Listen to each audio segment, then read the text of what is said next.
Hello everybody, welcome to Montezuma. Boy, does that look bright. No wonder it looks so bright.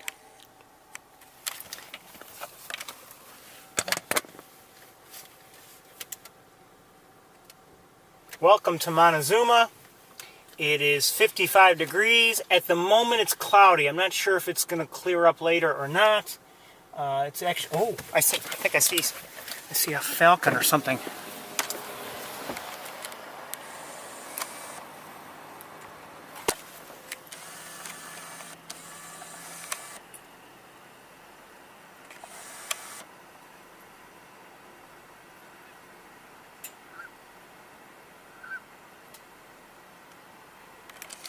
Given its size, and I believe it's a falcon, I think that may have been a peregrine.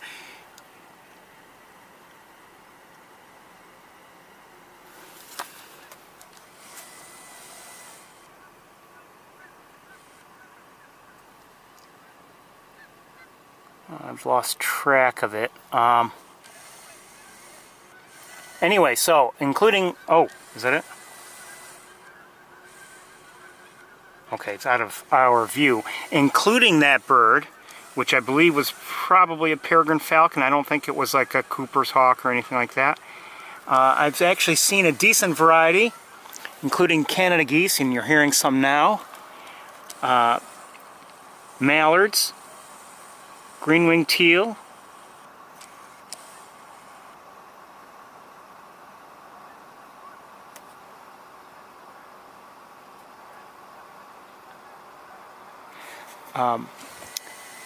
northern pintail, ring-billed gull, bald eagle, northern harrier, American goldfinch, possibly some song sparrows, I'm not sure.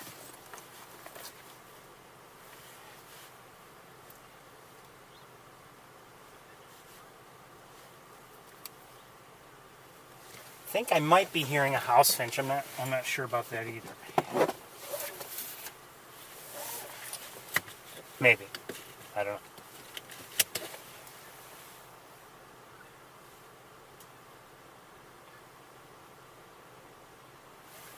What else have I seen or heard? Oh, I think I saw some dowitchers. May have been short-billed, long-billed. I don't know. So let's get to it. There's only so much time in the day. A little bit of breeze. Could be worse. I mean, it's you know, it is October 23rd. Never know in October what kind of weather you're going to have.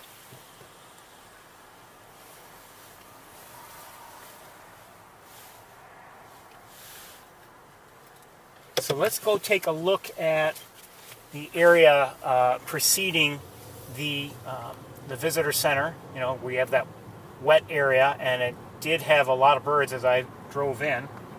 And we'll take a quick look. We're not going to look at every single one, and we don't, have time for that. Weather had been, I'm not sure about Montezuma, but in my neck of the woods, the weather had been actually mild last, for at least the middle part of the week, and then just got colder yesterday and today, and more seasonal now.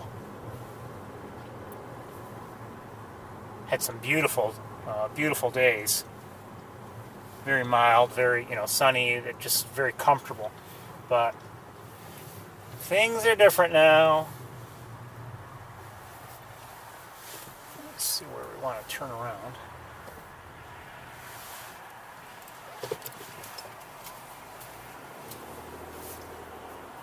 Driving here, I noticed one or two hillsides, and I was actually, looking at such things. Just some had lost their leaves essentially, or were, no, maybe not lost their leaves. They were past peak colors already. But there's some nice color here, at least in this immediate area. But let's take a look around. Well, first with this camera, just very quickly show you what I mean.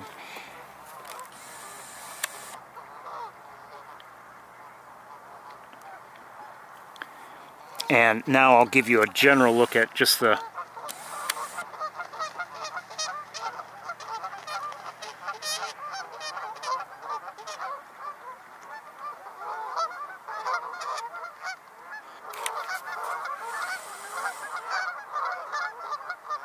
I think that's a pintail, actually.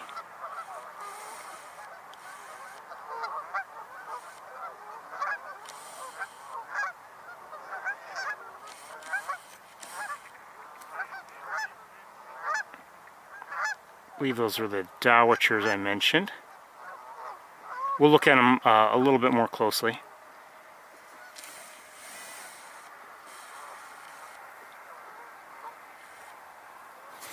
Okay.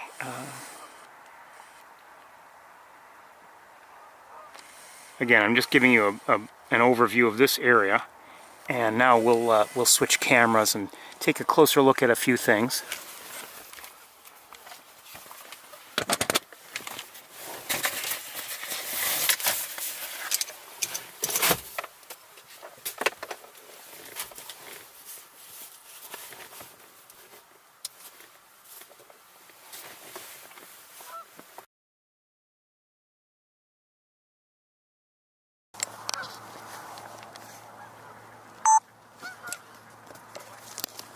Nothing in particular other than maybe the dowitchers.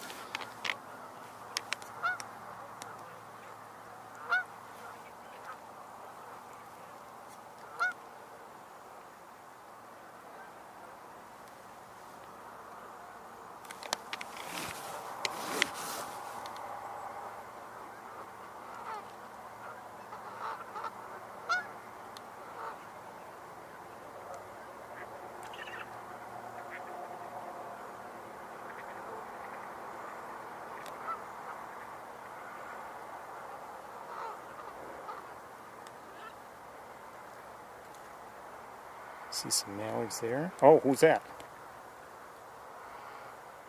That is a northern shoveler. Hi, shoveler.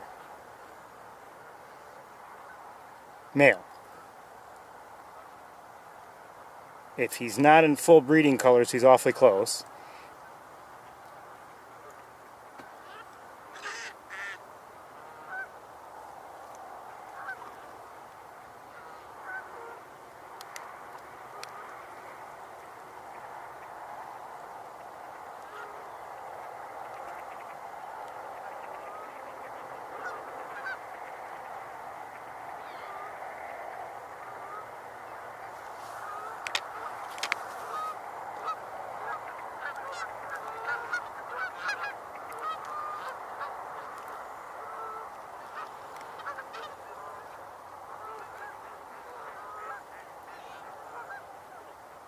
I believe this is another pintail. I'm a fan.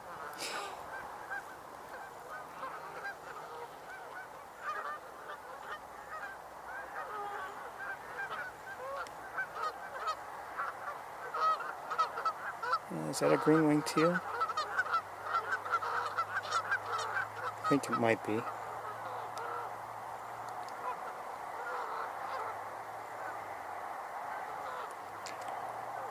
Just to show you this goose, well, you can't see it now, but the coverings over their eyes, when they close their eyes, the lids are white. See?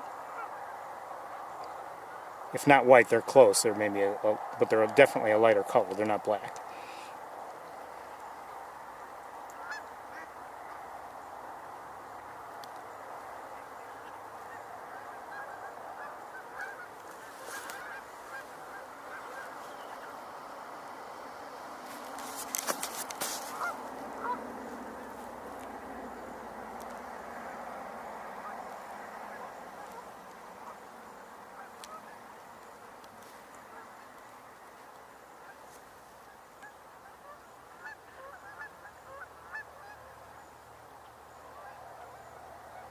Guessing that's a green-winged teal.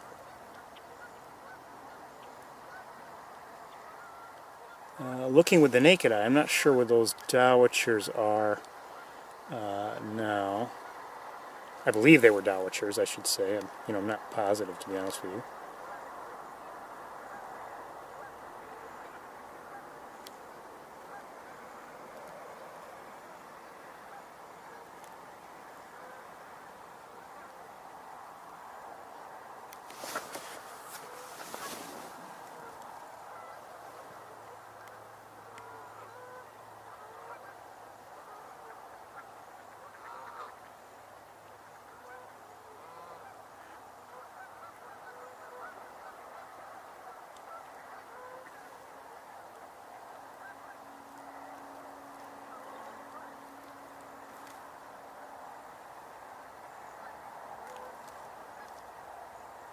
There they are.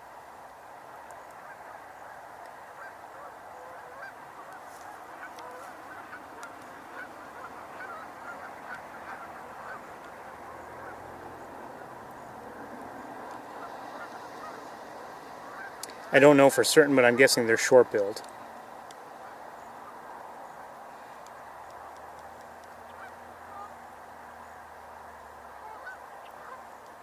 Oh, there are 4 of them.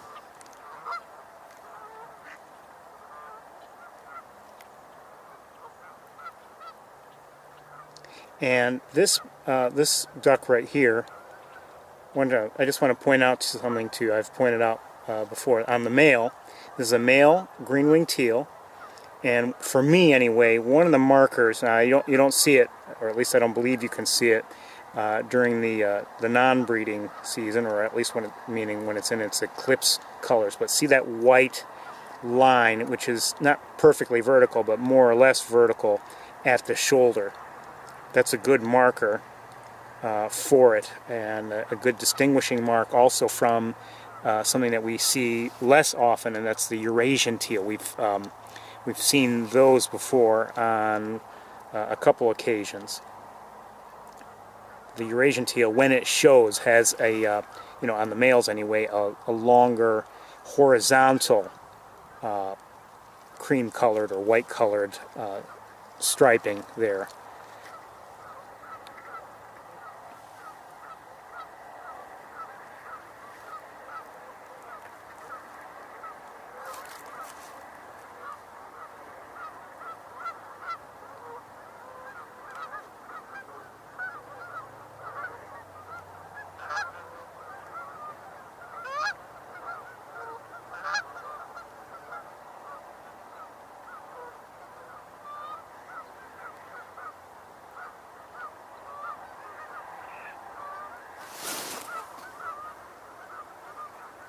In terms of bird watching, I've had a quiet week myself. Haven't seen too much out of the ordinary or anything like that, but had a few good looks at,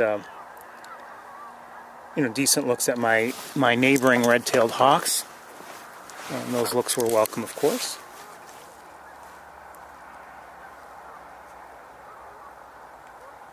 We're going to get moving very shortly. I'm not saying there's not more to see here, but oh, I didn't look at any of the gulls. Are the gulls here? Yeah, there's still some gulls here. Over here. I think there were more earlier.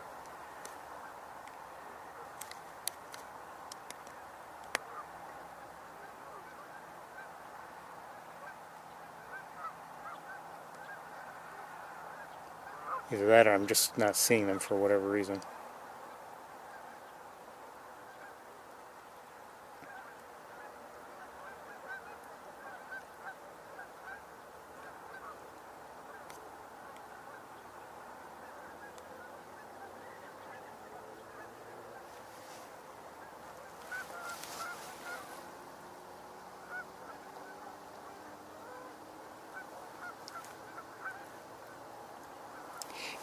We're in Montezuma, and if you happen to be joining us for the very first time or anything, this is one of really a great place to be during the migration seasons. Oh, that's you see that?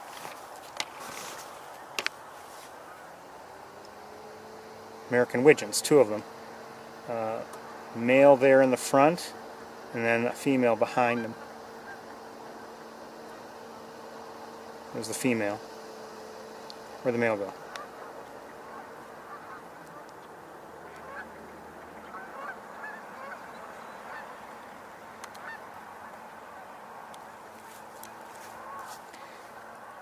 Okay, I'm going to look around a little bit with binoculars.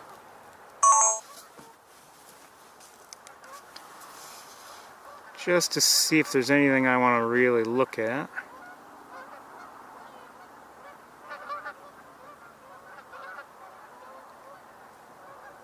I don't think so. I think we're going to get moving. Let's switch cameras.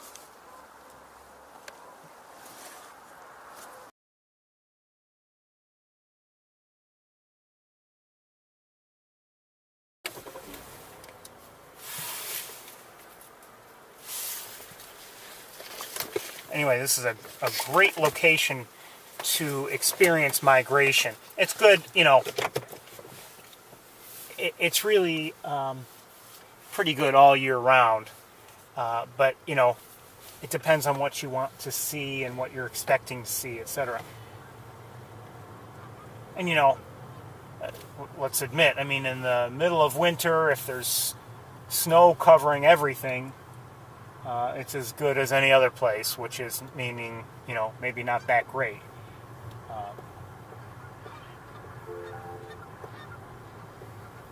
All depends on what you're expecting to see, and you know, no matter where you are. I mean, if 10 inches of snow have just fallen, there's bound to be a lot less activity, you know.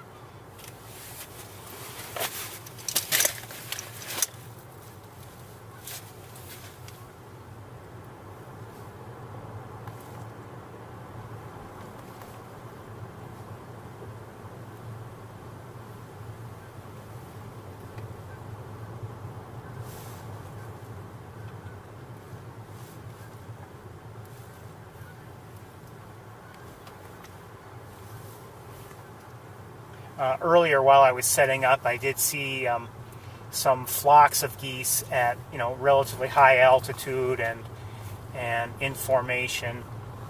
And well, I can't be certain. It just geese like that. To me, I'm usually of the belief that they are migrating. They're not geese that manage, you know, that stay in the area year round. They've cut down a lot of this, a lot of the vegetation here. You may recall it was all, you know, grown and tall. I mean, not all of it. I mean, a lot of it was all, you know, at the height of this, but it was all, you know, thicker and everything. I don't know if they'll go around these trees closely or not. I don't know, but I don't recall seeing it having been mowed last week. Maybe I'm wrong.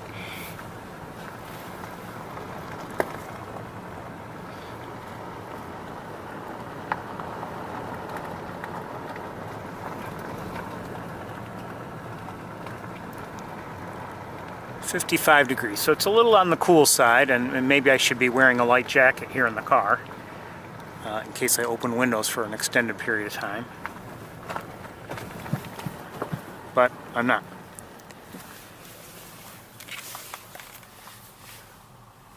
I may regret that, but I'm not.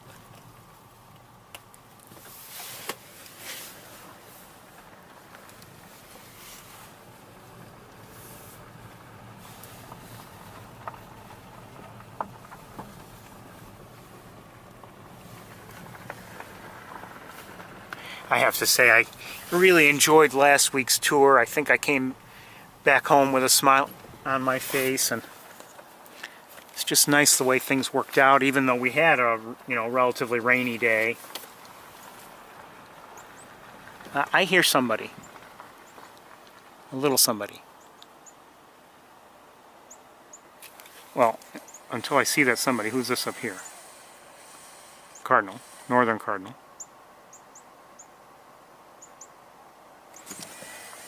You know what? Let's see if we can get a closer look at it.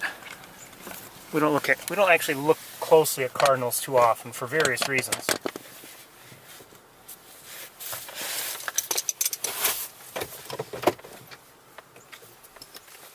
Yeah, I think it is the cardinal that we're hearing. Okay.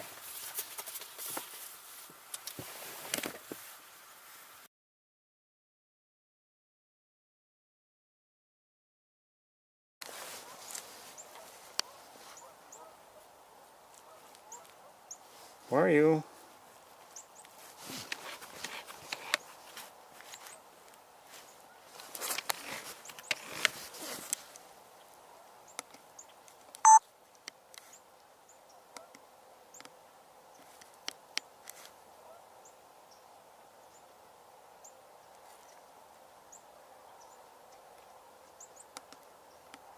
Hey. Hold on, is there somebody else up there? Yes. Is that a female? The first was a male, and this one looks like a female. maybe a little bit more drab in terms of overall coloring, but she is just as beautiful when you get a good look at her.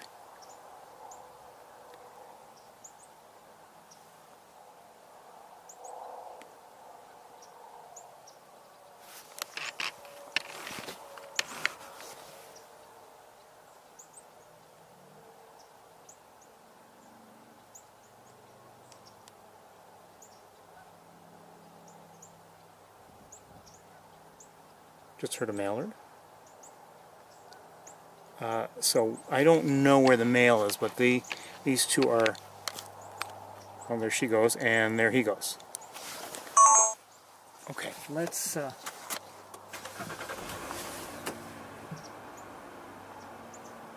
We'll leave this camera in place for now. I don't see anything in particular, but we may need it. Who knows? Hopefully we do.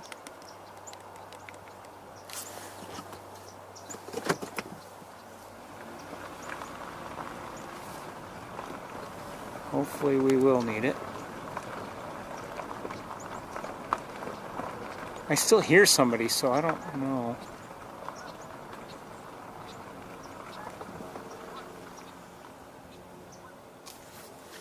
I think I see a harrier. I think you just caught a glimpse of it.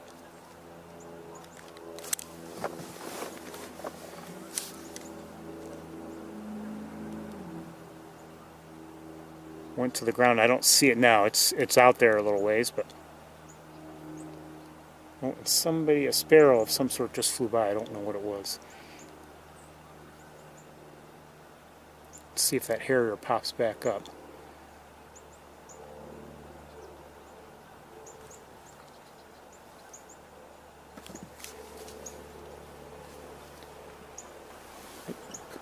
I believe I still... Oh, well, I wonder if we're hearing more northern cardinals. I don't know.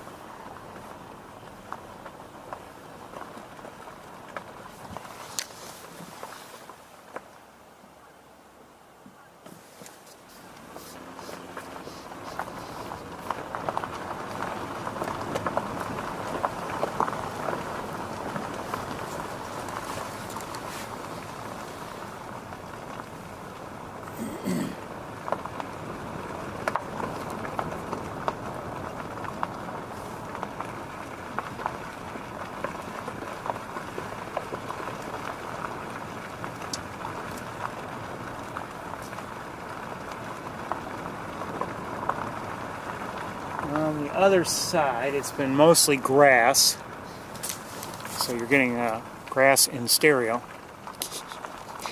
But we're about to come upon one of the areas where there's a pool of water, and we'll look at it in a moment. Just want to look at this area here. Oh, you can't even see it. Let's switch cameras.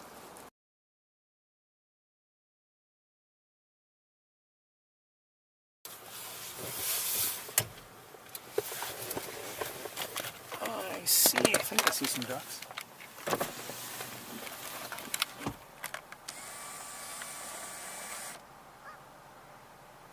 So we have mallards there, look like they're all males. Oh, maybe some females. Oh wait, who's that? Are those pintails? I think they might be. Northern pintails. And then we have also some Canada geese over here. And more mallards by the looks of it.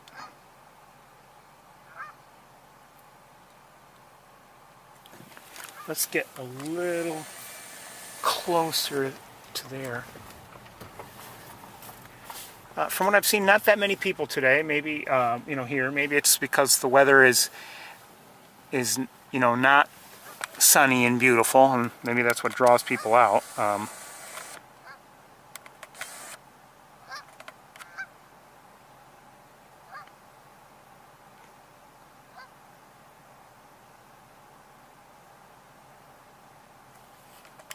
Okay, it looks like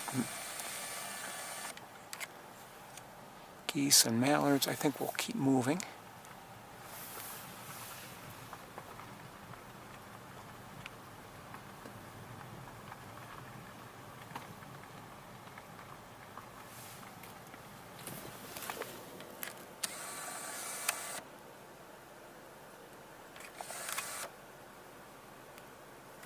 skull of some sort. I'm not sure what kind.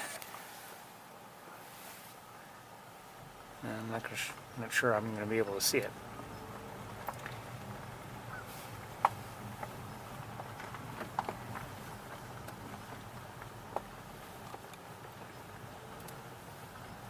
It's funny, you know, commenting on the weather, for me this is just wonderful weather. I mean, it's not beautiful, but in terms of being able to see the birds, because right now at least it's cloudy, it's wonderful.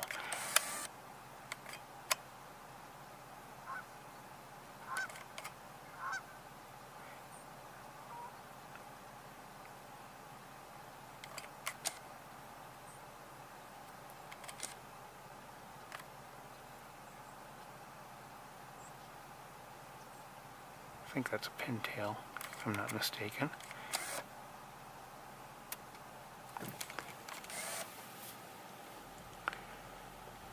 You know, I should stress to you, if you haven't realized it already, I can very much be wrong about my identifications of various birds. So I could say something, you know,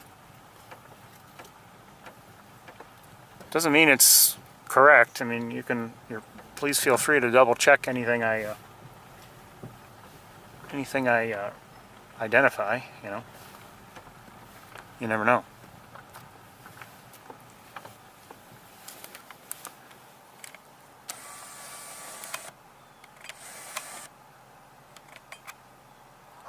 These look like green-winged teals here.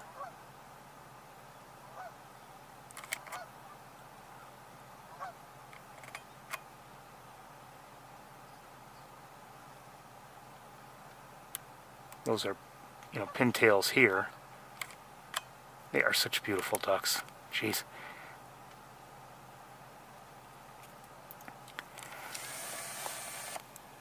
And that's about it. I don't see any, oh, maybe there are. I don't see any shorebirds right off the bat, but maybe there are some. I don't know.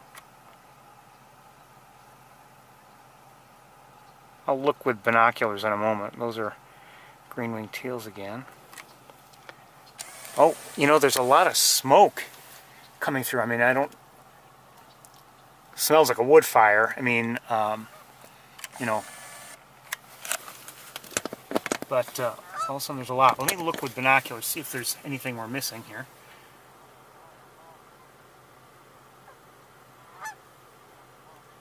Not that I see. We're going to keep moving.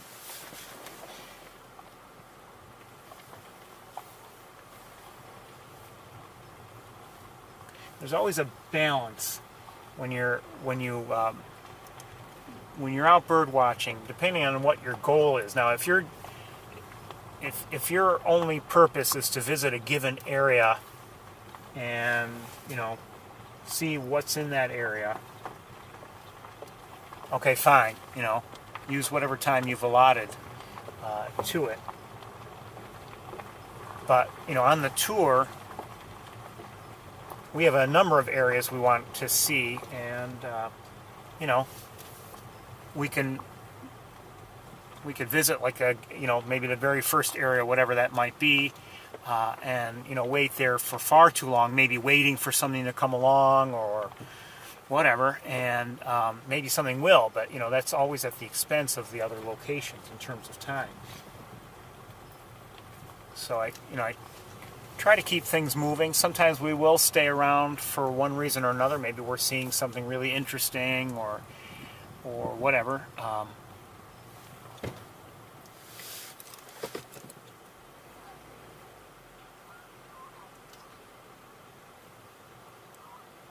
Sometimes I'm, you know, thinking that something is expected in a given area, so I kind of wait around hoping that it shows up. You know, a good example of that would be, for instance, the, you know, of a couple weeks ago with the glossy ibis, and eventually we did see it.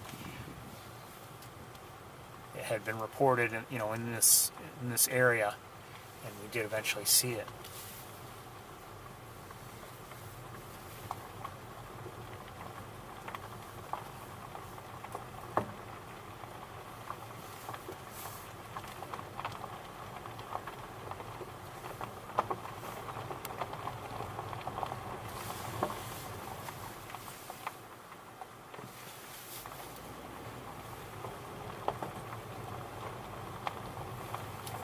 But obviously, oh, I see you hiding there.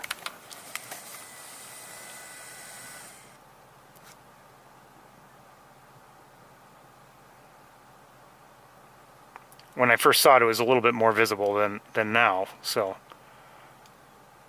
great blue heron, and we were more in line with the direction of that little creek or whatever it is, depression in the ground, so it's easier to see. Oh, got a lot of ducks in the air.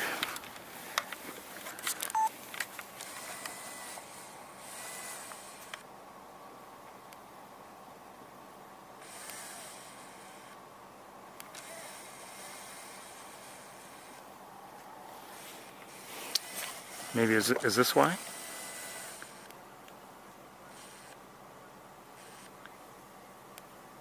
Bald eagle, and it's about to fly over us, and we'll see if it flies to a convenient spot. Maybe we'll get a good look, maybe not.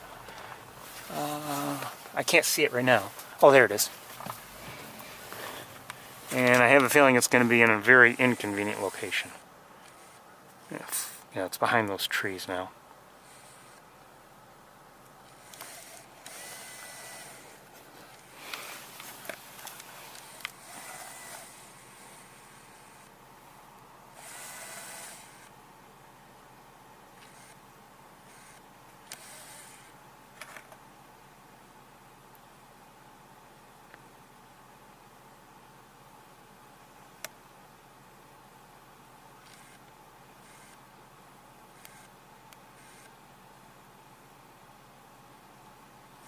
Okay, we're going to let it go.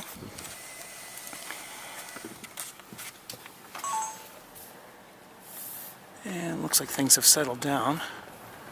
Oh, maybe not. Still some activity.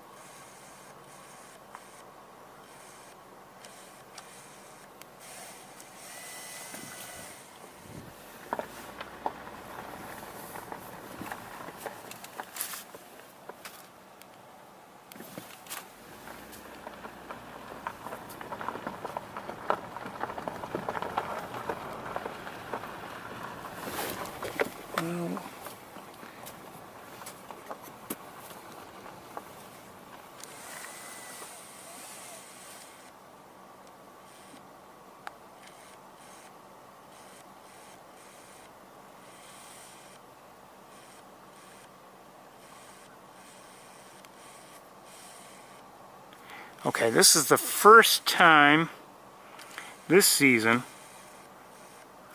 I think I'm seeing some openings in the in the water where we have lots of ducks. So, you know, some of this vegetation has broken down fairly well, and maybe will allow us to see some of the large flocks that are there. So let's move forward. I do see at least one vehicle parked where I would park, you know, to take a look at some of these ducks, and I wouldn't be surprised if there are more vehicles there too. I don't know. Looking out here, this is very difficult for us in terms of these grasses. They have really come down quite a bit, but you know, there's still a lot of cover of the surface of the water, a lot of covering, but it has come down more than I thought it would, so I'm glad about that.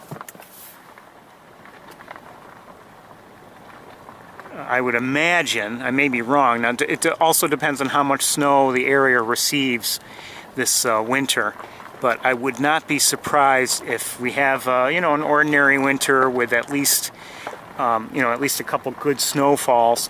I would not be surprised if by you know, the spring, that if not sooner, things are pretty well clear. Those are Canada geese, by the way, if you didn't know. Let's stop here. Let's stop here, and we'll take a look from here. There may be better areas to look from, but we'll stop here and we'll see what we can see from here in a moment. Let me just look around. Oh, who's here? That is an American coot. Haven't seen one here in a while. It looks like a duck if you're not familiar with them, but it is not a duck. Just has a, you know, the overall duck form factor. Is that the only one I see here? Usually you see them in groups or whatever. I don't see any more. Oh, maybe two. Hold on.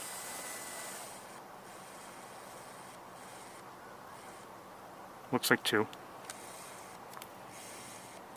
There may be more nearby, I don't know. But I think it's time we switched cameras and took a look out there and see what we can see from here.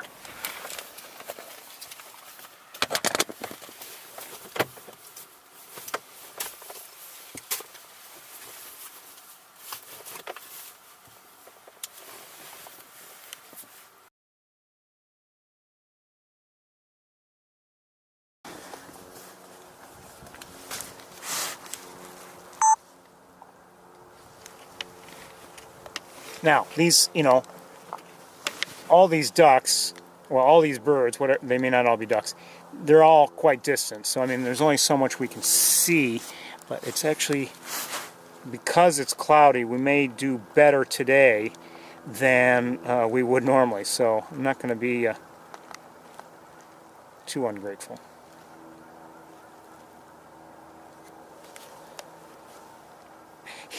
You know how sometimes you get text messages and from an organization or company or whatever, and they say, you know, standard message rates do apply, message and data rates apply.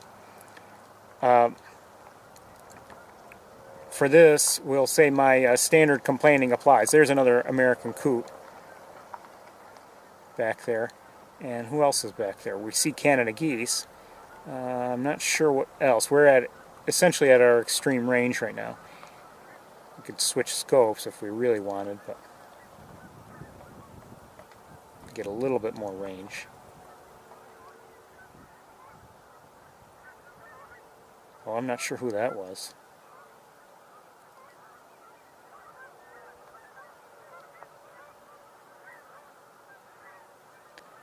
You know, maybe you're seeing better than I am. And, you know, if you're watching video and you even back up, you might be able to tell what that was. But on my little screen with all the grasses in the way and everything, I'm having a hard time identifying what some of these are. That's a coot there, American coot.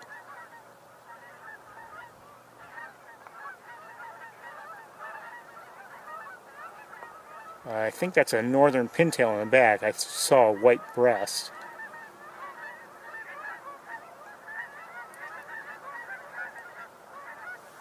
Hold on.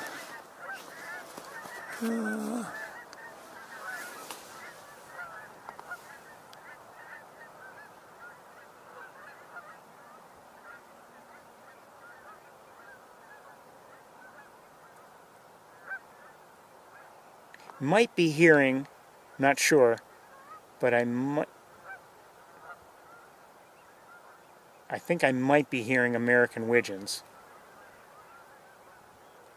Oh, who is that? I don't know. I just heard a mallard.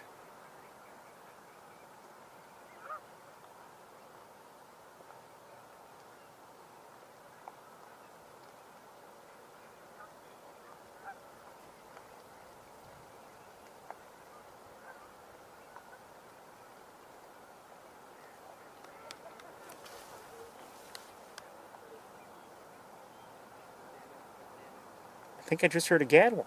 I may be wrong about that one.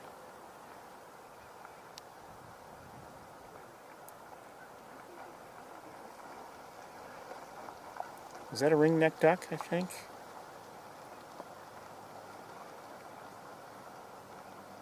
Yes, I'll put it at center, looks like a ringneck duck, kind of swimming to our right. See that? You can see just occasionally that little white patch that almost has like a pointy shape to it at the shoulder.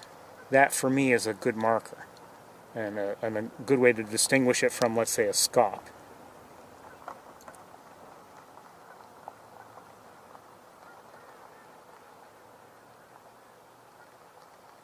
See that there at center screen, that was, I think, also a male ring-necked duck, ring-necked.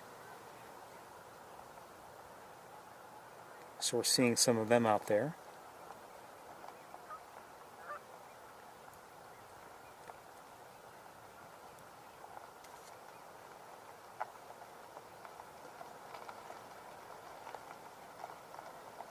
That is a pintail a male pintail at center screen. Ring-necked.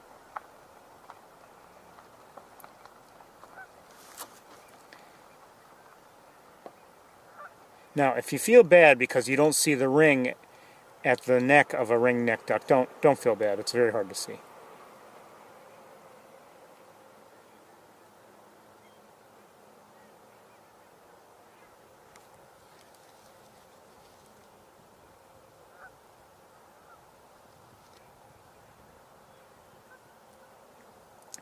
Hopefully we'll get into some clearer areas with less vegetation in a moment, but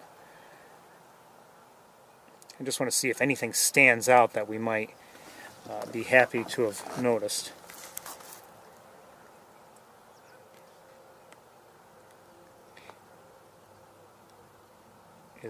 What is that there? Is that a redhead? Can't tell now.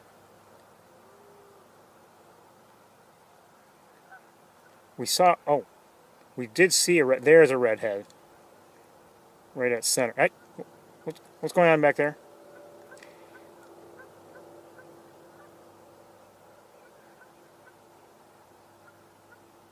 We did see a redhead last week. Not very well, but we saw it.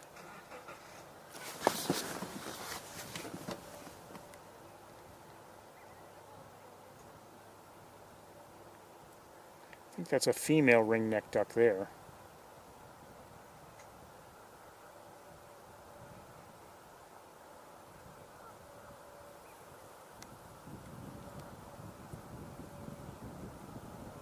I know this may not be exciting because we're not seeing great views, but wait, hold on a second. Try to remember where I am. That's a northern harrier there.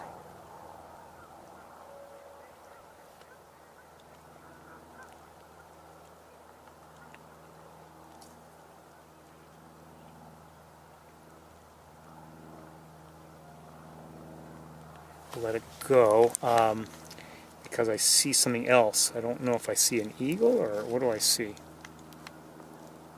Oh, I think another harrier.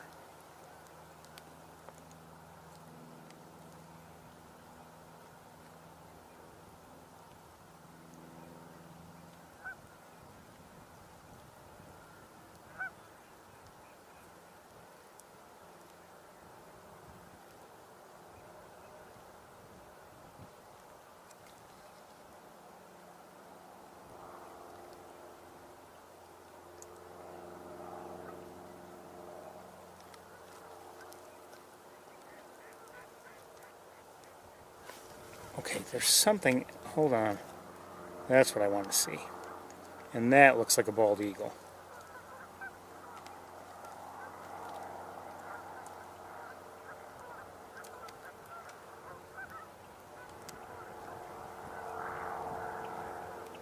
And it's been flying around.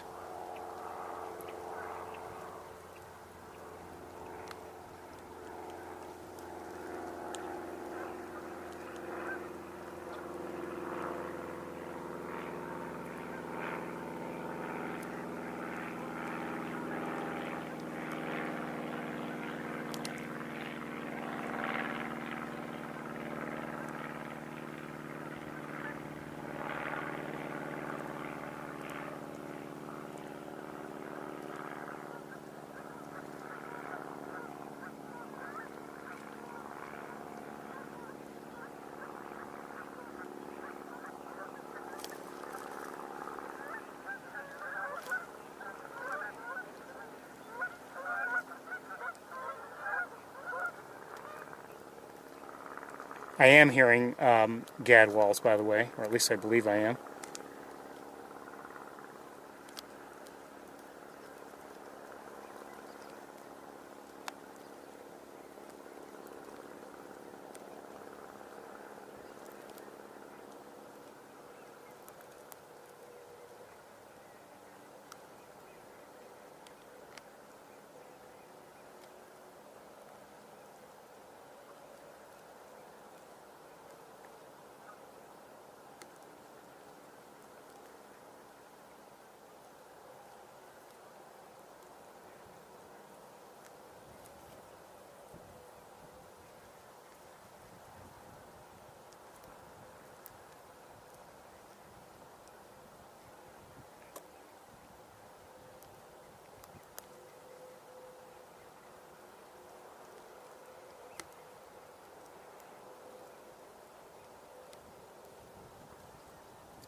I think, yeah, this eagle's coming our way, and I can't get it where it is, but it's looks like it's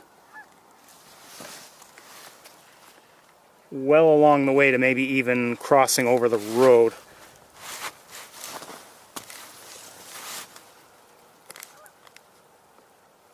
And now ducks, these ducks, a lot of these were closer to the road, and now they've moved out there. And the eagle I've just seen is past the road and to our right now, so it kind of gave up, I think.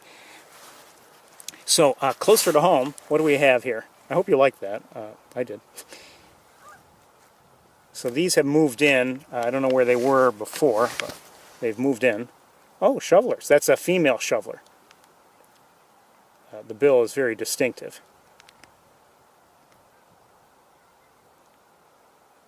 The male and female northern shovelers have that large bill, of course.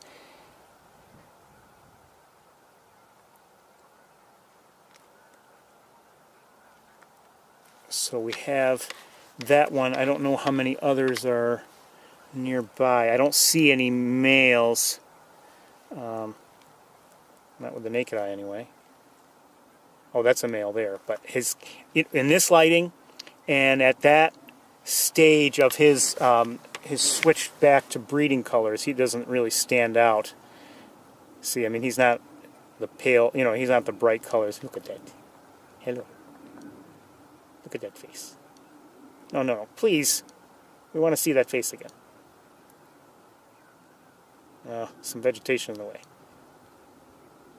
So, I mean, obviously that bill is very distinctive. So, that's the ultimate in terms of distinguishing it from other species as far as I'm concerned.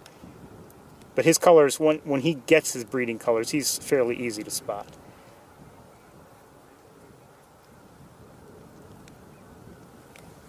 And I'm not sure if we have anything else. We have another, or maybe one of the same coots there, American coot. And what else is here?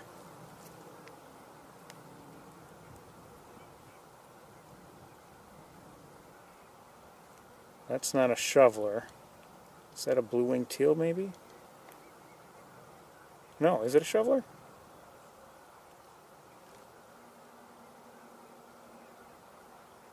Yeah, it is a shoveler. Okay, never mind. And hold on, let me look with binoculars, see what else is here. So it seemed like, other than the American coot, they're all shovelers here nearby. And let's continue to look back out there.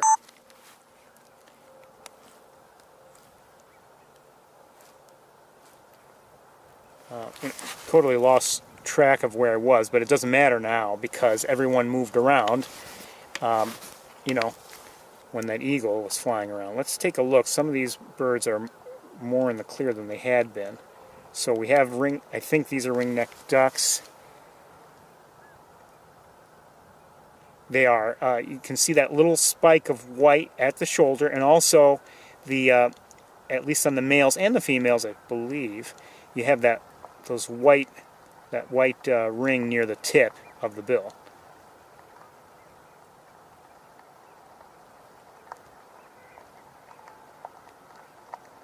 Is that a northern? I think that's. I'm sorry. Is that a red? Yeah, I think that's a redhead.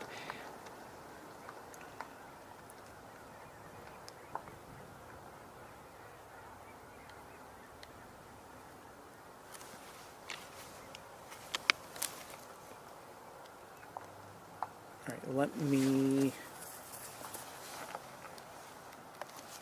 look around with binoculars a little bit.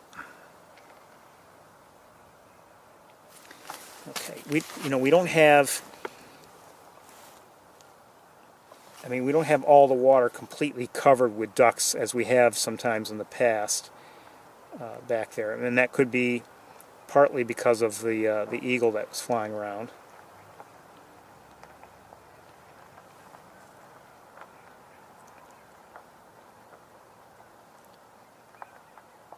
Oh, see those guys there? Those little ducks there at, well, not that one. I thought I saw ruddy ducks. Maybe I'm wrong.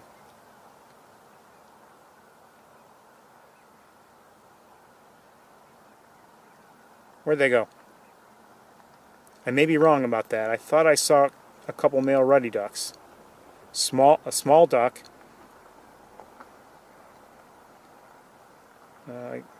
Oh yeah, see that white cheek on that? At center screen, there he is. That's a ruddy duck. And there's another one. Look, also a good sign of them is their tails point up at a, let's say a 45-degree angle. They usually have it up.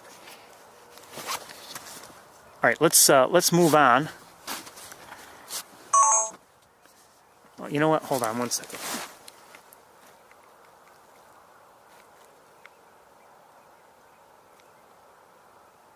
Just lighten it up. Okay, more redheads there.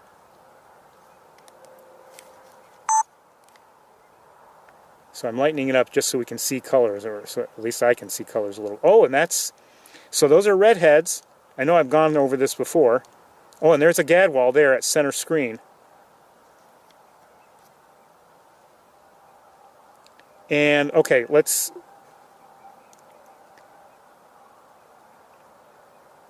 so we've got redheads there. We have at least that one gadwall there at center right now, and I thought I saw canvasbacks. Yes. If you look, oh, and there are more ruddy ducks there in the back swimming.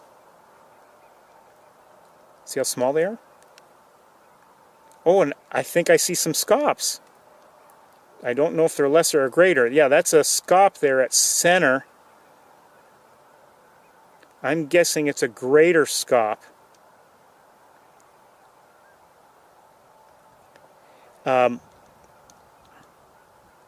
So anyway, I thought I saw canvasbacks. Maybe I'm wrong. I might be wrong about that.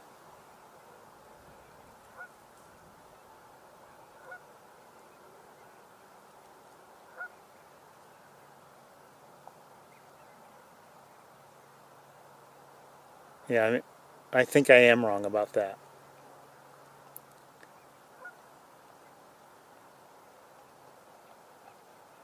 And by the way, a lesser scop is, at least for me, difficult to distinguish from a greater scop.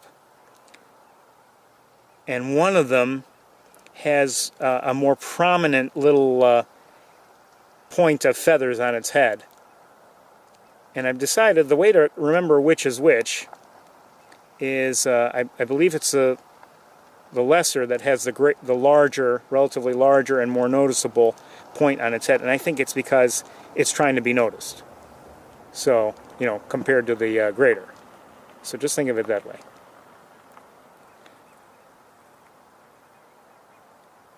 Wait, oh, no.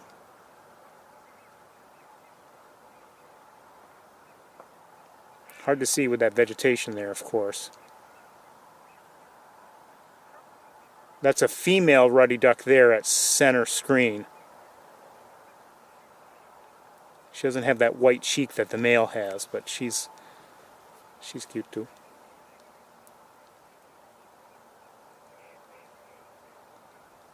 That is a pintail there at center.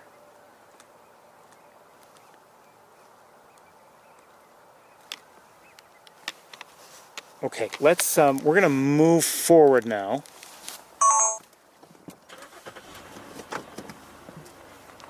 I'm gonna leave everything in place.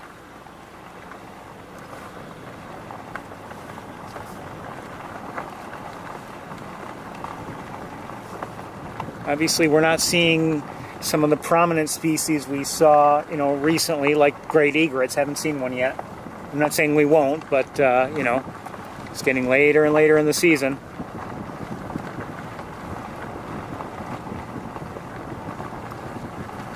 Obviously, they stand out too because of their color, but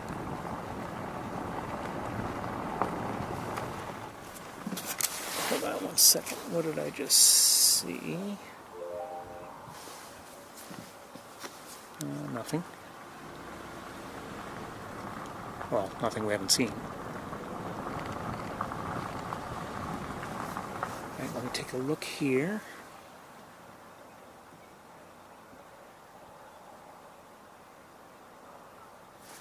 Alright, let's take a look at... Yeah, let's stop right here. And not that there are a lot within view, but there may be some we haven't really seen well.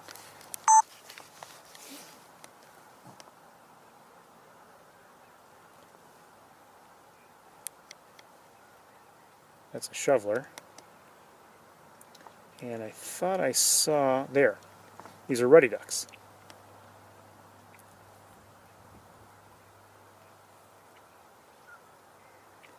So, female on the left and male on the right.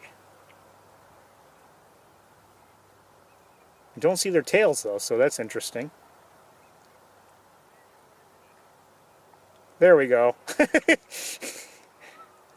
Oh, we have to show these? Yes. Make a liar out of me?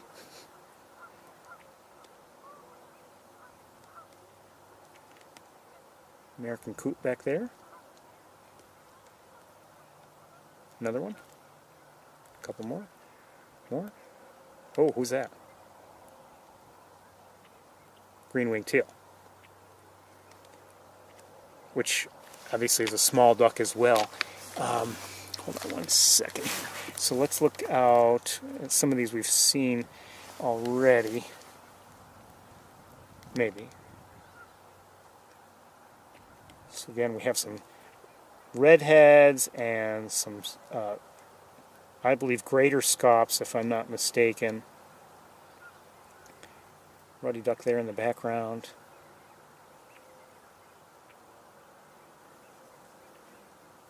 Oh, that is a canvasback there. That's a female canvasback. She is beautiful. They really are. I have come to appreciate how beautiful canvasbacks are. So that is a female canvasback. Now the males, if you don't know, have a dark, deep red head, and you know, the body is more white. So that is the way you distinguish them from, let's say, redheads, which have the red head and the grayish body. And also, it's just the shape of the head is a little different, and the way it leads into the bill, and the bill shape is different.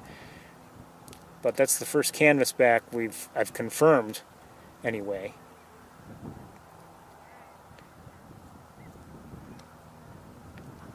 So good to see that. There may be more, but that was the first one I'm sure of.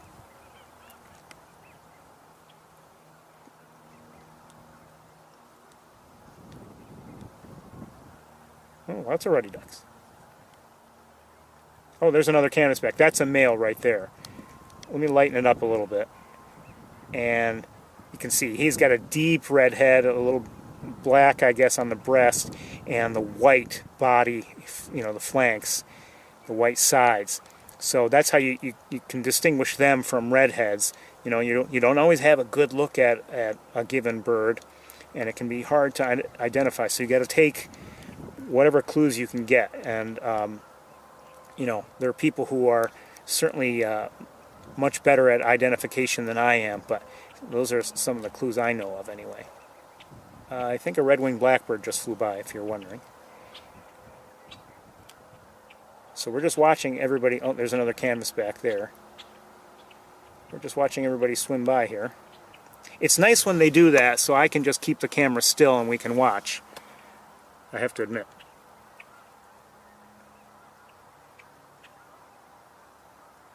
Okay, I do see I see a great blue heron out there, and we can maybe get to it.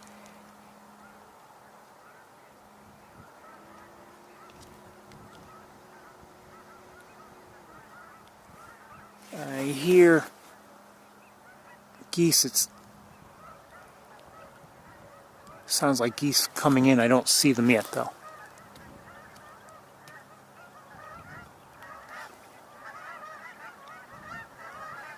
Oh, they're right above me, in formation.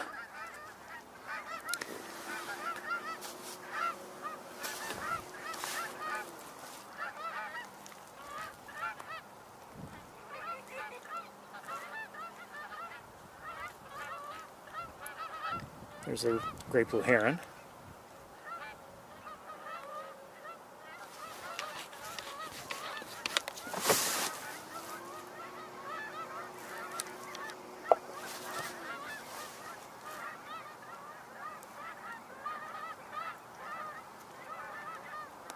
Northern shoveler there.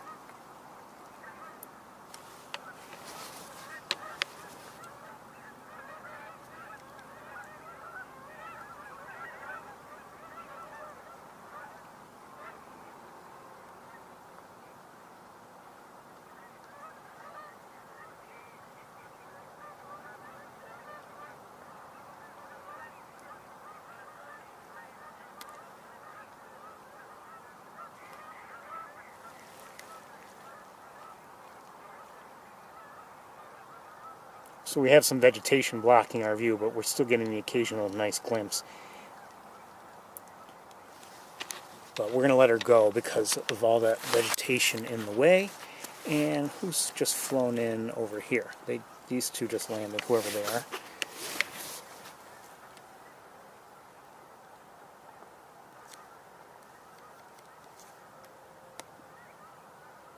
Shovelers.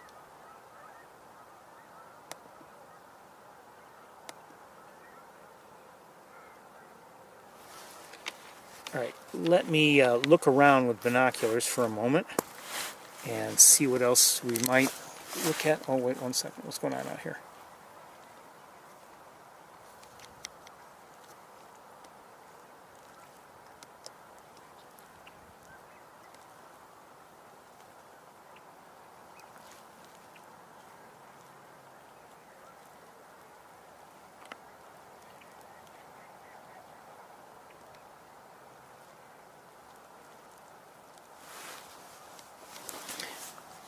Okay, I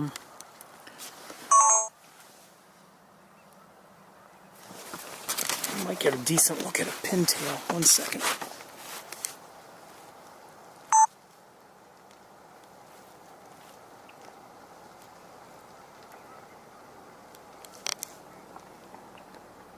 We've got vegetation getting in our way now, of course.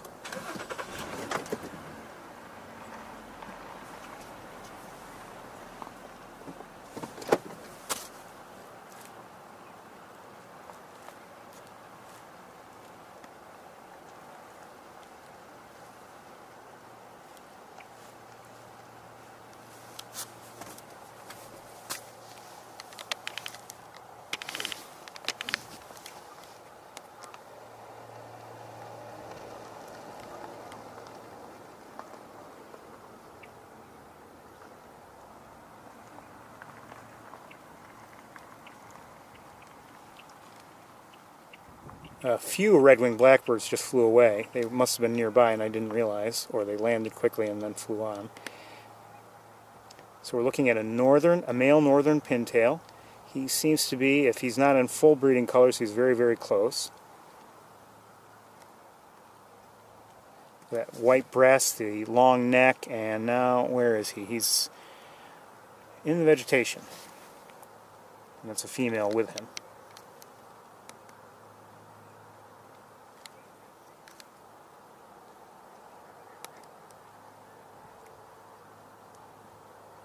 Gorgeous ducks. Okay, we're going to let them go just because of where they is. Alright, let's move.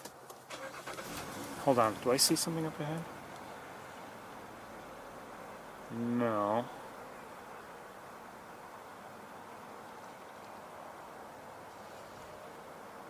I think I might see a crow though.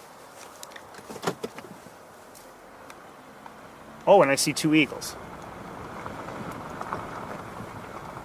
And with these clouds, maybe the eagle viewing will be good. So let's look at the eagles while we can. We'll do it from here. We're a little bit farther away maybe than... Well, no, this is good.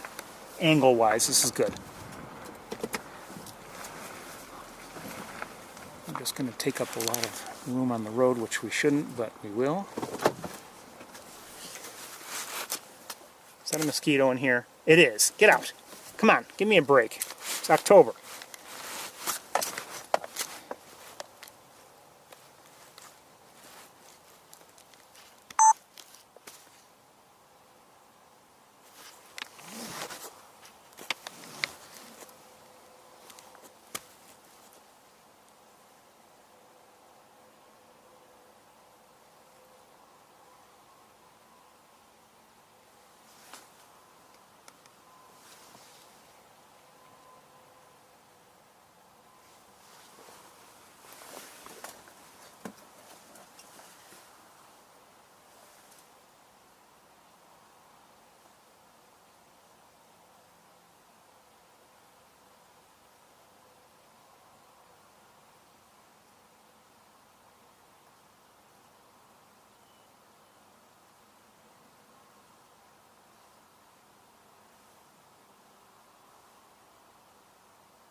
We're not very close, so we're not going to get close-ups, but we'll get a decent look, I think.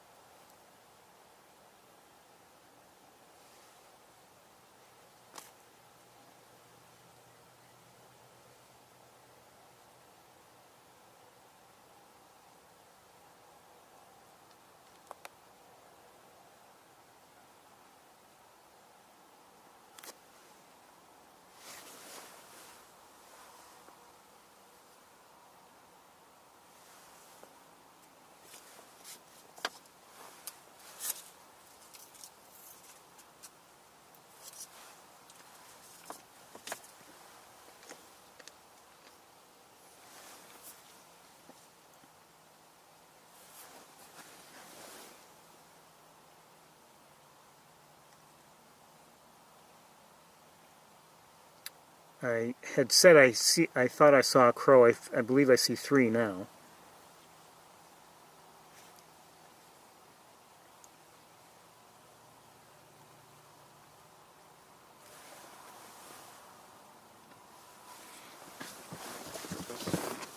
Look at the crows in a moment if they're still there.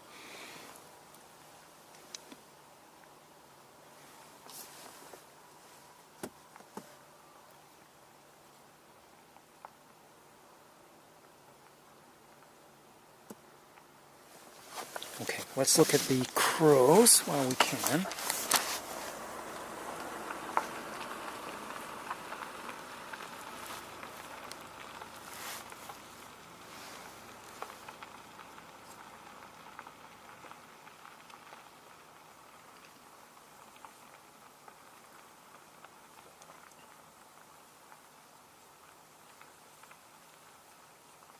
all very busy preening.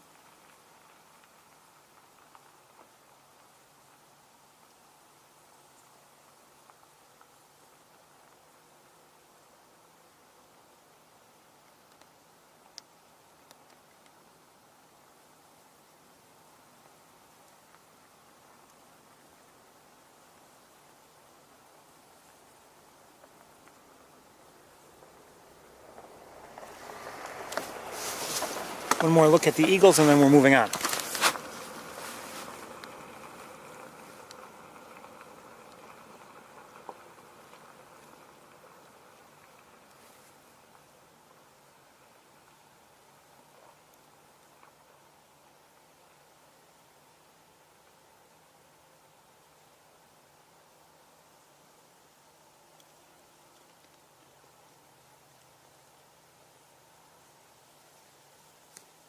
Given the distance, we cannot get super sharp looks. It's just too far away. But.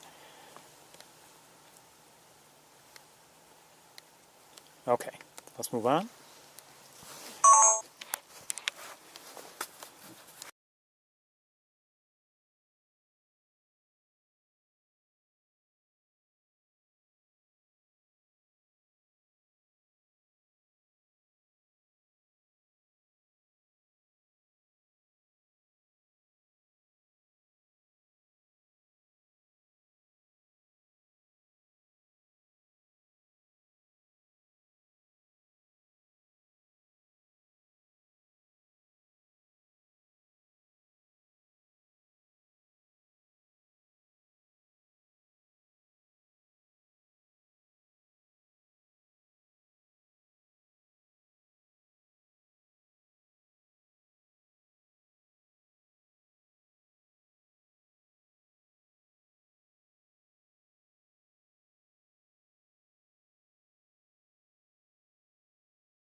Black screen.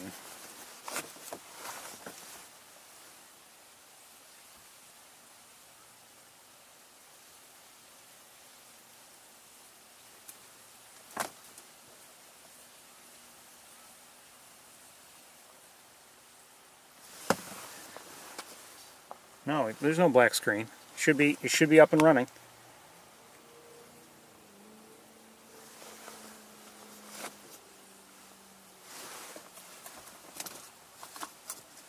Should be up and running. Yep, okay, confirmed.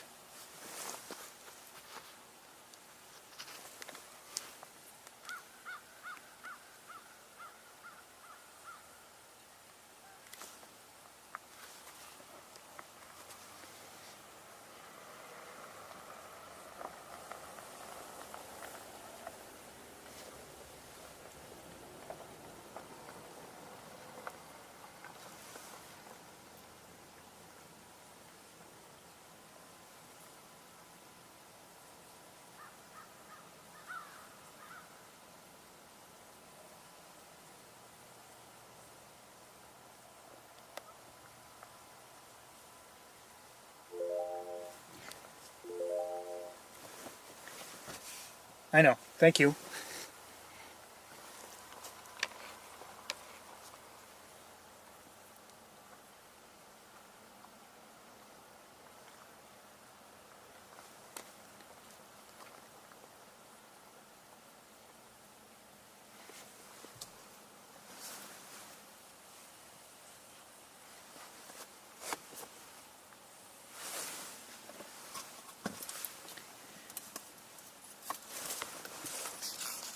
So we're looking at bald eagles. We're here, if you're just joining us, we're here in Montezuma. We're on Wildlife Drive, and we're looking at a couple of adult bald eagles. And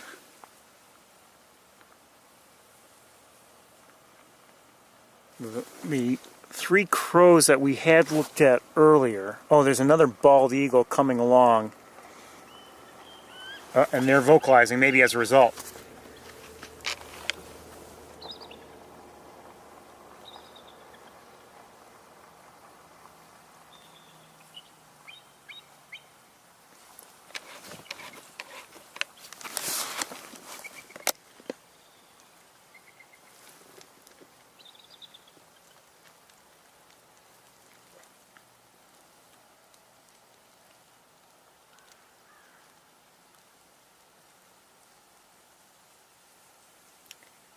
So nearby, and I think this is the, I don't know if this is their nest of the adults, but that is the nest that is in this area.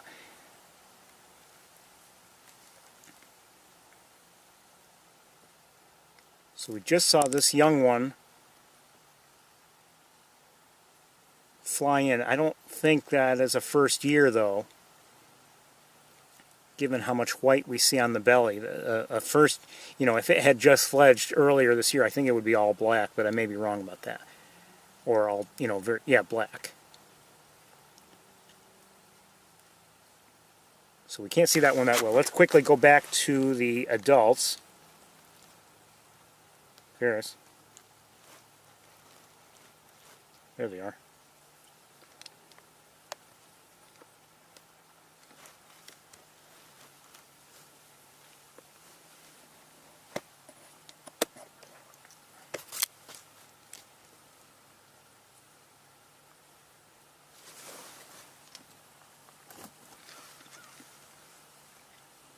And we're going to move on very shortly. So that young one is still where it was. We're looking at the two adults right now who are a few trees over. And you hear a crow or two. The one that's in the next, you know, most obvious tree over just took off. And just a few closer looks then at these two, and then we're going to move on.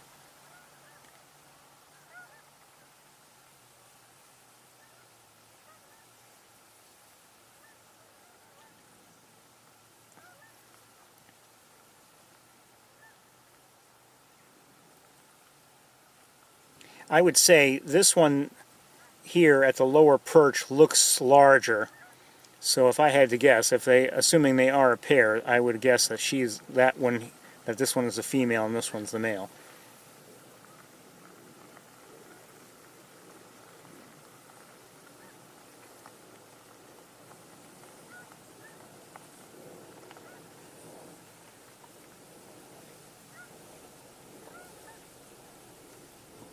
Okay, let's move on.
have an issue here. Hold on. I don't know why this does that.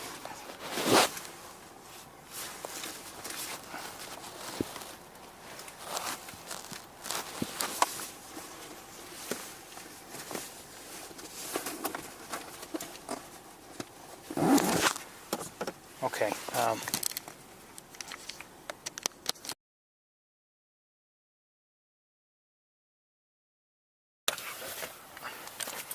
This camera shuts off when we don't use it for a while, and it can be hard to turn back on. Very annoying, actually. So anyway, I said it, you didn't hear it, but we have had a number of mallards and American coots here, and who else is here?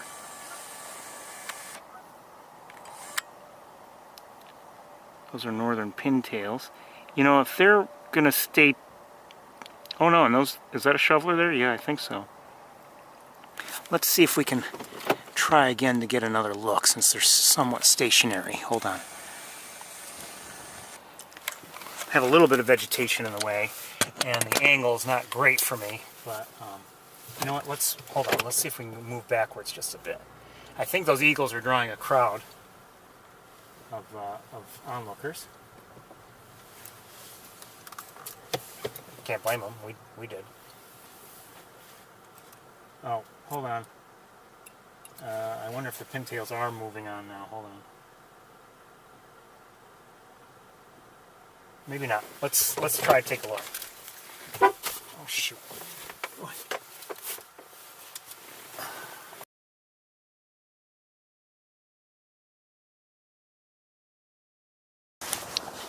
Let's see if we can have some decently close looks. Now we've got vegetation in the way, but we still may get to see some detail we wouldn't ordinarily see, and that happens whenever a duck or, well, whenever a bird stops to preen within view and stays put. Sometimes you get some special looks, and you get to see some of the detail that you otherwise would miss. I mean, look at that fine pattern there.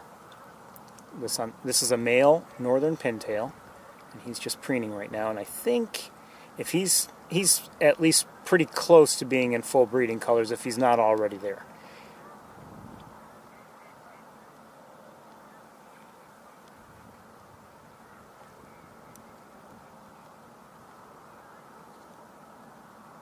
Here's a shoveler, northern shoveler, female, and she's preening. And this one is, who is this? I don't know who this is, but this one is snoozing. It's a shoveler.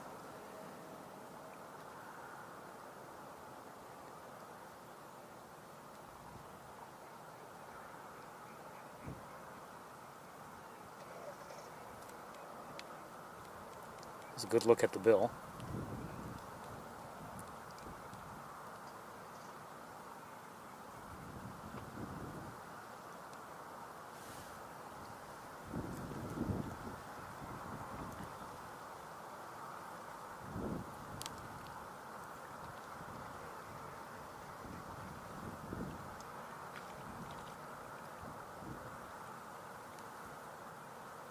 These pintails are not making it easy for a good look just because of where they are, but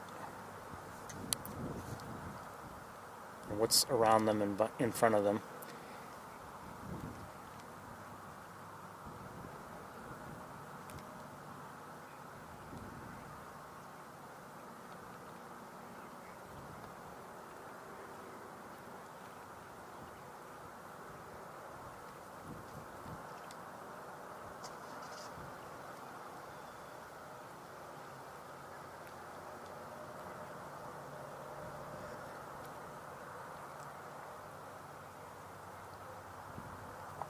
Okay, so the mallards, which I had told you about, have now moved within view.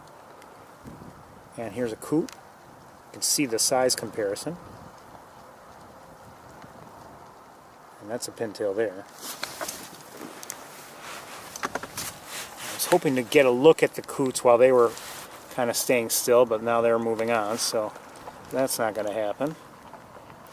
male mallard, and the coots are a couple moving on. I'm having a hard time staying with them.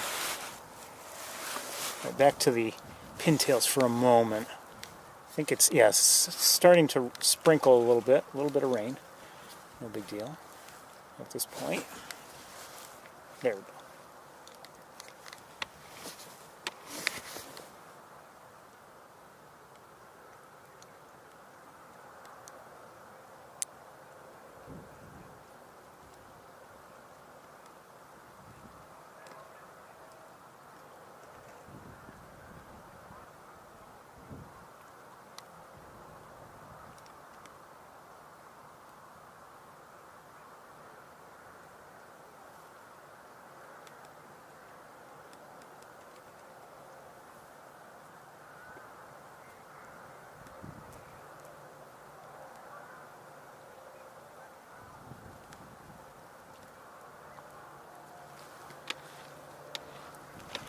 Oh, okay. Didn't fly far, but I can't see it because of vegetation. All right, let's move on.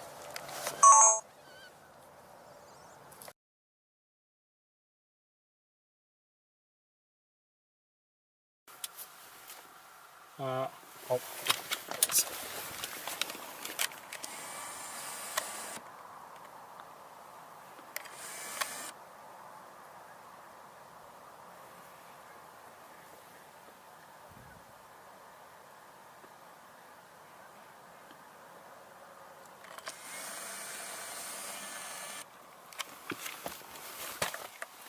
Okay, I'm going to keep going.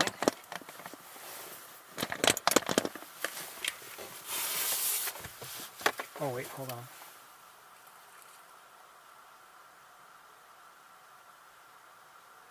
Okay, I see a couple green-winged teals nearby too.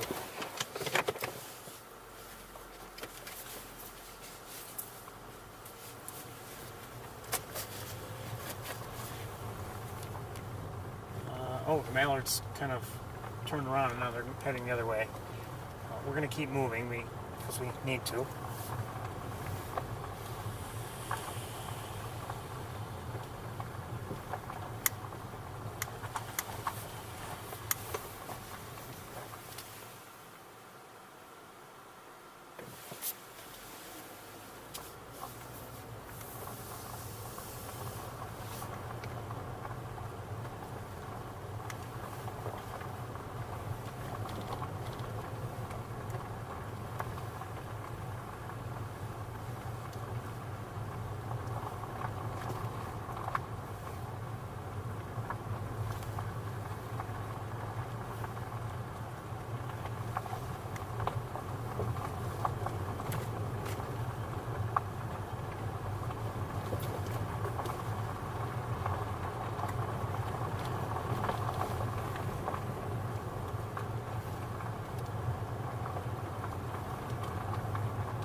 It's getting colder. Season's changing, no doubt. Even yesterday I was, had to give some thought to what I want to bring along in terms of coats and gloves and things like that. You get used to going through the summer and, okay, you're not going to pack any coats or gloves. Now you have to start thinking about it.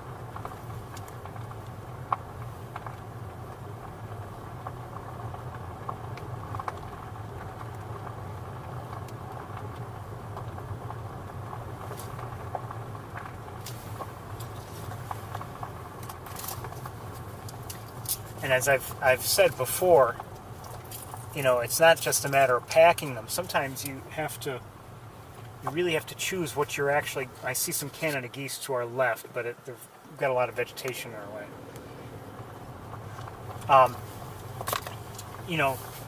It's not just a matter of packing it. I mean, what are you actually going to wear in a given location? And, I mean, it depends on... You have to factor in what kind of activity do you believe you'll have. So if we were let's say, just going to go and essentially stand there still, looking down from East Road, that's one thing. Okay, so in terms of physical activity, very light physical activity. But if I'm walking at Sapsucker Woods, that's another story.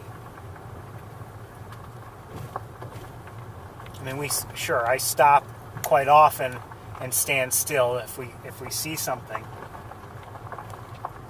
But for instance, if there are a few inches of snow on the ground, making it more difficult to walk, if I'm wearing a heavy coat, quite honestly, by the time I'm nearing the end of the walk, it's I'm quite warm. Usually overly so.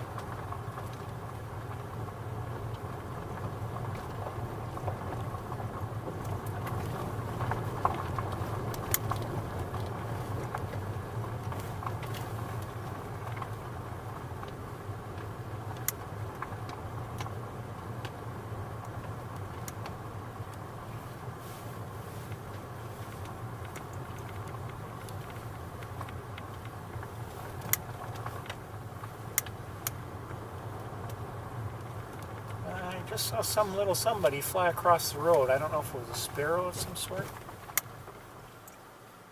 I don't see it now. Oh, and I just caught a glimpse and it flew away. And oh, hold on.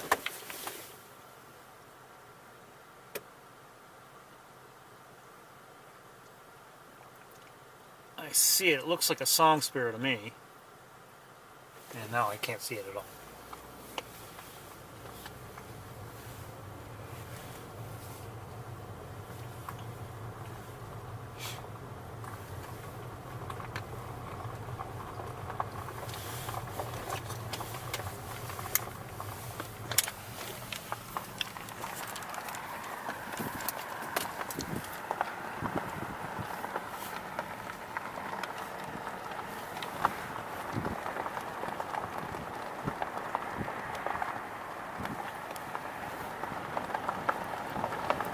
Grass here, obviously, blocking our view of what I believe is a channel filled with water, or at least a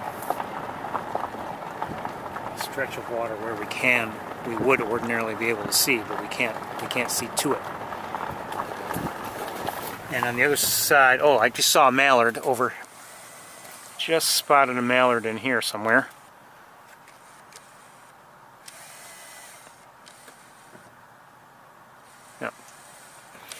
But I can't see there. There could be many ducks there for all I know, but just can't see because of the grasses.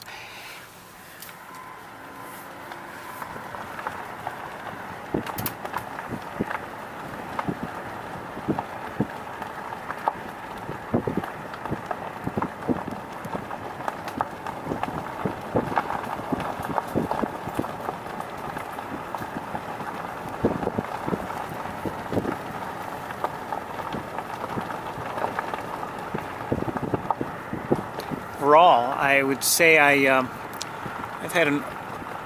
found this overall to be enjoyable. This visit to Wildlife Drive. We're not finished with it yet. But sure, it's different than it was several weeks ago. I mean, before we would be seeing lots of great blue herons and other birds like that. But things are different now. But we're seeing ducks that we didn't see, in the middle of summer either.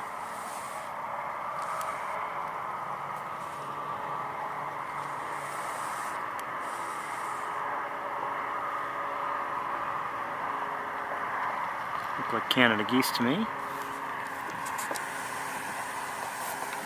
Who's that?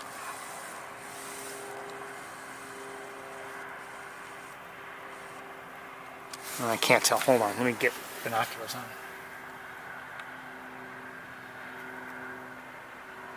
it. Looks like a Canada goose, okay. I thought maybe, potentially, it was a cormorant, but I don't believe it was.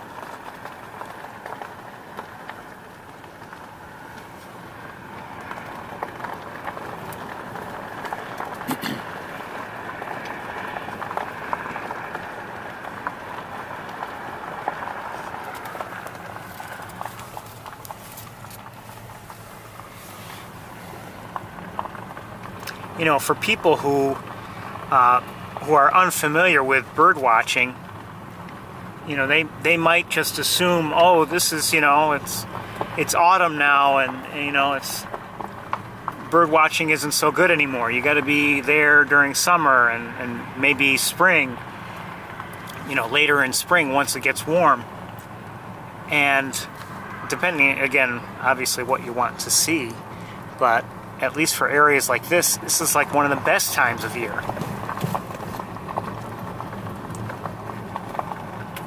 Because this is such an important area for migration. I mean, it's great, and it's really great in spring and autumn.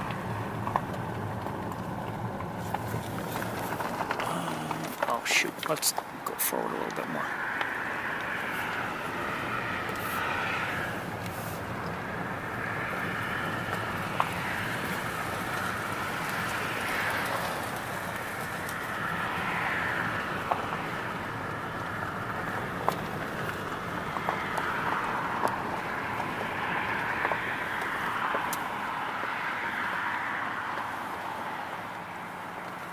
I think I see a harrier out there, I'm not sure.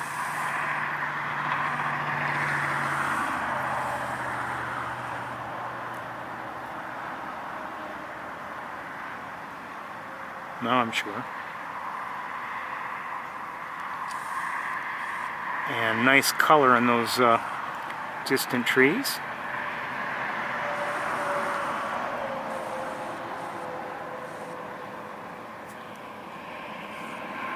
There's that harrier again. I don't see it. Don't know if it's coming our way or not.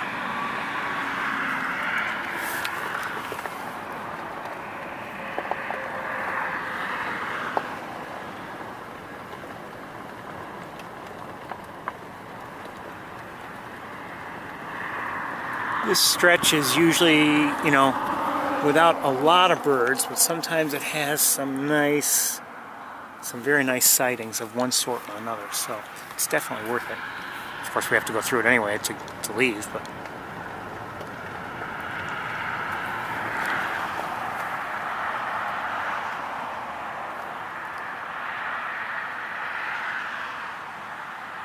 what is that?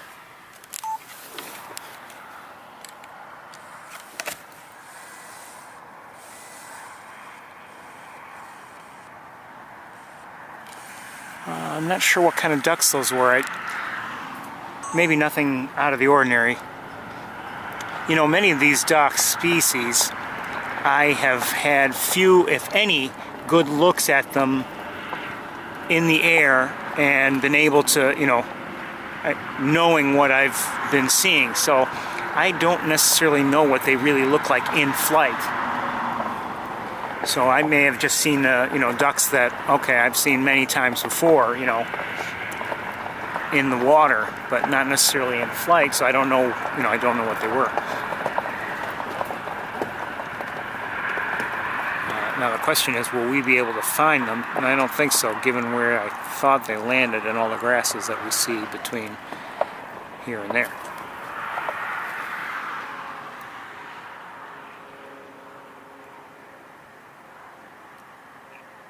We will take a look now at some gadwalls, though.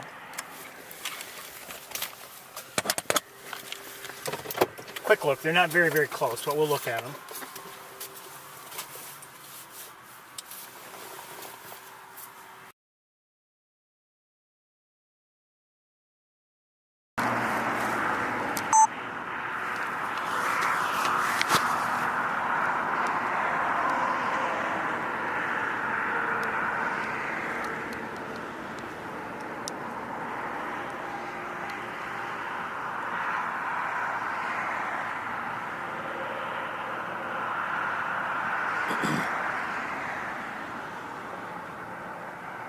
Hey.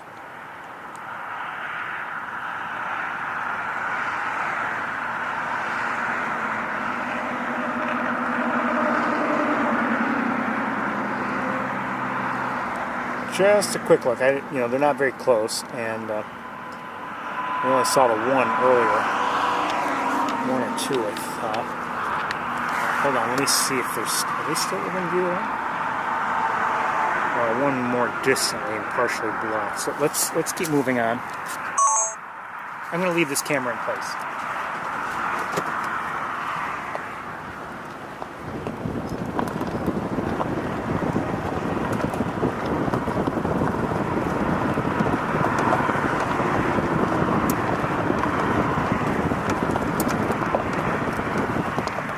Hold on.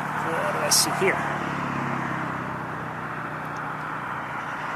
Some mallards out there distantly. Out here, we're going to keep moving on. Maybe.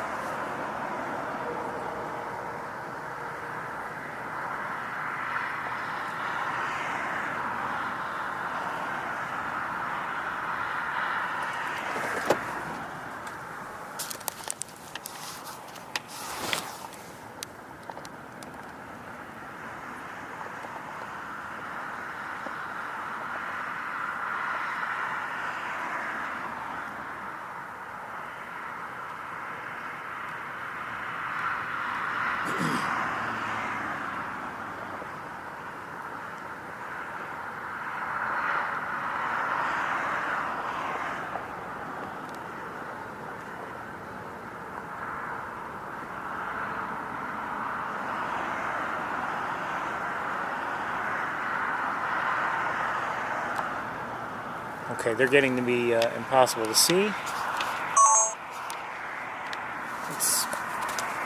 Let's keep going.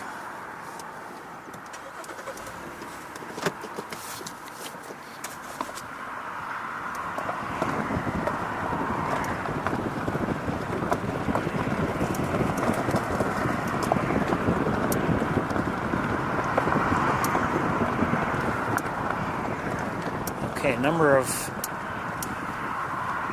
birds out here. Let's take a quick look, see what we have.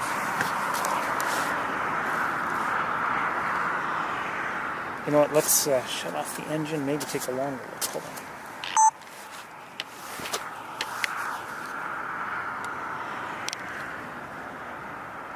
Okay, those are gadwalls there.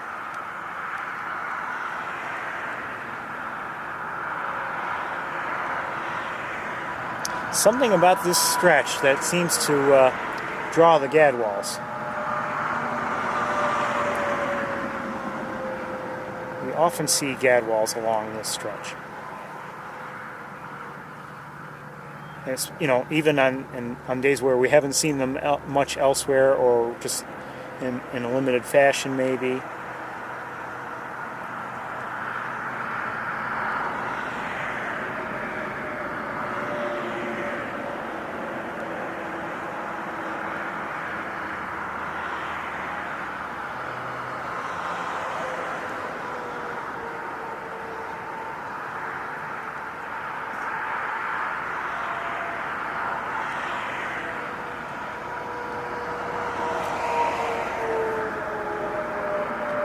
For me, these are males. For me, you know, there's something about the shape of that head. It's not quite round. It's like it's got a bulging forehead almost that I notice. So that helps me to identify them.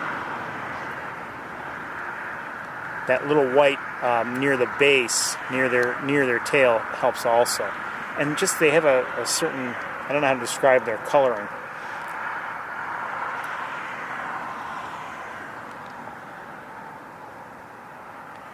But that too can help. But you know, you don't always get to see that.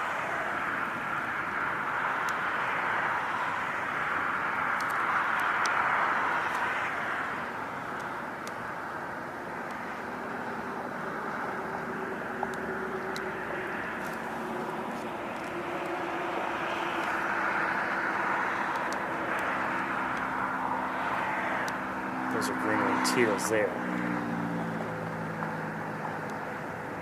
That's a gadwall.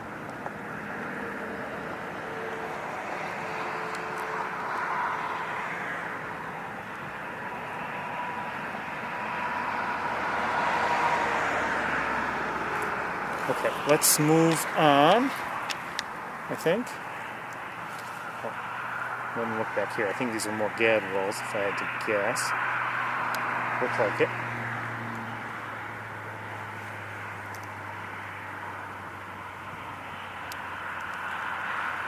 Okay.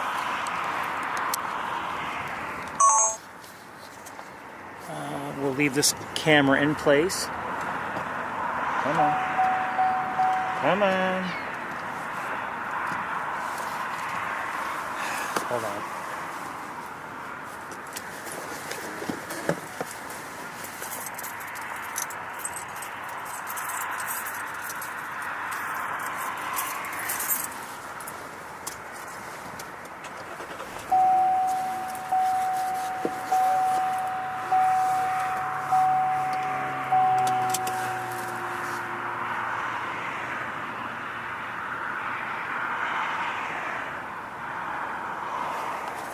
Wish I were better at identifying ducks in flight. There's some, you know, especially just by their silhouettes. I'm not good at that.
I think we have ring-billed gulls here, if I'm not mistaken.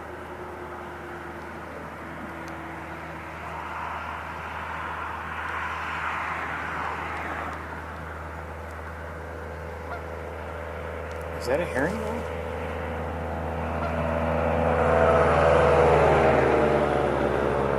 I think that's a herring gull.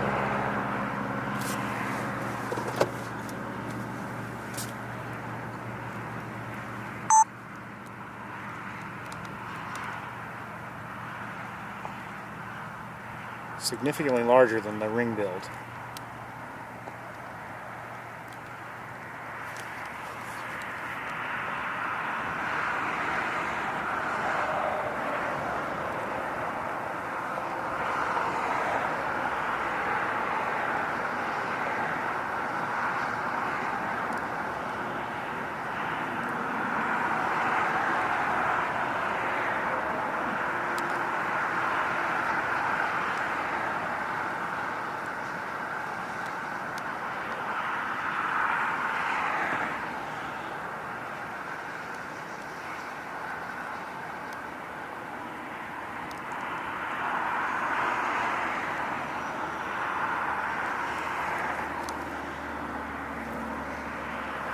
Okay, let's move on. Let me just check one more thing. Okay, that's nothing. And let's switch cameras.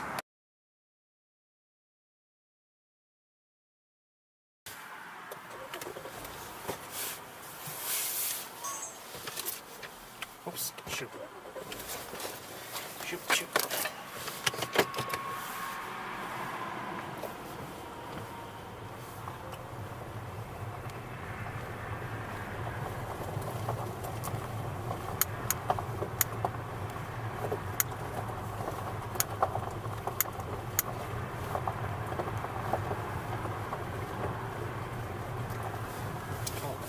In the distance, what do I see?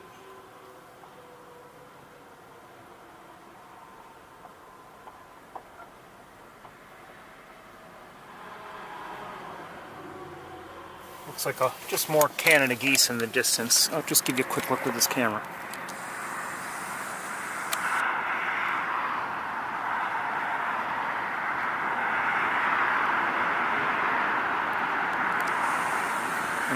see anything else.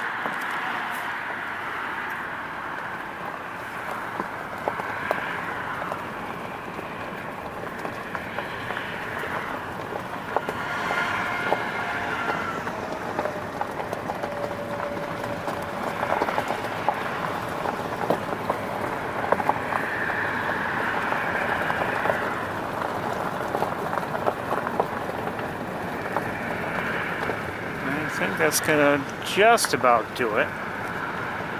There's a chance we'll see something before we exit Wildlife Drive, but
thermometer now reads 52 degrees. Uh-oh.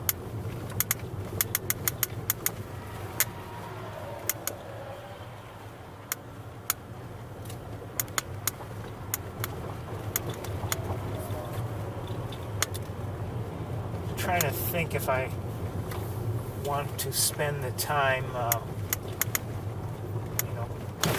just going to Van Dyne's Spoor. I'm not sure if I want to or not.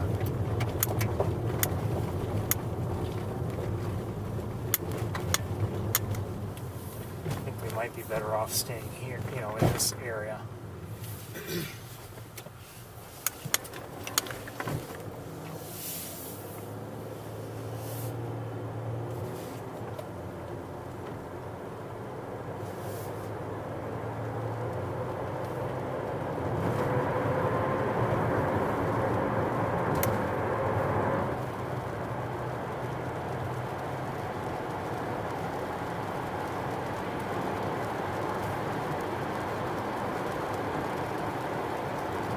Saw some starlings, but I'm not sure if they were starlings or regular blackbirds.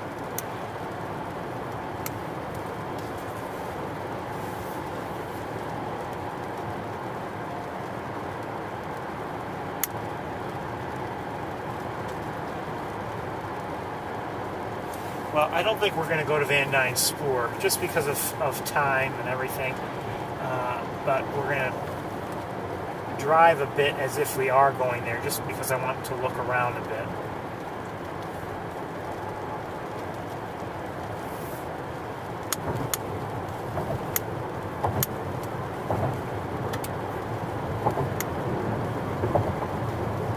So I may lose the connection with you. And who knows, I may even change my mind and go to Van Dyne's Spoor. I don't know. You know what? We'll go quickly. We'll take a look.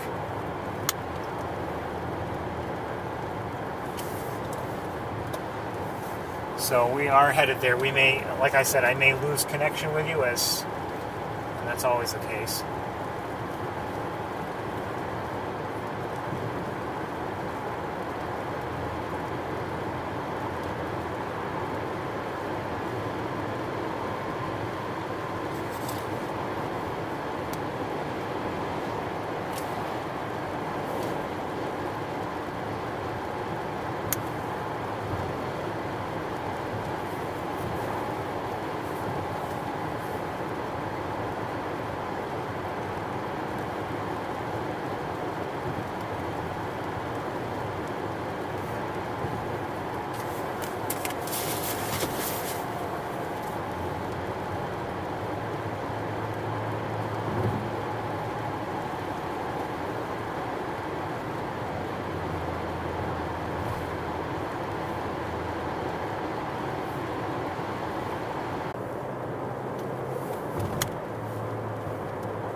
A little bit of rain.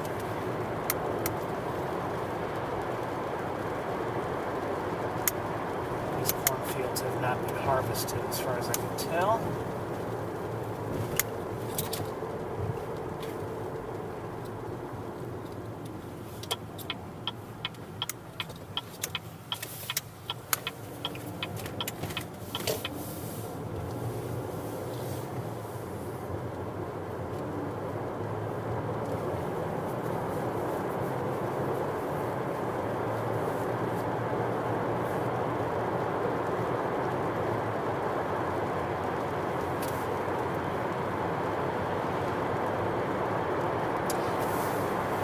Again, if you're new, some of the fields in this area, the agricultural fields, once they're harvested, they can be a strong draw to migrating birds. Including Canada geese and maybe snow geese. Also, various ducks, swans. Oh, I think probably see a red-tailed hawk. Pole in the distance. I could only see a silhouette though because it was backlit. What else? Sandhill cranes. So some of these fields can be really, really great if we're in the right place at the right time.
I wonder if this is a bad idea coming out here.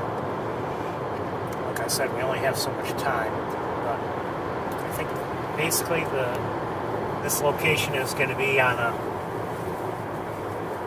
very short leash. If we don't see something, see something good, we're just going to get right out of here.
Looks like some kind of harvesting is going on in the field up ahead and to our right.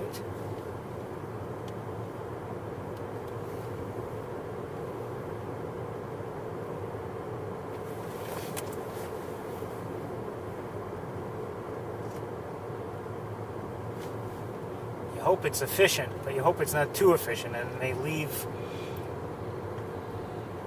enough to keep it interesting for the birds. At least that's my thinking. Actually, it looks like they're just harvesting it and then leaving it right there. Maybe I don't know. Maybe I'm wrong.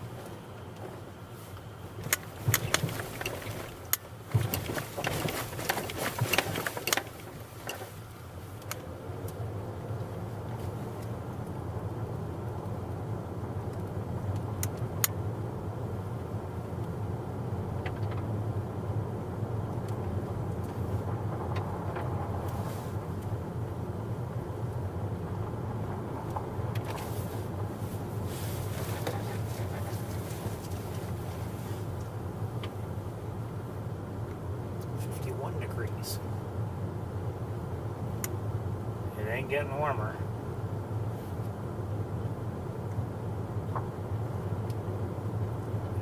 Like I said, I didn't expect it to be warm today.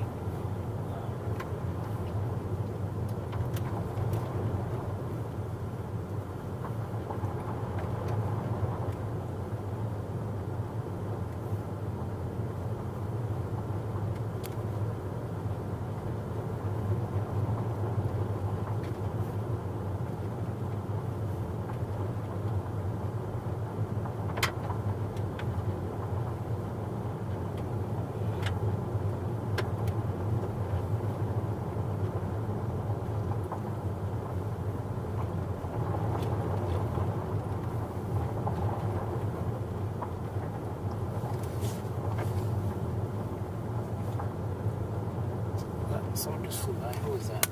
Actually, a couple. One I flew by. Oh. I don't know. Oh, hold on.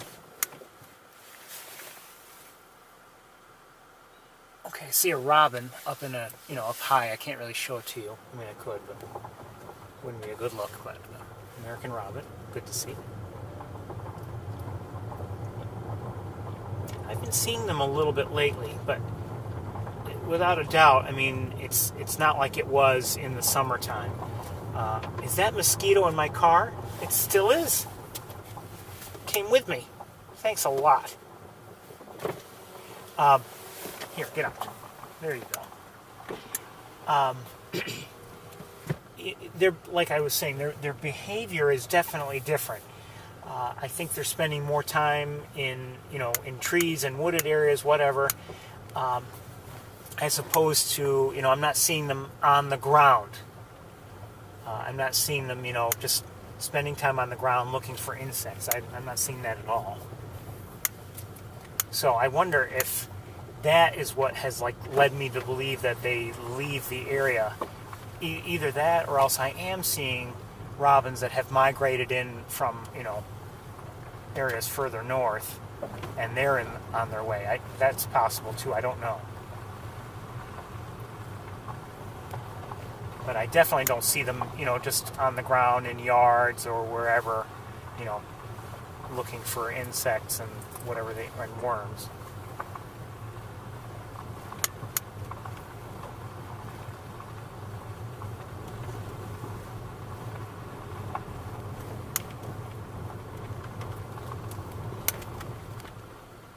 Hearing a chipmunk, and some small bird flew overhead, but I don't know what it was. But it's quiet. I mean, bird-wise, you're not hearing. Oh, just heard a chickadee, black-capped chickadee. Maybe two of them. Sounds like two of them.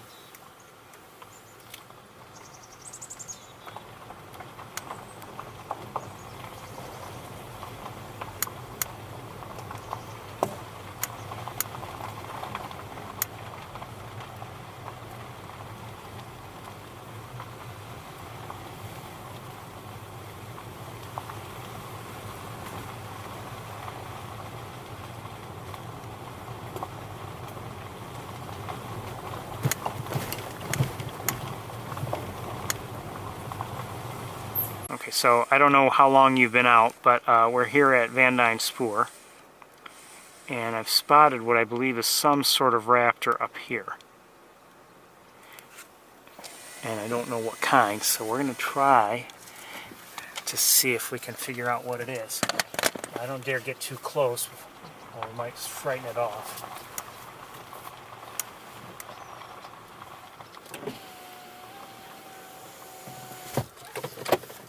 I wish these wires would just stop bothering me. I think I hear red-winged blackbirds. Well, let's see if we can take a look at this raptor.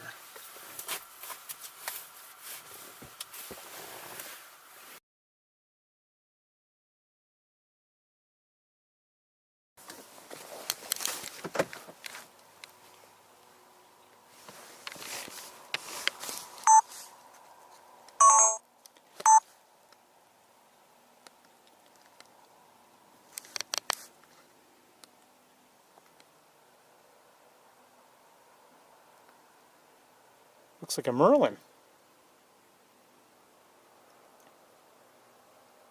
So not much bigger than, just a little bit bigger than an American kestrel, but this is a Merlin, everybody. It's a small falcon.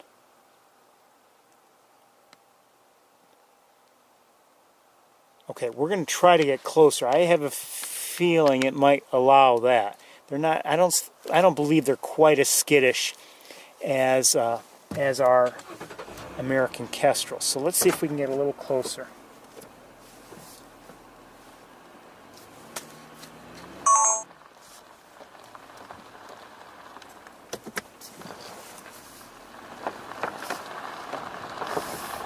Leave everything in place, obviously.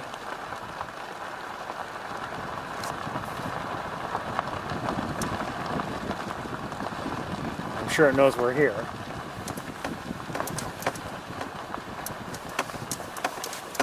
I wish they would have fixed this road this year.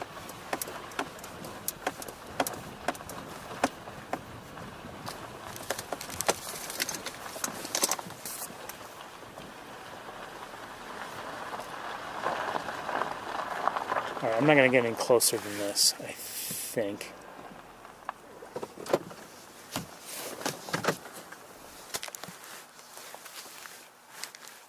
So it's kind of backlit, so we're not getting a great look. Uh-oh.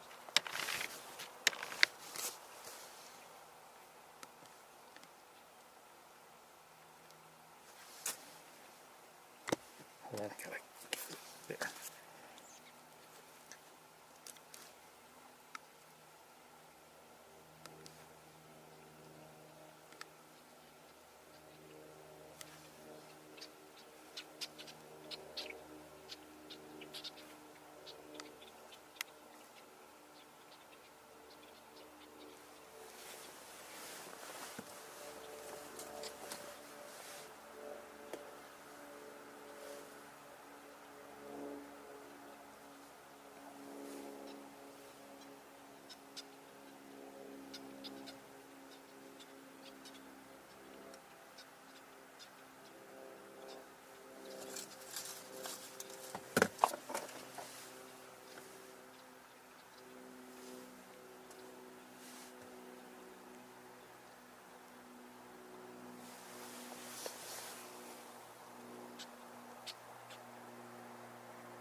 While we're looking at the Merlin, I'll look around.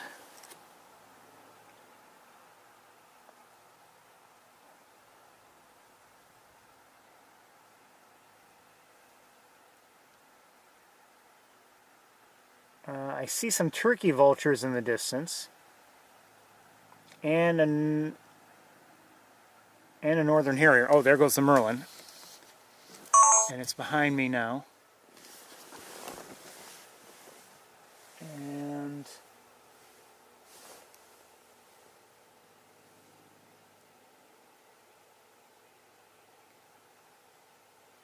landing on another pole behind me. So let's continue on. Let me switch cameras.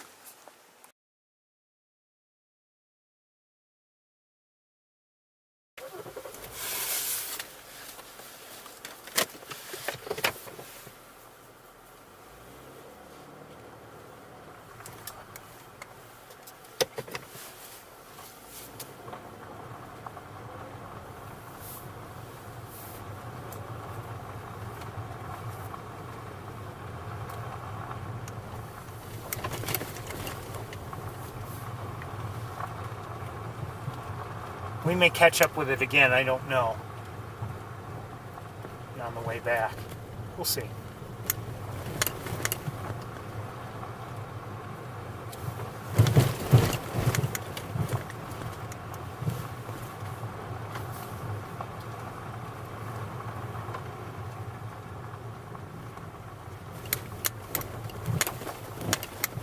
Glad we saw it though.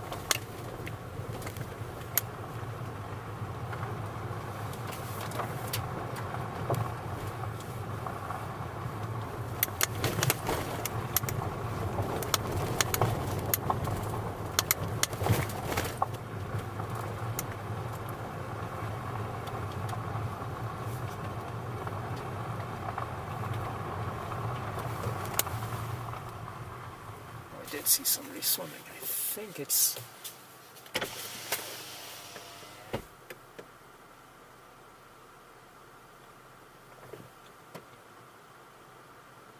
Yes, I just saw a common gallinule. Oh, hold on. Bald eagle. Oh, and it's chasing after a duck.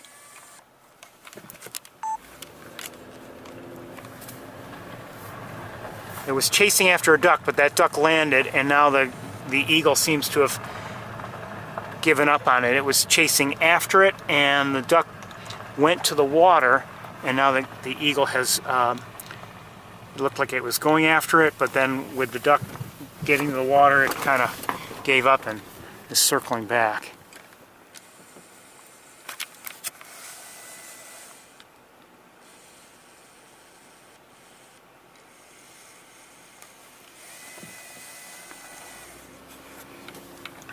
This road here, granted it takes wear and everything, and I understand that, and maybe at the end of the season it shouldn't be in perfect shape, but they never dealt with it at all, I believe, this year, so it's an embarrassment. As far as I'm concerned, shame on them.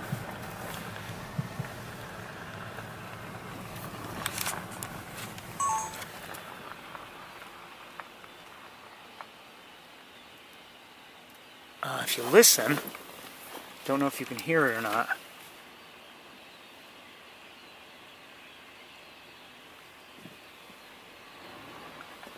From, beyond this brush that's right here in the field, it sounds like there are a lot of smaller birds. I don't know if they're starlings or maybe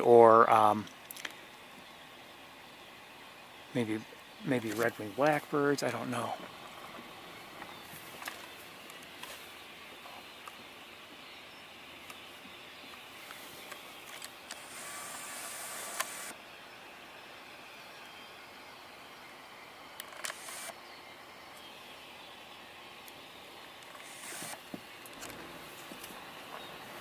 Can't see because of all this stuff here. We can't see that field very well.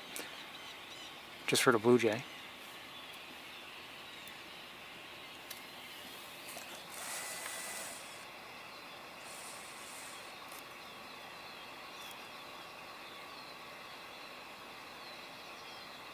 Let's take a look at what some of those birds in the trees are. Maybe we can figure out what's going on.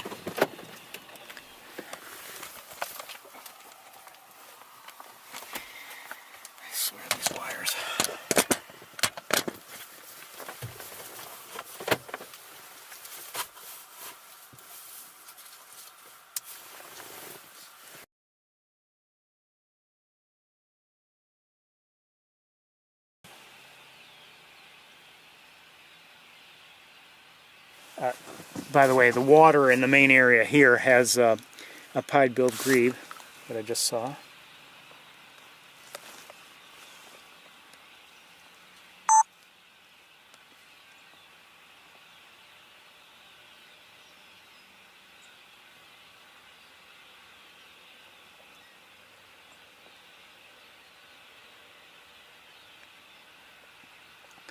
So I think we have at least, yeah, some red-winged blackbirds, but we may have a mixed flock here. I'm not sure if we have other species as well.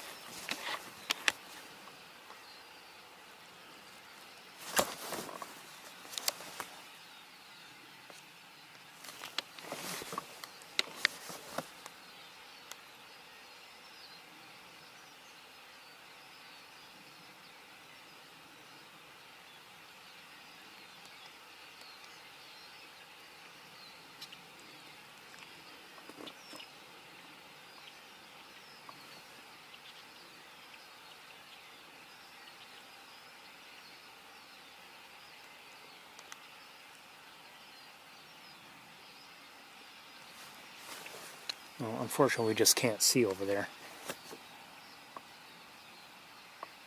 But you can hear a lot of vocalizations. I'm guessing we are hearing mostly red-winged blackbirds, but I could be wrong.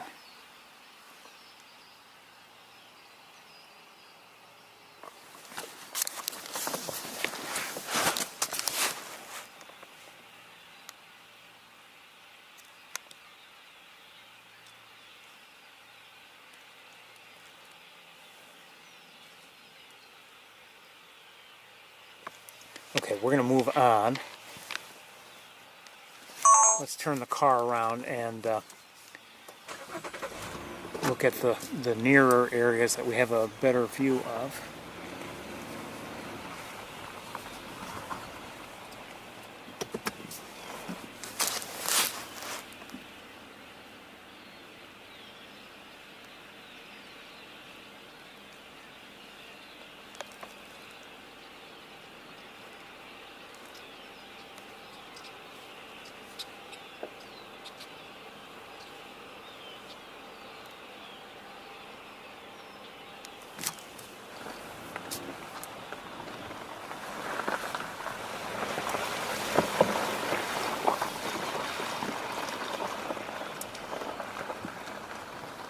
Not much here. Maybe I shouldn't be using this camera here. I did see that pied-billed grebe that I mentioned, but I don't see anything else really. So let's start heading back. We'll look a couple of little channels we'll look through. Just, yeah, is there something there? No.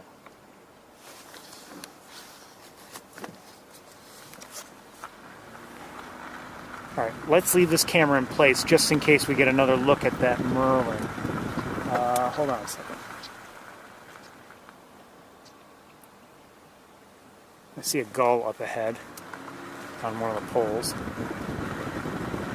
I'll get a look at that.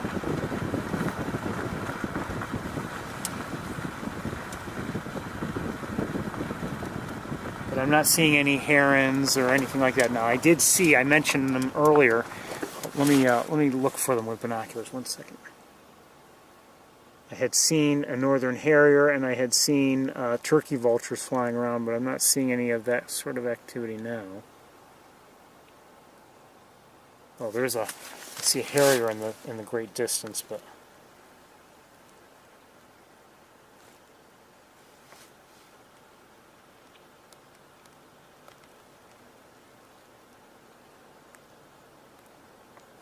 somewhere out there, and I might be hearing somebody closer by, but I'm not sure what or where.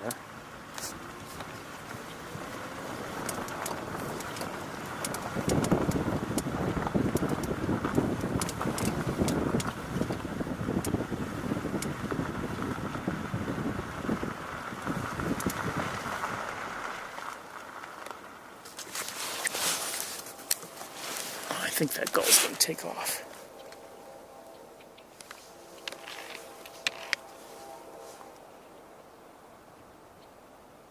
Looks like a ring build.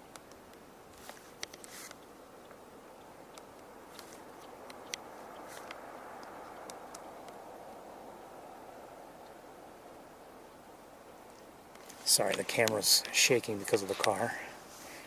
We're going to move on anyway. Just don't have time.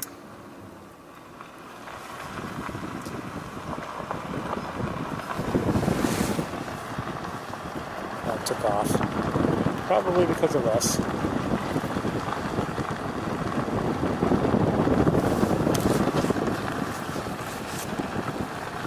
Let me check for the Merlin. Hold on.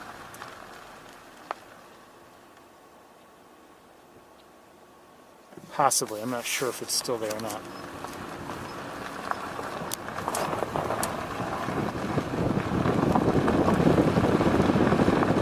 So, I mean, am I... Oh, I see... Hold on. That may not be a Merlin. I think I see something larger. Wait, is that a... Harrier. Northern Harrier.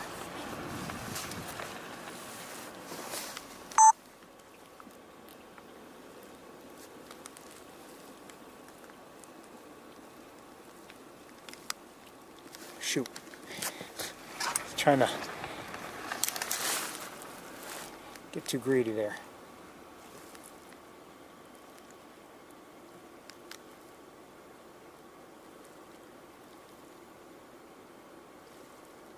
Okay, well, that's it.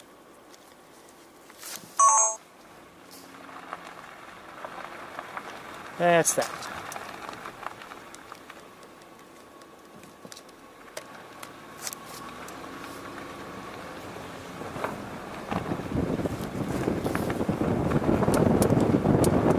Don't know if that Merlin is still there, and maybe we'll get another look, maybe better one if it is still there, but I think it's maybe not.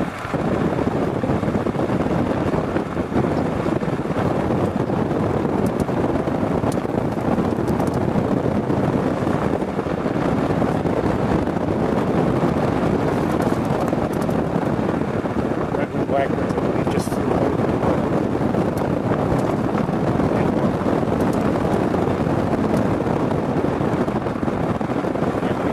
Look with binoculars. One moment.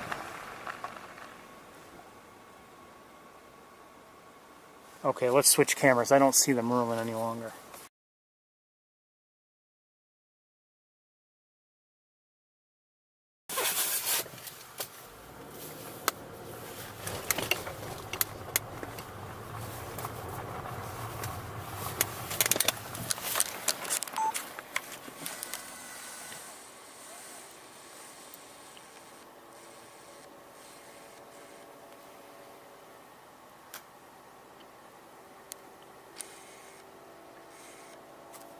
And there was another one.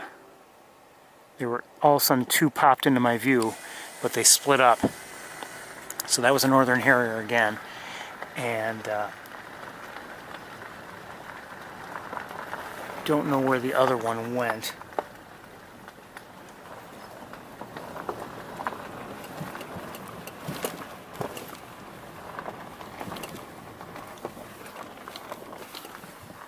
Great road.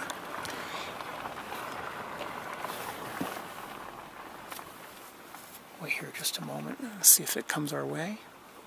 I doubt it will, but I don't know.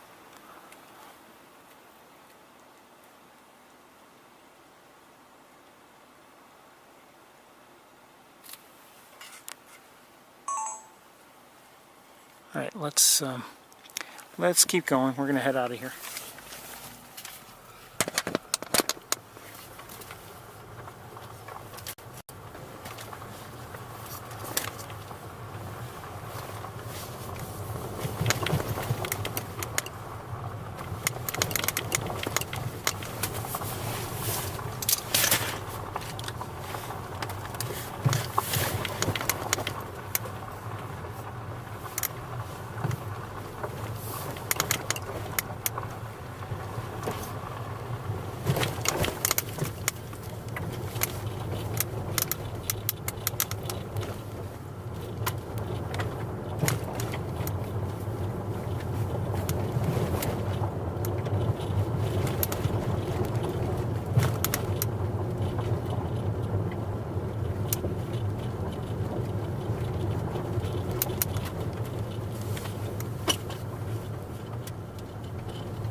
think we'll go to East Road, but we probably won't go anywhere else.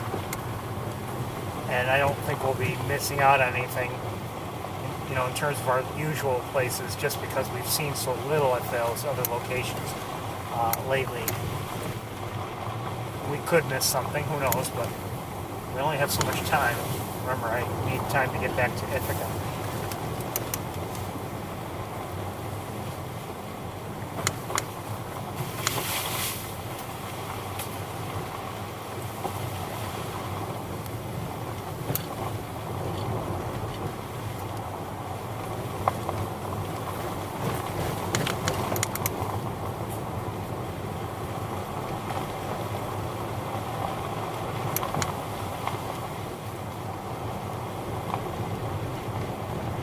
Maybe this was a bad idea. Maybe we shouldn't have come out here. Of course, we wonder what did we miss.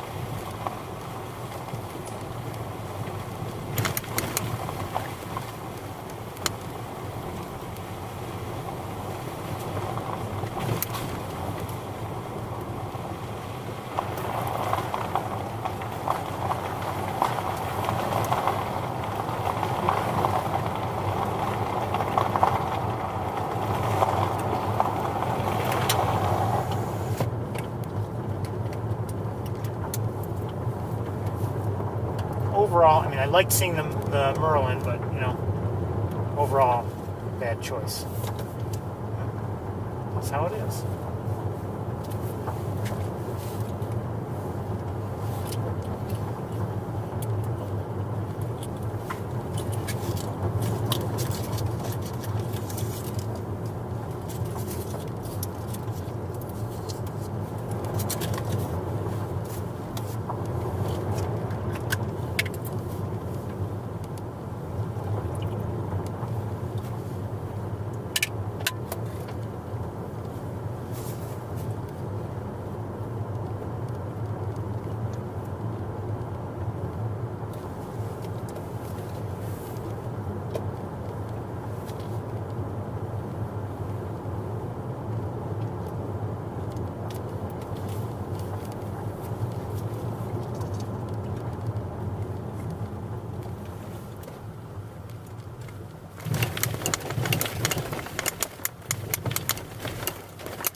Day goes by so quickly. At least for me it does.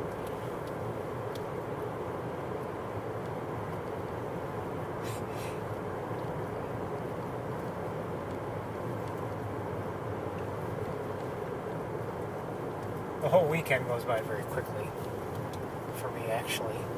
In fact, like last night, Friday night, I was finished with, getting, prepping for today. Pretty much finished. And I was just thinking to myself, okay, weekend's over. It just felt like, because I knew that today would go by very quickly, and, Sunday usually goes by pretty quickly too, and I've got stuff to do and everything. Weekend's over. And I often feel like that on a Friday night. Even though it's, obviously the beginning of the weekend.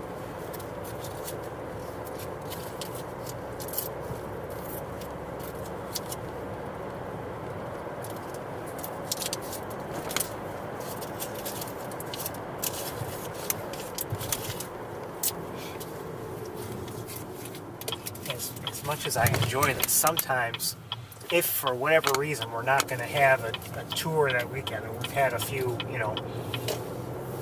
had a few of those weekends here and there this year, whenever that has happened, it has felt as if I've had a long weekend. You know, getting that extra day.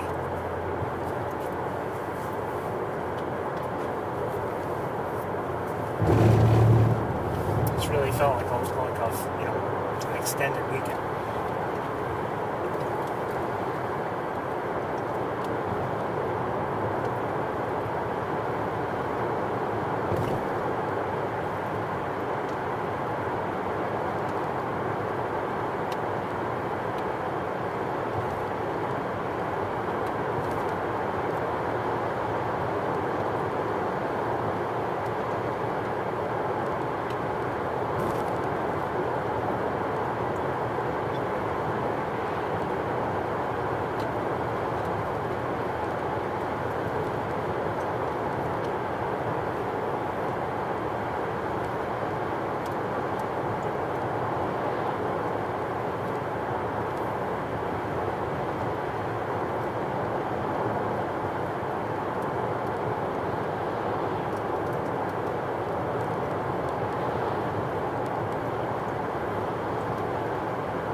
Degrees.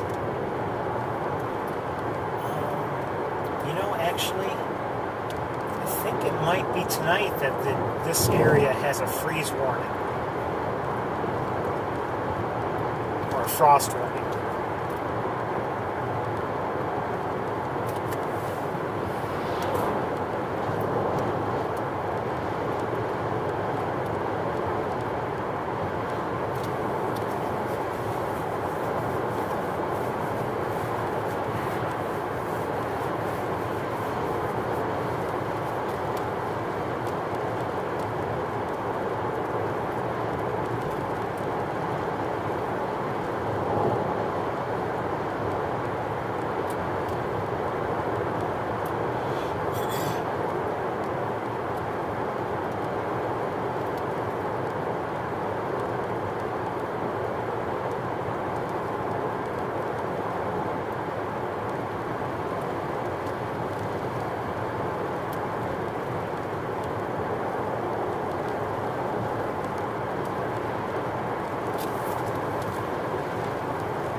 Oh, I forgot to mention one species, shame on me, at Wildlife Drive, and that was pigeon. I saw some first program. The only reason why that came to mind right now is because sometimes we see pigeons in that area we just passed through.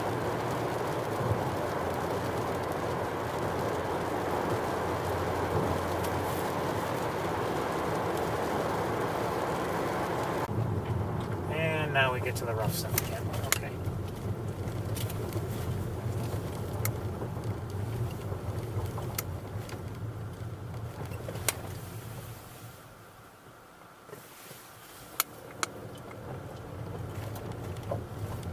We won't have much time here, I'm sorry to say. I don't know if we'll see much here. If the last couple weeks have been any guide, I would say we'll see a fair number of birds down there, but maybe not. We're not going to have too much time to look at them. I think I should get back to Ithaca.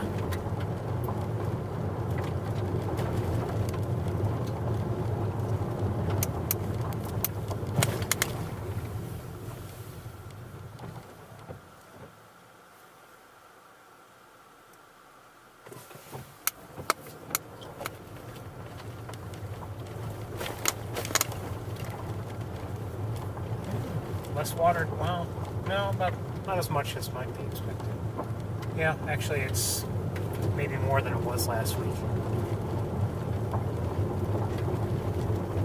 Nobody here though, no cars, I mean. Not that I can see.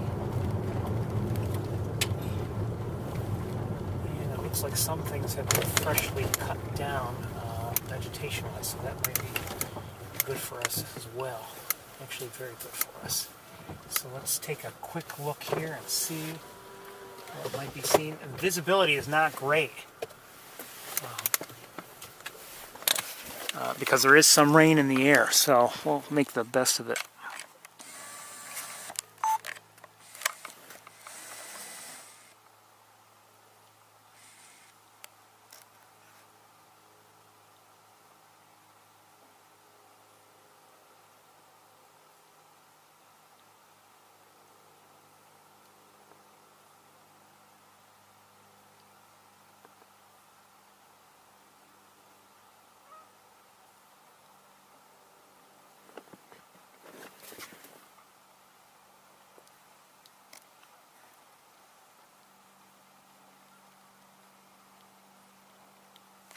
I want to switch cameras right now. I want to know what those are.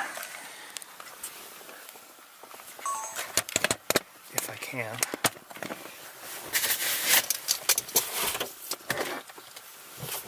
Oh, and I see something white down there. I'm not sure what it is. Something might be an egret.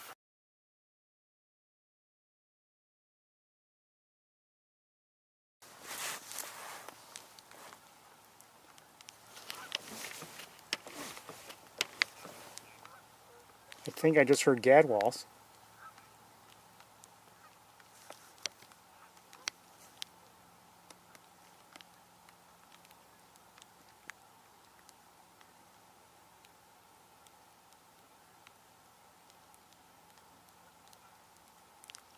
Are these mergansers? I can't tell. Visibility is not great because of, like I said, because of that rain in the air. Hold on. Hold on a second. I gotta do something. Protect the lens. There we go.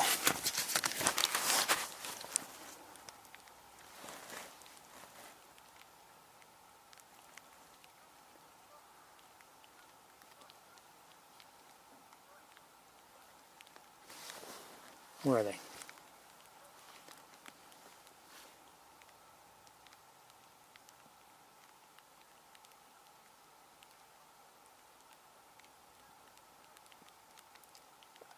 I might be able to tell with a, with a look on a bigger screen, but these look like,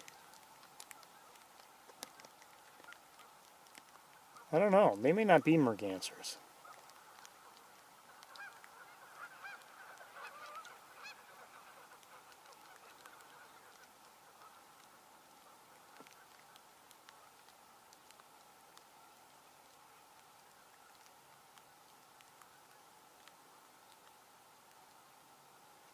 These are looking more like mergansers, but the others didn't. They seem to have rounded heads, but maybe I'm wrong. No, okay. I think they are mergansers. I don't know if they're common or hooded, but...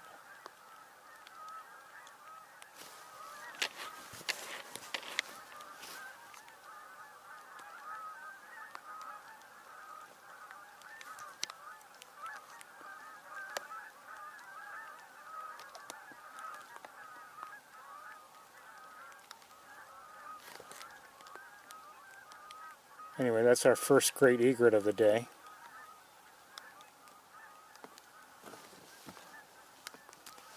And let me look around with binoculars a bit. Let me point you at the geese or the mergansers or whatever. Is that a great blue heron there? I would say. Anybody else there? Maybe not.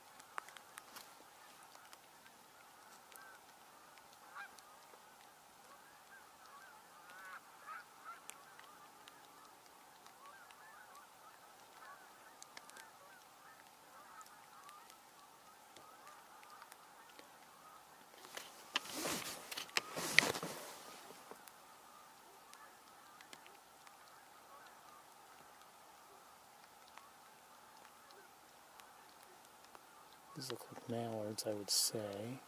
But that's a gadwall there. That's center screen. A couple gadwalls.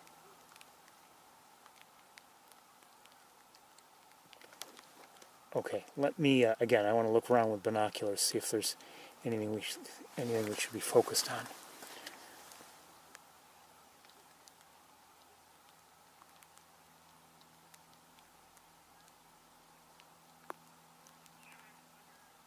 Oh, there are several egrets here. Okay, so it's not just the one. And there's some swans here. So we saw that one egret there. That was our first of the day.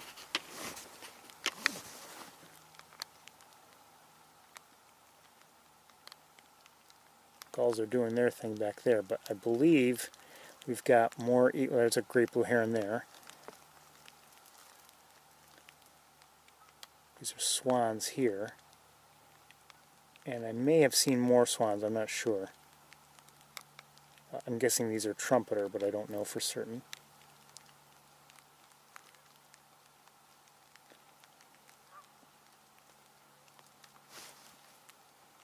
Thought I saw more egrets. Hold on. Let me adjust this here. That's better.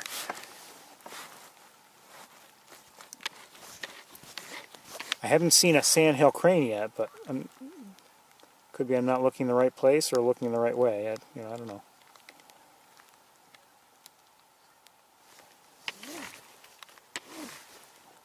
Did we see these swans already? I don't believe so.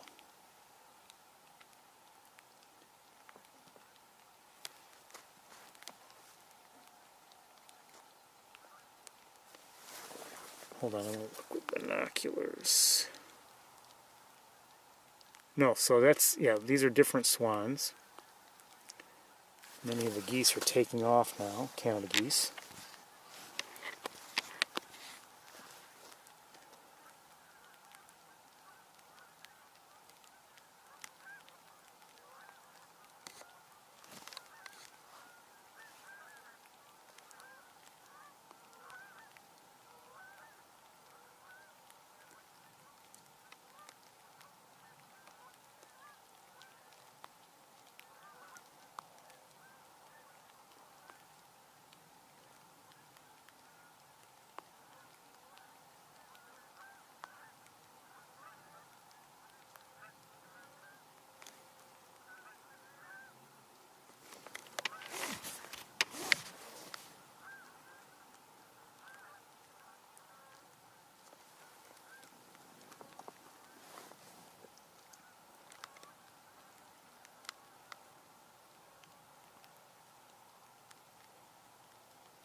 Our first cormorants of the day.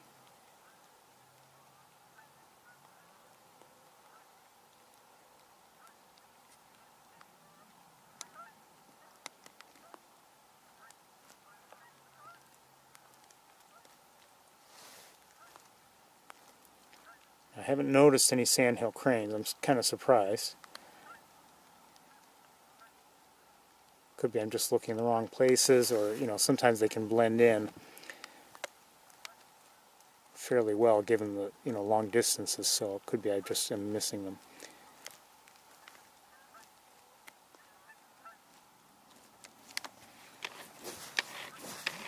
Okay, let me give a quick look with binoculars.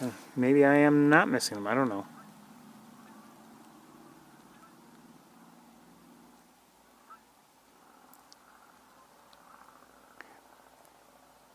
No, I don't see any.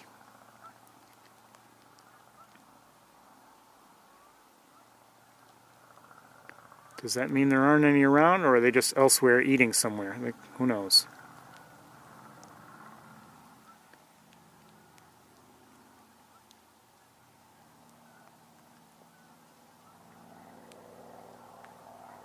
But I don't see any here. I do see in various places Canada geese, out on the not in the water, but in the the grassy areas. But I don't see any crane. Let's head towards Maya's Point. I don't think we'll go there. I just want to head that way. Oh, I do see some cranes. Just a few. Where did I see them? Just a few.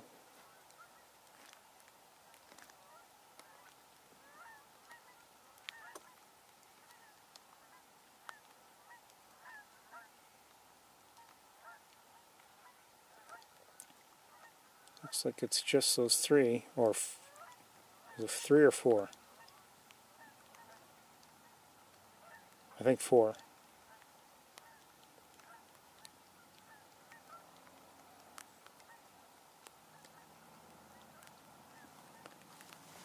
Where are all the others? I don't know. Maybe there aren't any others in the area, but I have a feeling there are, just they're elsewhere. Anyway, you know what? I think, what time is it? Given the time, I think we're going to shut down for here. And, you know, also because it's starting to rain, not that it's a big deal, it's not raining hard, but I'd rather get going and start heading back to Ithaca. I'm sorry about that. Let me think, so...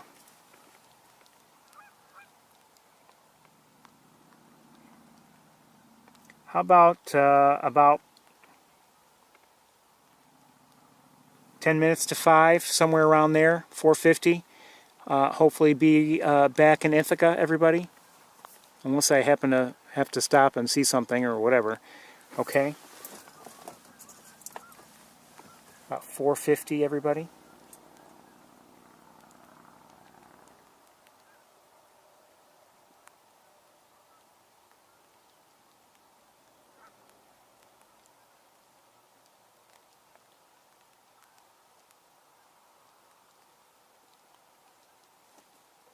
Okay, you have the message, and I will see you all in a little while. Bye-bye.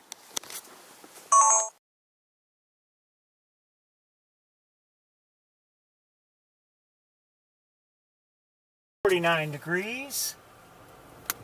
Just started looking.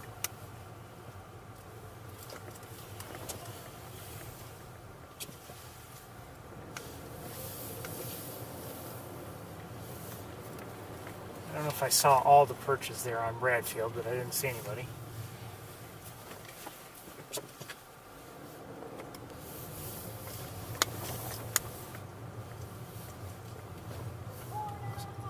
There's a soccer game going on by the looks of things. We won't be watching, sorry.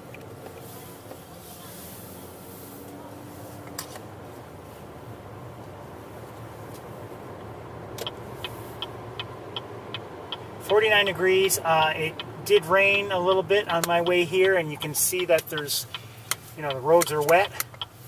So it's rained here also. Nice driving there, Toyota.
Saw a mourning dove.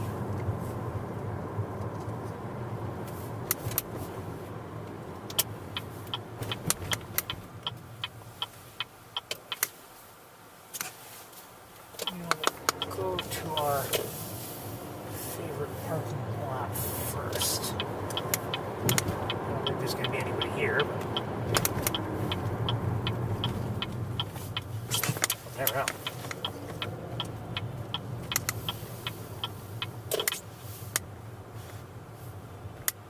So I have no idea how much rain they received here. I think the rain I've seen today here and there has been, you know, light, and nothing heavy to this point.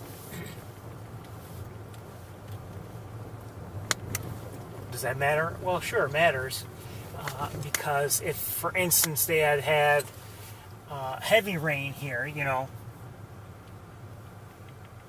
you might have birds here that are just spending more time just drying off rather than, you know, going about their business.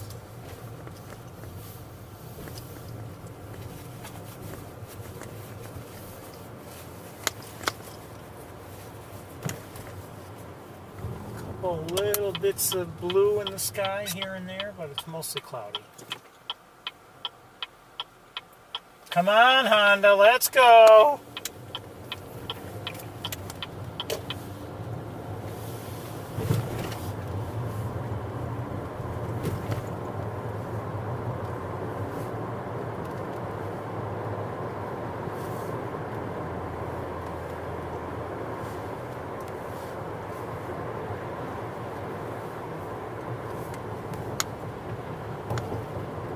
It seems today that the Hondas have been doing the best they can to be in the way. And, you know, I've been stuck behind some here and there. They're not quite at Toyota and Subaru level, but they're doing their best.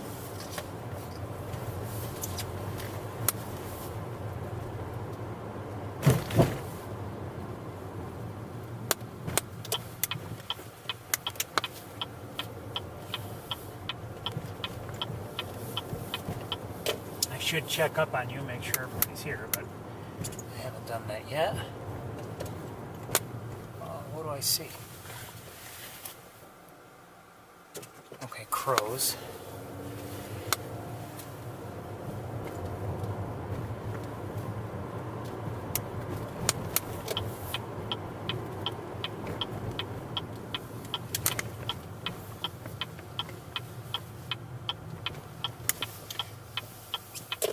Last week we saw Arthur here, but I don't see him now. Not that I expected him to stay here, but...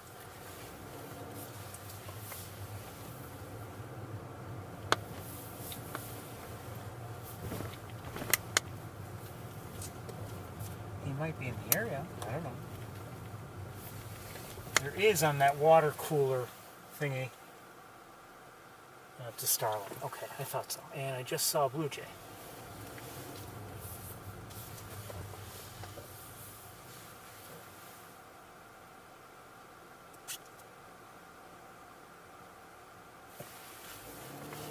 Let's continue.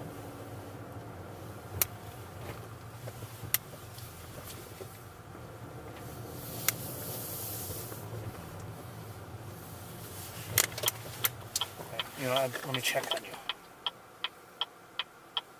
Okay.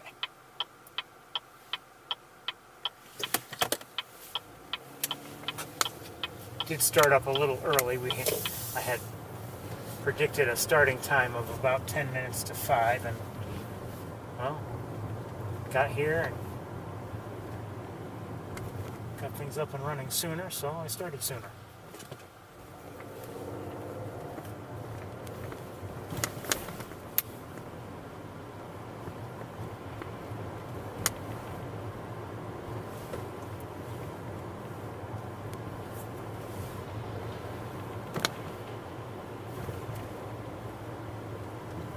Now, we have the soccer game. I'm not sure if there's anything else going on here on the campus. There might be a football game or something, given that the stadium lights are on.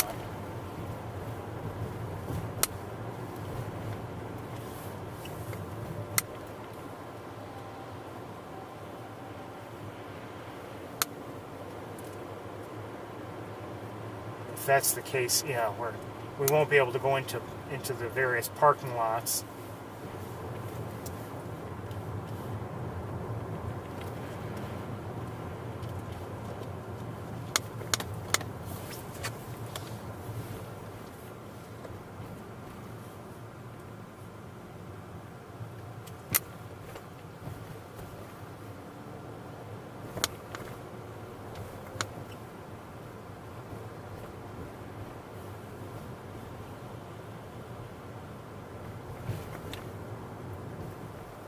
you might assume, oh, if a game is going on, the traffic is going to be a nightmare.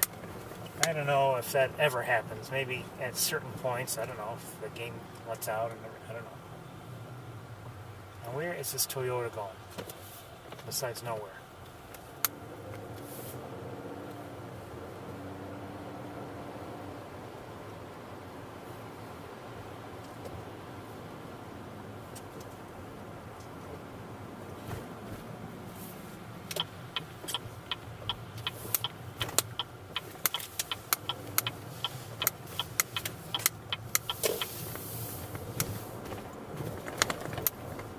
There's a very good chance we won't see anybody. You never know.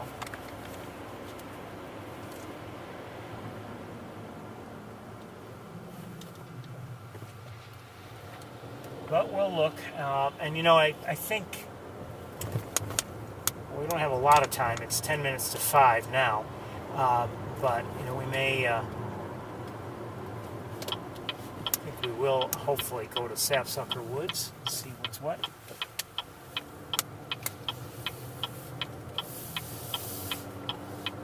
Give it a try anyway. Unless it starts to really rain, but I think it just seems to be sort of... Oh, I think I just saw a robin. I believe it's maybe kind of sort of clearing up a bit.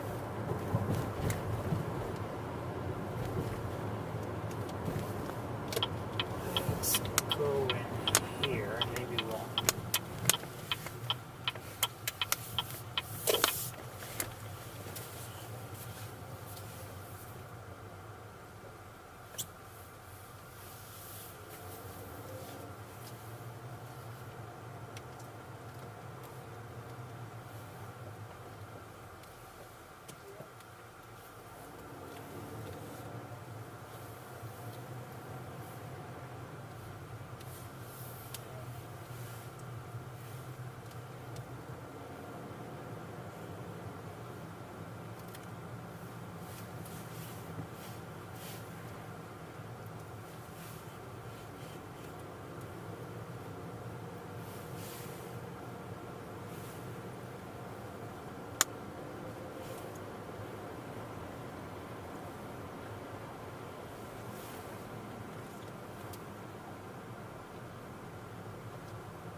I'd like to say it was really nice to see Big Red and Arthur last week.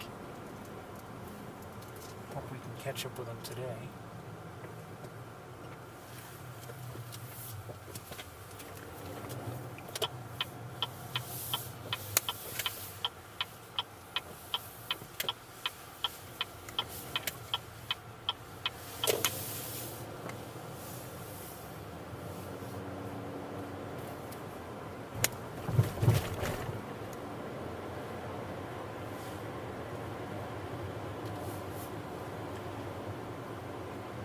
There is a fair amount of traffic, I would say, here on the campus.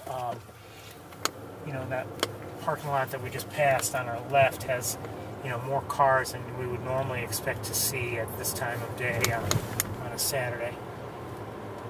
Or at least, I should say, at least more than we've been seeing. And I have no idea, what that traffic is, if it's just happens to be there, or if it's related to the sporting events. I don't know. Hey, you can't go through here? Oh, that's great. Great. Okay, well, I'll look back at Bradfield anyway from here.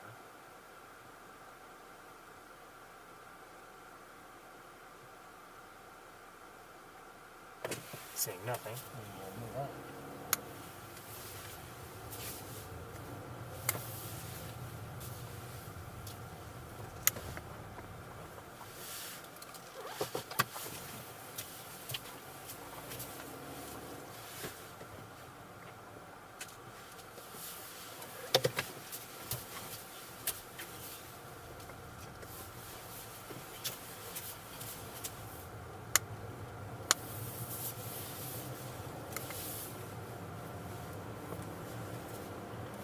been able to go through there before.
See a starling.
More starlings on the central heating plant, but no hawks.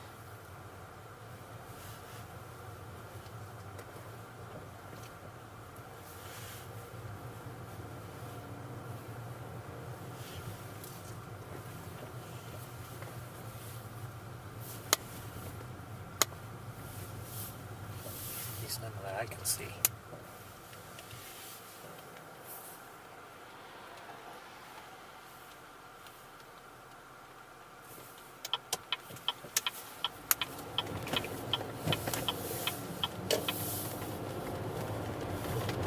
Uh-oh, here comes the rain.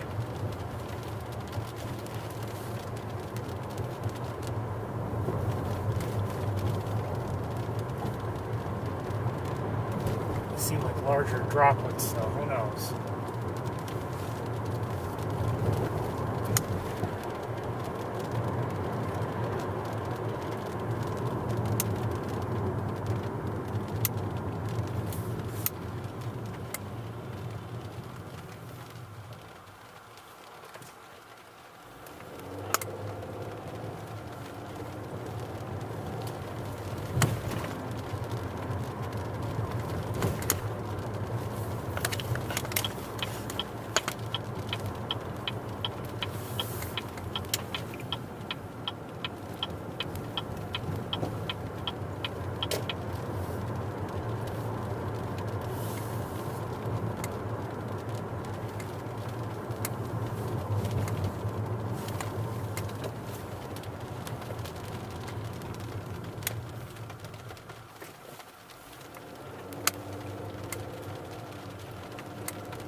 our walk at Sapsucker is in jeopardy.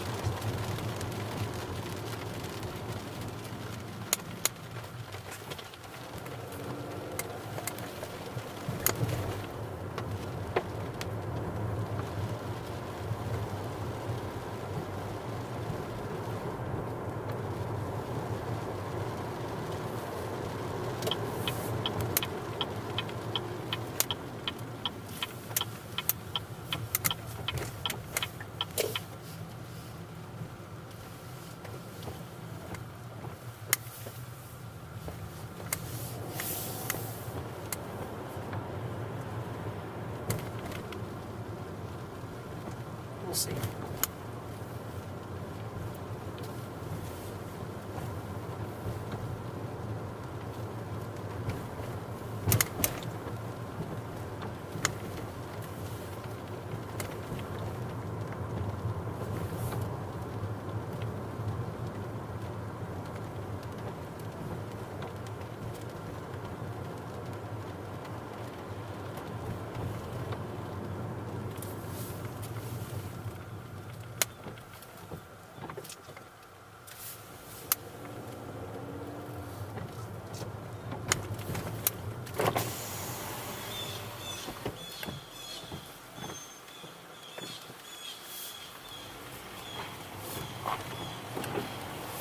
Just vocal here, but it doesn't mean that there's a hawk nearby because they get vocal this time of year anyway.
I'm not sure if I can ever remember a time here on the campus when there wasn't at least one road closed off because of some sort of construction or something.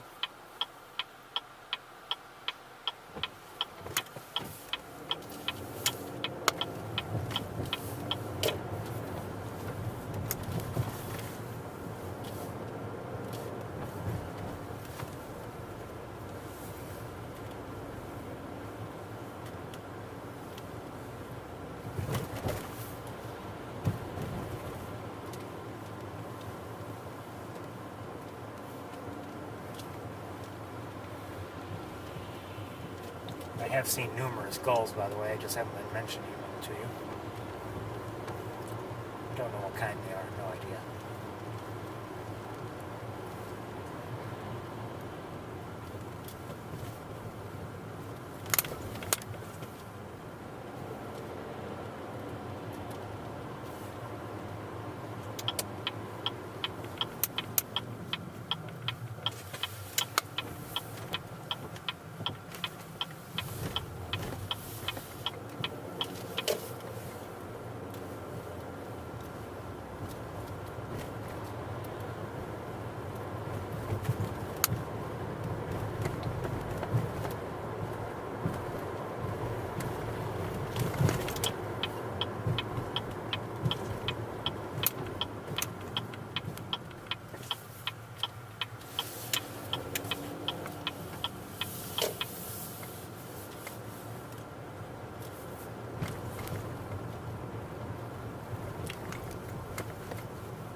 I'm not seeing anybody.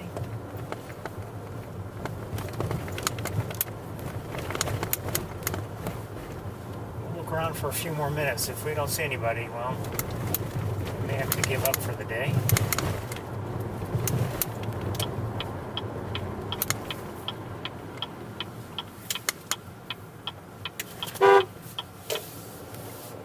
I beat my horn because he was looking at his phone while crossing the road. Wrong, wrong, wrong.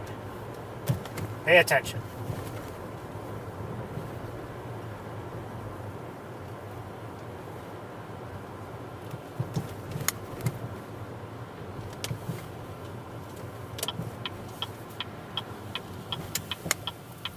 When you're in the road, you have a responsibility to get out of the road. You have to remember, you may be a pedestrian and you think you have, you know, all kinds of rights and this and that right away, but you don't actually, not really. The roads are designed for cars. And a car could easily be barreling along and miss seeing you or whatever and eventually strike you. So, you know, you have a responsibility when you're crossing a road or you're in a road for any purpose to get out of that road as soon as possible. I say that sincerely. I really do. Oh, I see somebody.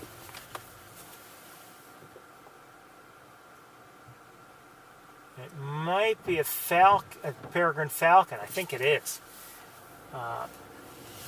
You know what? This is as good a place as any to see it, I think. Let's look from here.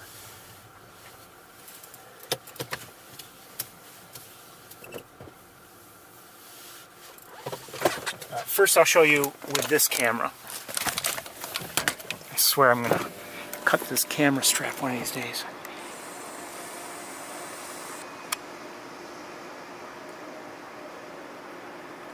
It does look like a peregrine falcon, but let's take a closer look.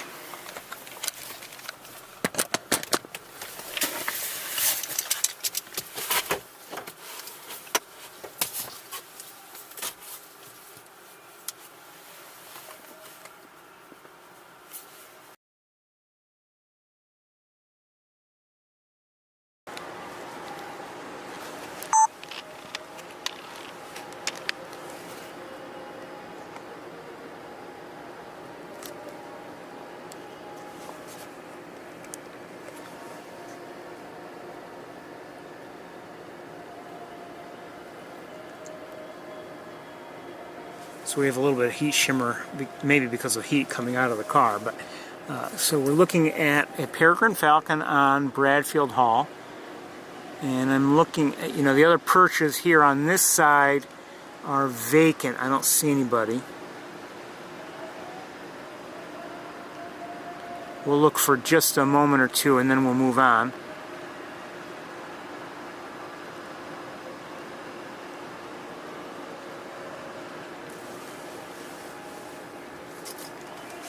And I don't know if I just missed it there earlier when driving by or if it just arrived there. I have no idea.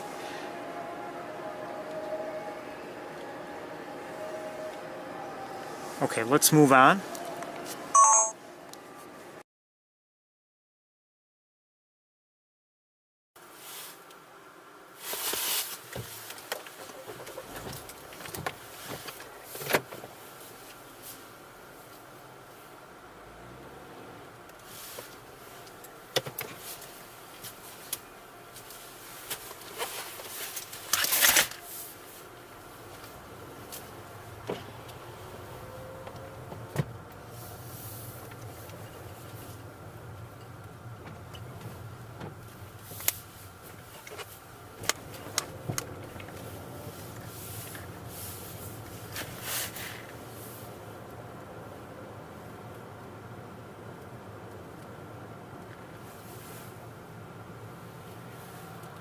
You know, I know I didn't look at that particular spot, or at least I don't believe I did, so it could have been there all along. I don't know.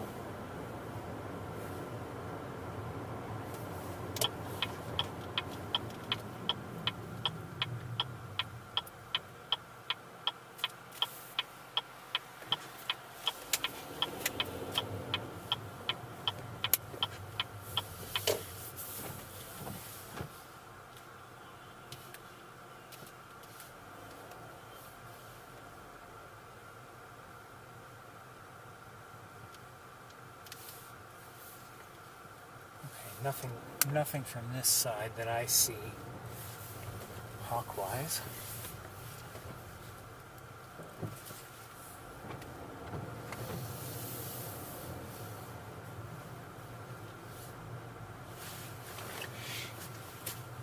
You know, obviously in the warmer weather earlier in the season, you know, I'd be driving around with the windows open, and which would help me, you know, hear any alerts that might be going on because of because of one of the hawks. But not only is it colder, but outside right now, 47 degrees by the way. But there are fewer birds around that would be sounding off with such alarms.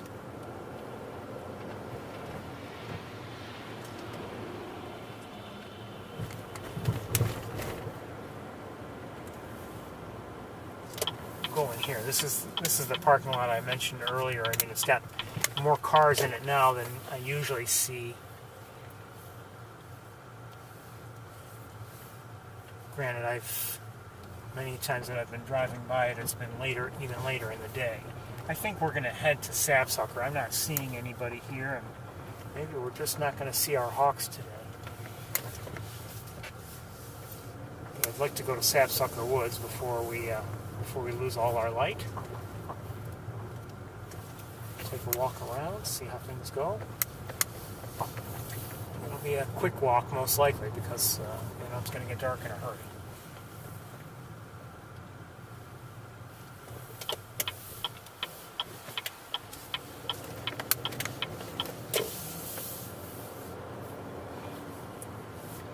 You know, up ahead and to the left a little bit, I mean, it almost looks like things are breaking up a bit, cloud-wise. Some patches where it looks like the sky is, significantly lighter. I don't know, but we're heading to Sapsucker anyway.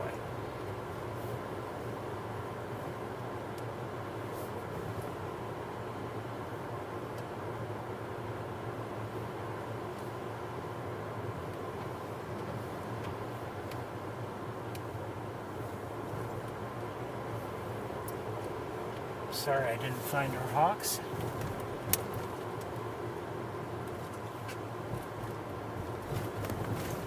This is an example of the sort of thing I was talking about earlier today while at Montezuma,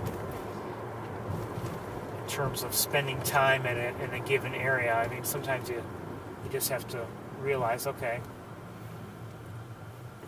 maybe what you're hoping to see is not going to be seen. A few robins have been flying over the road, and one just landed there.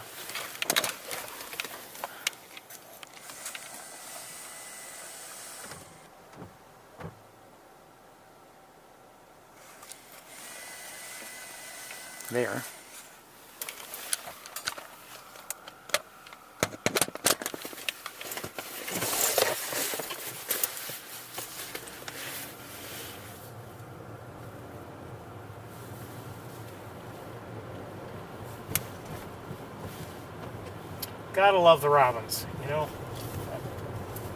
Unless we see some wintering ones, you know, in the few next, coming weeks and months, we may not see too much of them, unless they're, like I said, wintering in the area.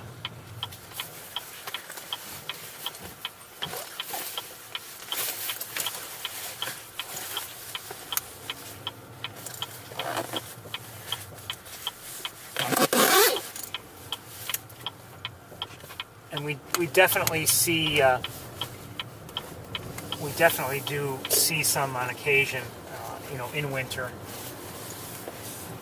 here on the tour. And what I don't know, and will probably never know, maybe I'll know, is whether they are individuals that have decided to just remain in the area, or if they have come from other areas and are wintering here.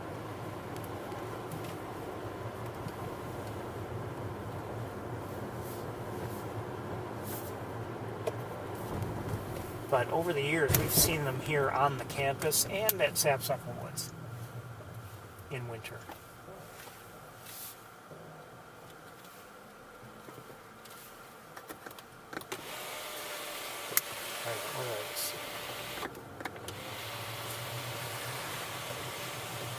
Come on, come on, keep going, keep going.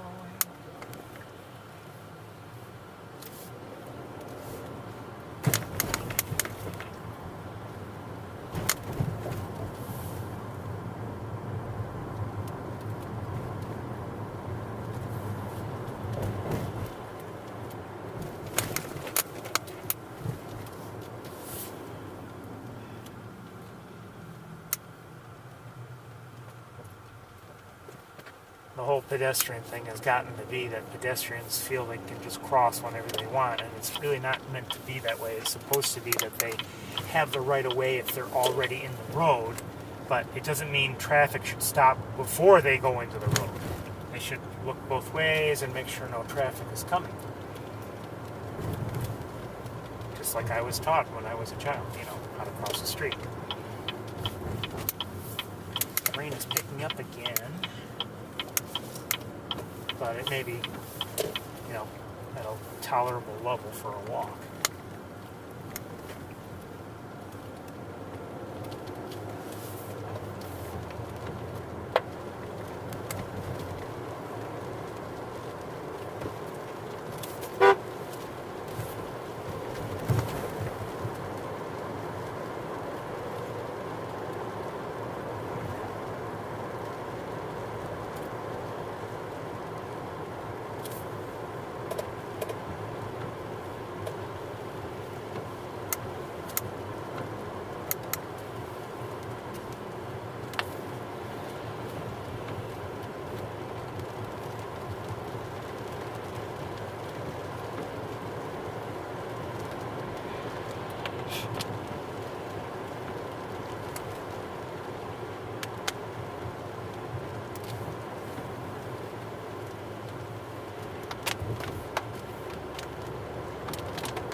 Once we arrive at Sapsucker, I'll need, a few minutes to gather stuff up so we can walk.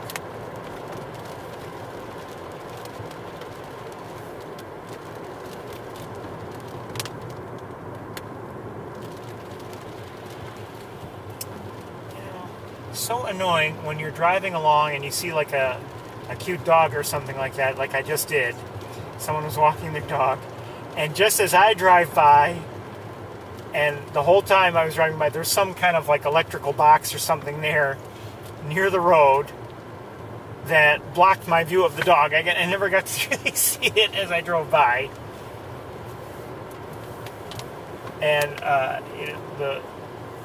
the owner of the dog just, had to pause for one moment just because of, the dog's action. And so that made sure that it was out of my view the whole time. Very annoying. Sorry.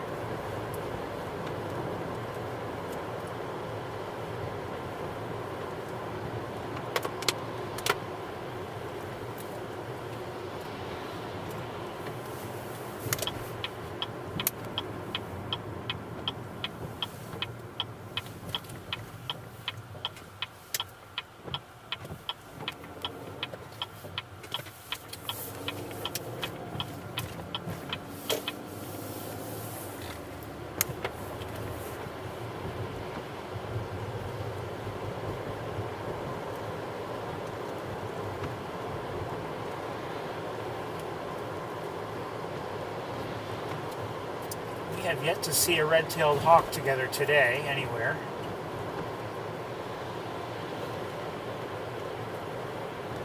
I'll tell you, the very first bird I saw today was a red-tailed hawk.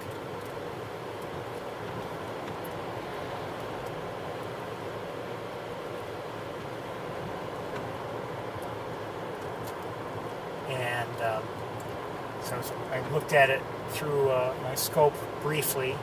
And then I looked up and behind it at a couple of birds that were in another tree. And then I looked back where the hawk was, and it was no longer there. And I figured that it had gone to the ground, and it had. And I saw with the naked eye it had just, it was on the ground or just about leaving the ground. So I retrained my scope on it as it was in flight to a different tree, And sure enough, it had caught some breakfast. And I may be mistaken, but I believe the hawk was Barney, one of my neighboring hawks.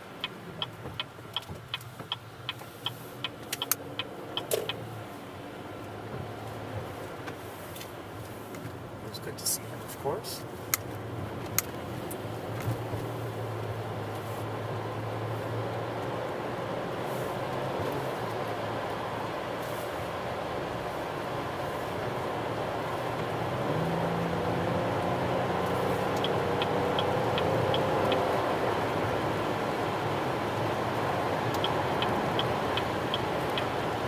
I did, as I was just reaching Ithaca earlier, and it was, it was raining, but I mean enough sun was coming through that as I was driving in, there was a short rainbow actually. The point is, it's kind of sort of occasionally breaking up a bit, and there's a little bit of, right in this area here. Not that it's sunny, but you can tell the sky's a little bit brighter, or at least there's some sun shining on this area a little bit. So hopefully we'll have a decent walk. There's some starlings over to our right.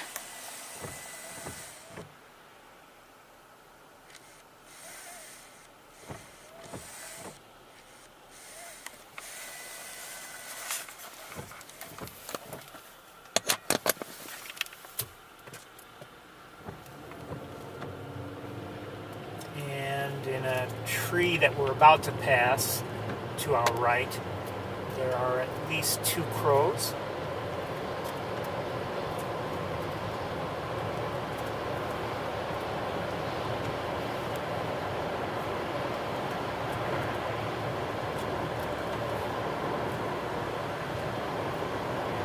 I do see a rainbow to our right, not a very strong one. I think it's rather faint, but there is one up ahead and to the right. See what I mean?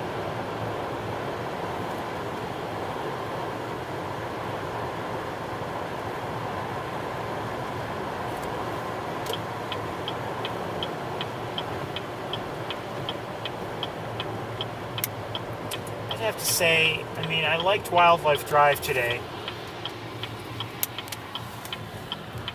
And I'm not going to say that East Road was bad, but you're always hoping to see more. Maybe I was hoping to see more sandhill cranes and see some nice activity. But just maybe we weren't there at the right time. But there were mergansers there, I believe, and I believe I didn't stop for them. But on my way back, I believe I saw more mergansers. I'm not sure if they were common or possibly red-breasted on the way back in Cayuga Lake. I should have stopped to look at them, but just didn't want to get stuck behind the cars that would have passed me. I see starlings up on the utility lines.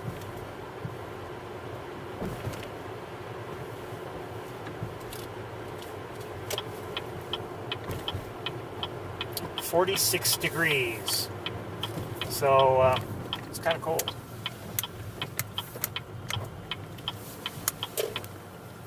One second, up in the tree. Oh, they just took off. Looked like. Hold on, a lot of bird activity going on now. Where'd they go?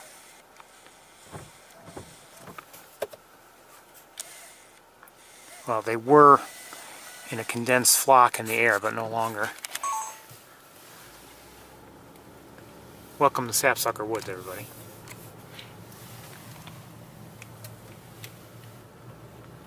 Hopefully we'll have a decent walk. We'll see.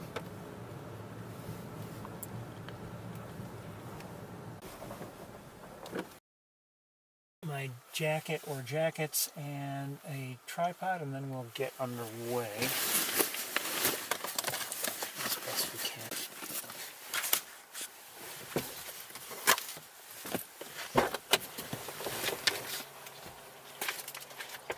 more red-winged blackbirds flying overhead.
I've even heard one or two of the red-winged blackbirds singing.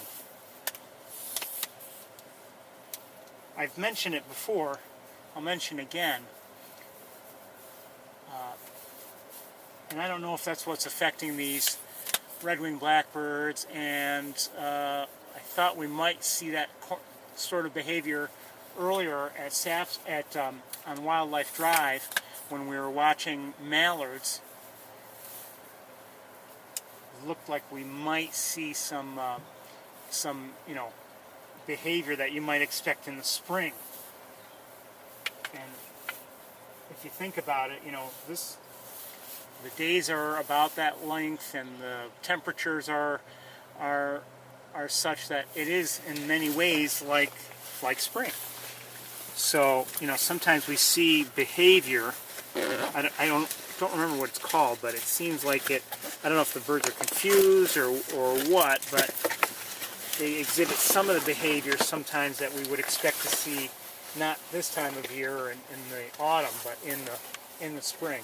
And we've been here, for instance, before on Thanksgiving Day, and we've seen mating behavior by mallards, for instance.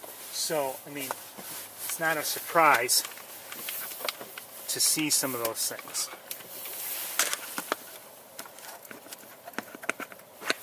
Now, speaking of Thanksgiving Day, I do, at this point, unless something changes or something, I intend to have a short tour that day, if anyone wants to join me.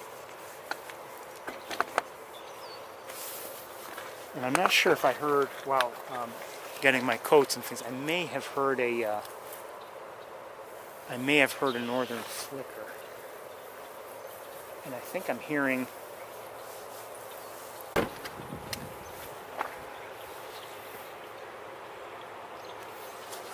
it's a very high-pitched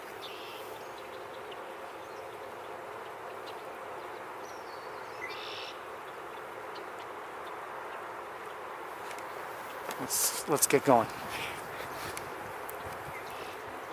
Heard it again.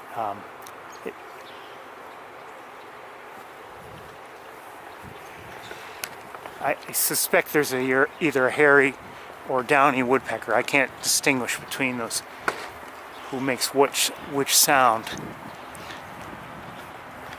It's just like a chip note, or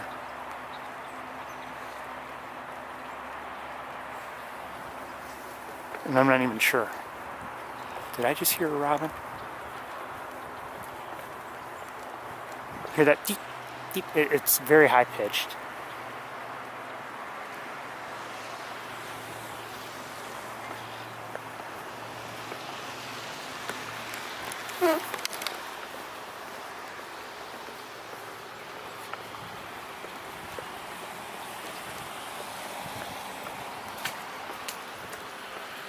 So things are wet, damp, cold.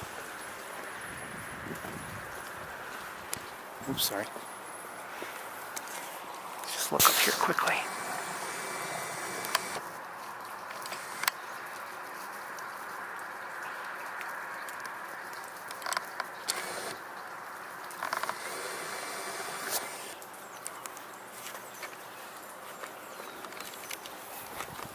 Really, why do I have this camera strap on this camera? Do I ever use it anymore?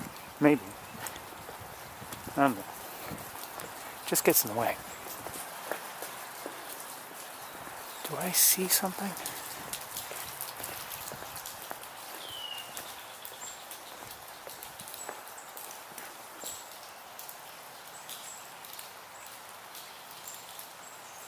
I'm not sure what I'm hearing. Am I hearing a robin also?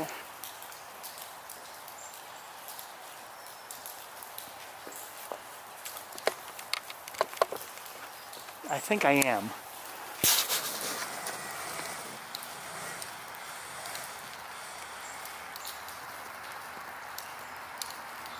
Red-winged blackbird up there. And maybe a bunch of blackbirds just flew overhead. I'm hearing some.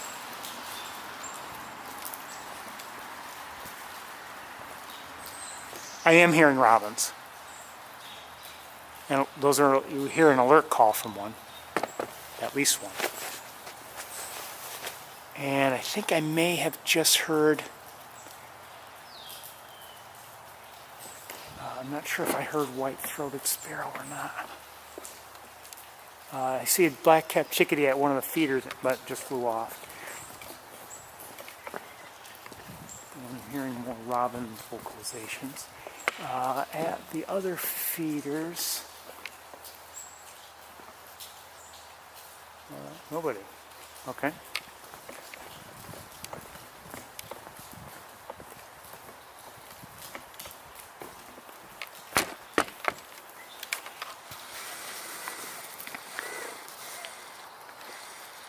Somebody left a peanut.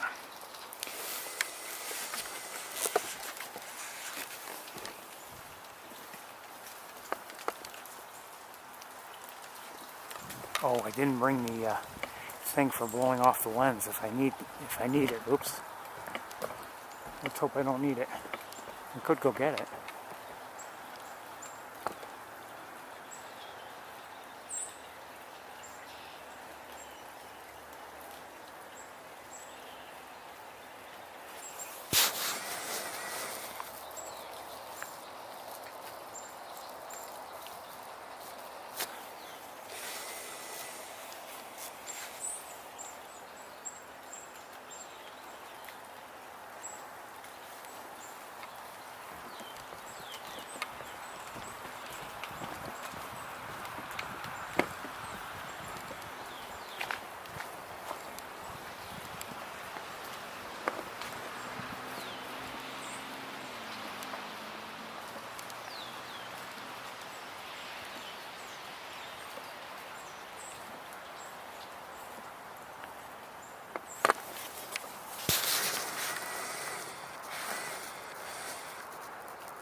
So we're hearing red-winged blackbirds, black-capped chickadees.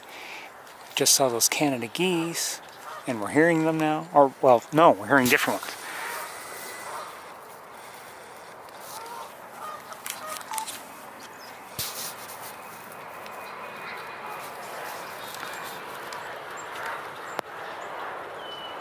See what I mean?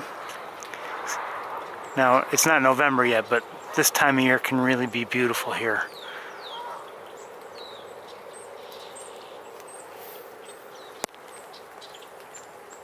I may have to go back to the car just in case to get that thing to blow off the lens if necessary. Maybe not. Okay, while you're looking at that, let me look around.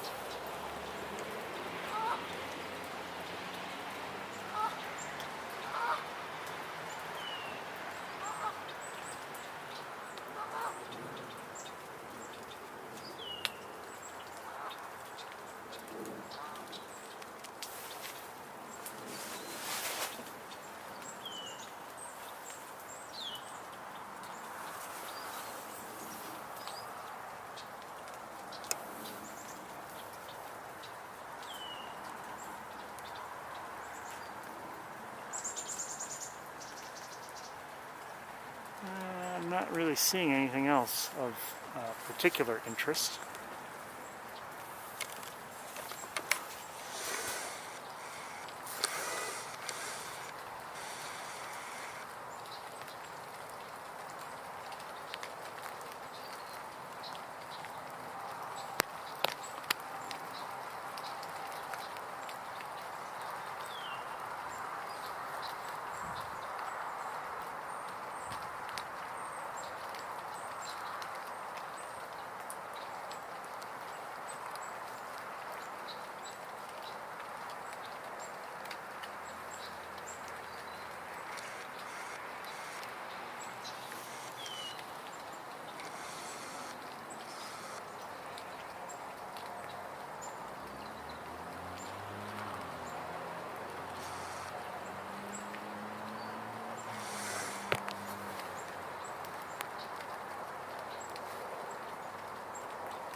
Oh, belted kingfisher there.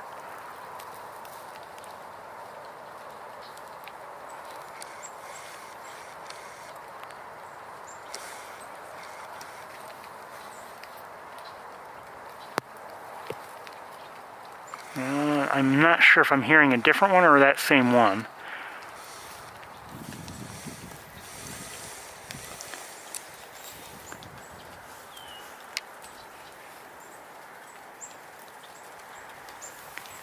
I think we're going to get to the trails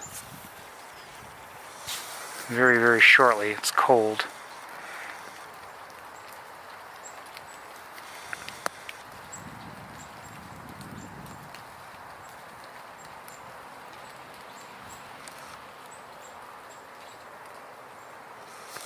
Cold just standing here. You know, I think I am hearing a different belted kingfisher. I may be wrong, but so there's one there, but I thought the sound sounded as if it was coming from elsewhere. Maybe not. I mean, I heard a vocalization of one. I may be wrong. But let's get to the trails and take a walk.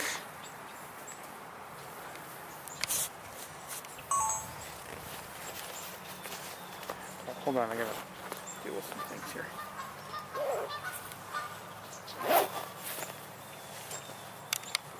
Just heard a blue jay. And another.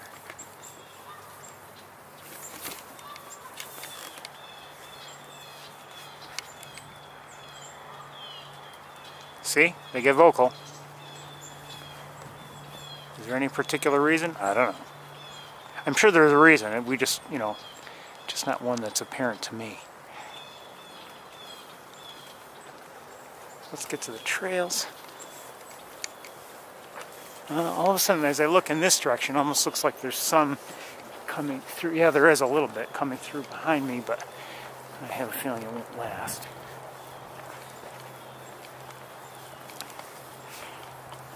I mean, I think unless we see a real warming spell. I have a warmer hat in the car, but I think I might start bringing more cold weather gear with me in this, from now on until it gets warm again. Again, unless, now if we were to see next week that, temperatures are going to be in the 70s, that's a different story.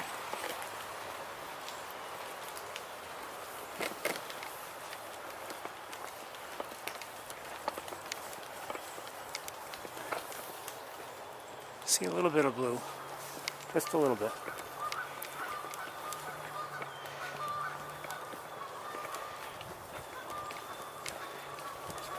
If you think about it, in this area here, we've been seeing some color in the trees since, I think I would say late August. Definitely in September. And here we are in late October. Today's the 23rd. So it's understandable to have plenty of color here in the trees.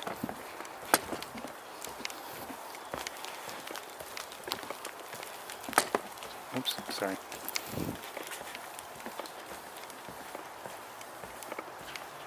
I hear a red-bellied woodpecker, I believe.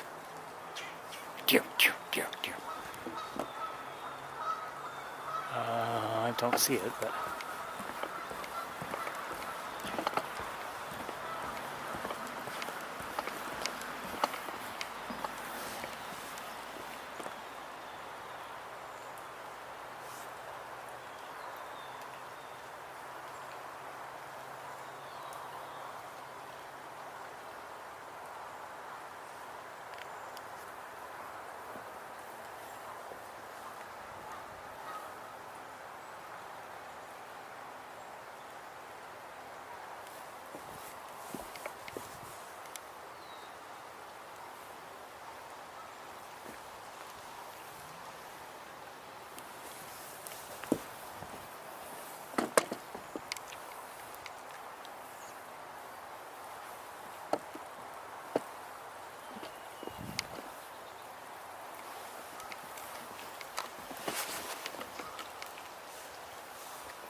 I want to see what that bird is.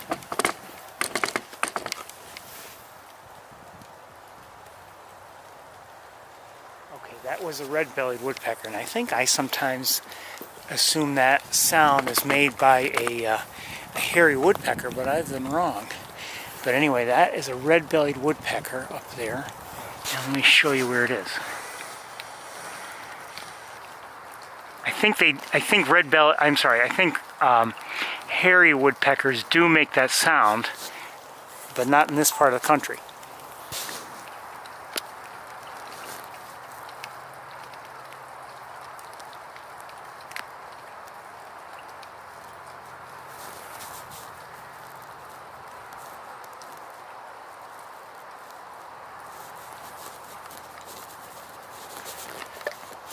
Oh, come on. Don't drift on me.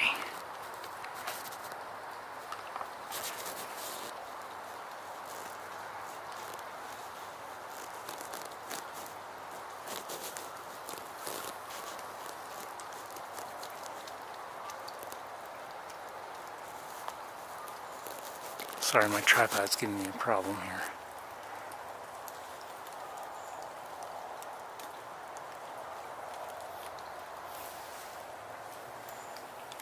And I'm not sure if I'm hearing white-throated sparrow again, possibly. Okay, I can't get the tripod to lock where I want it. And we don't have much time anyway, so we're gonna get moving. I'm not sure if it's raining or if it's just drops falling off the branches.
Alright, hold on.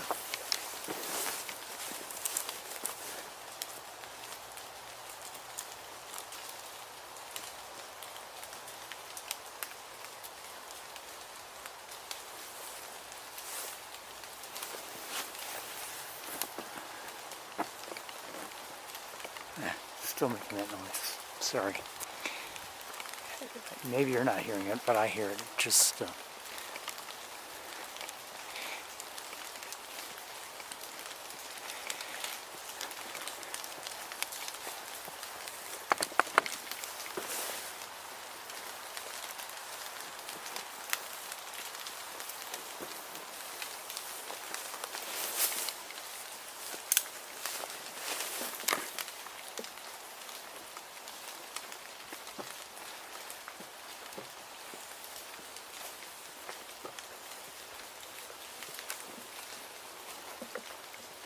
okay, something else that's making noise. No wonder.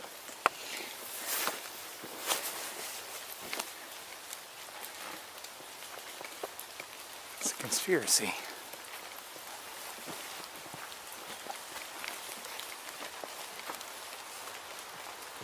I don't know what it is. Sorry.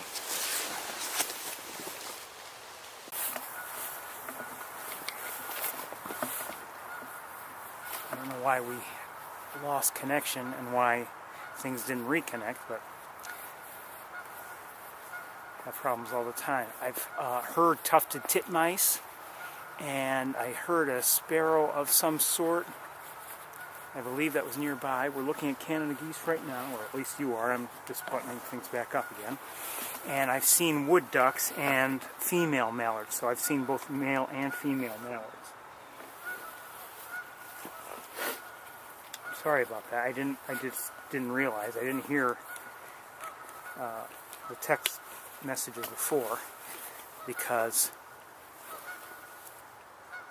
well, let me just say,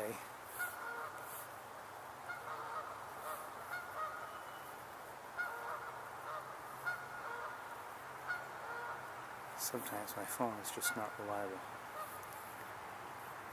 And that's Apple's fault. That's right. Sometimes text messages, I could be looking at my phone and I won't hear the message. So this is really actually it's a beautiful situation. The water is pretty smooth here. We'll look at these geese just a little bit more. And let's go, because you probably missed them. The wood ducks are out here. There were several of them, more than just these three.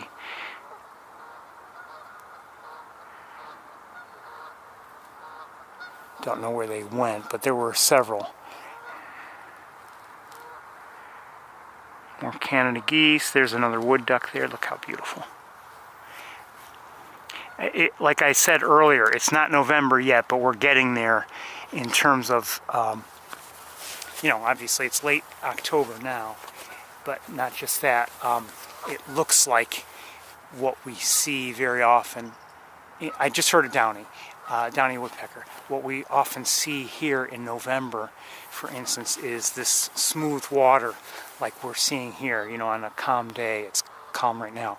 And, you know, the lily pads are gone, and now we're just treated to this kind of beautiful scenery. More wood ducks there. Told you there were more.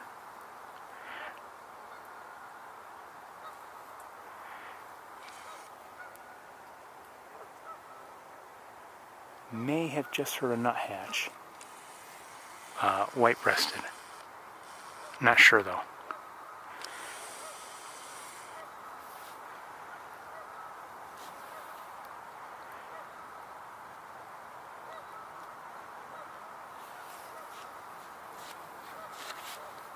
It's hard to do this with gloves on.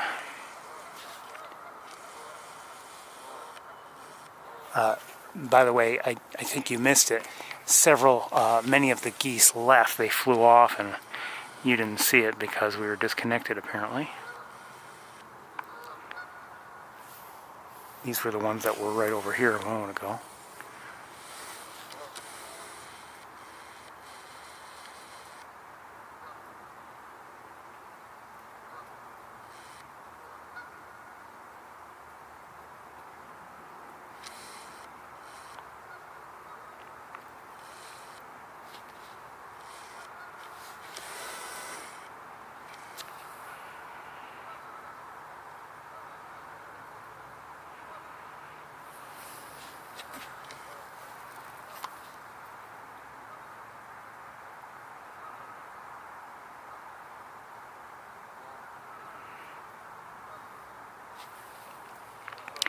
very often.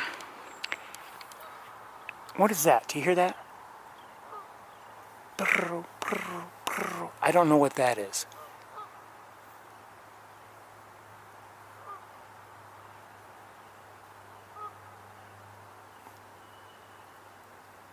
Anyway, very often it's not what you see, it's how you see it. And that's why it's worth coming here, for instance, in winter. You know, sometimes I always think, whenever I talk about this, I think of this one time I saw a black-capped chickadee here. And, you know, a bird I see often enough, so it's not like it's unusual or anything, but it was just, when I photographed it, this is before the tour, I photographed it just as it was jumping from one bare branch to another in winter, and it's just a beautiful shot.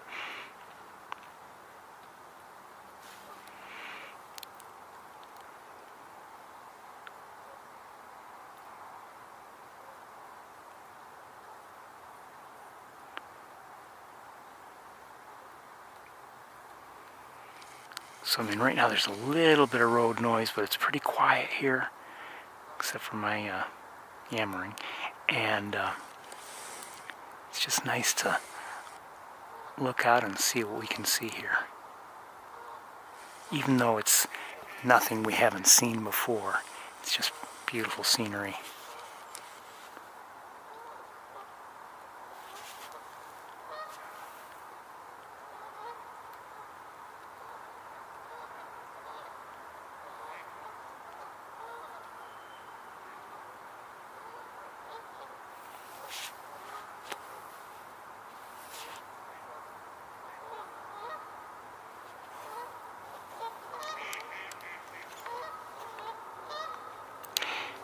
People over the years have wondered, oh, are we okay to take screenshots? If you like something you see during the tour, go ahead. A few geese are leaving, 3 of them.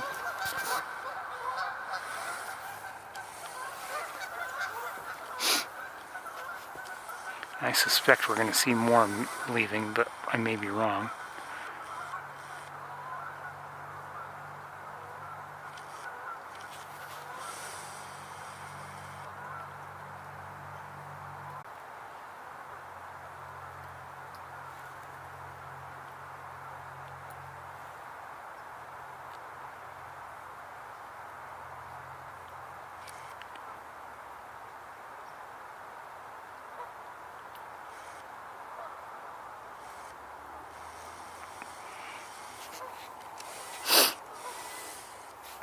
Well, let me keep things pointed out here, and I'm going to look around a little bit with binoculars, and maybe I'm missing something.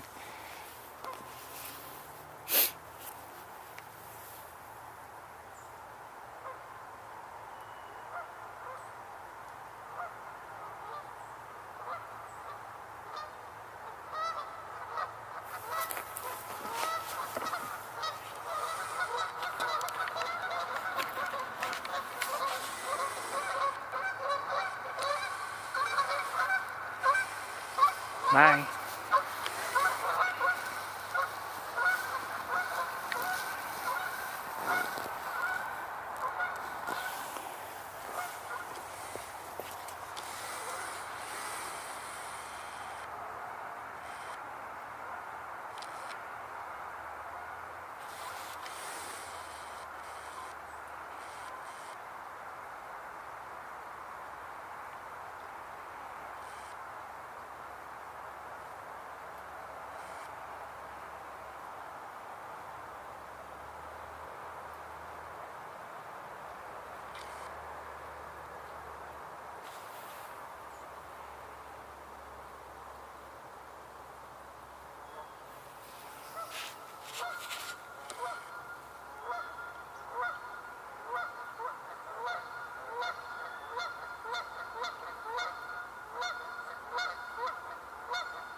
think we're going to get moving ourselves.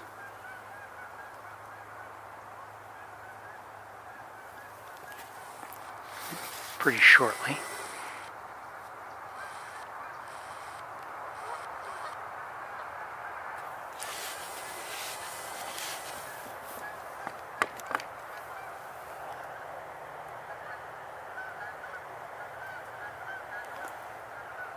Okay, they're going that way. I don't think they're going to come back into view.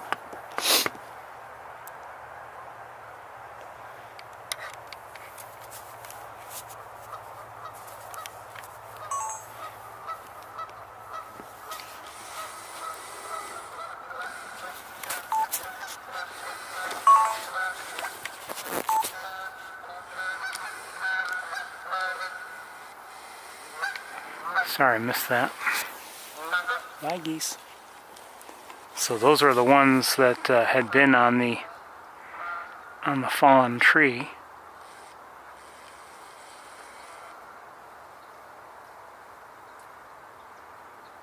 Still some mallards there, and of course the wood ducks are still there. But we're going to move along. Not sure what I'm hearing nearby.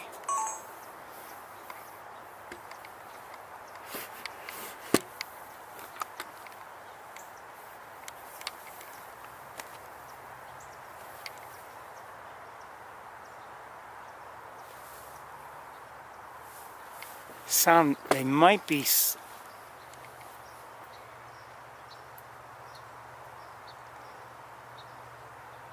I don't know if those are song sparrows. Oh, I just heard I did hear a white-throated sparrow singing.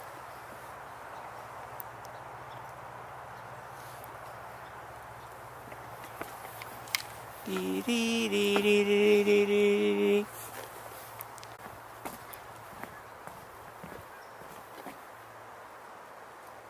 I just heard Canada geese. Sounded like they were in the distance.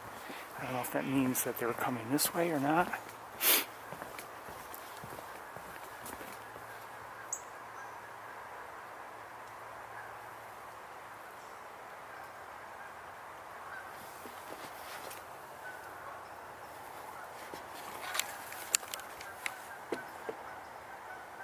I don't know.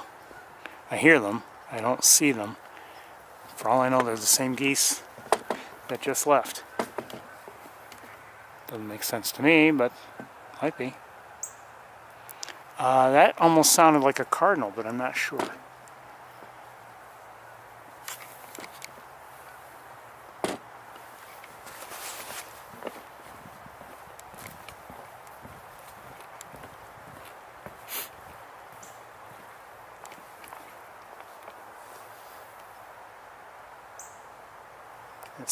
Those sound like cardinal chip notes, like the same sort of thing we were hearing at the very beginning of our drive on Wildlife Drive.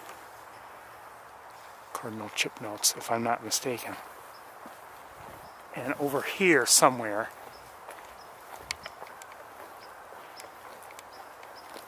I don't know if that could be a song sparrow chip note. It sounds too rapid. It keeps repeating too quickly.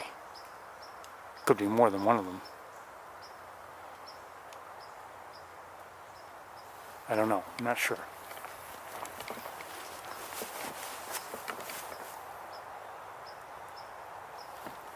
Could those be winter wrens?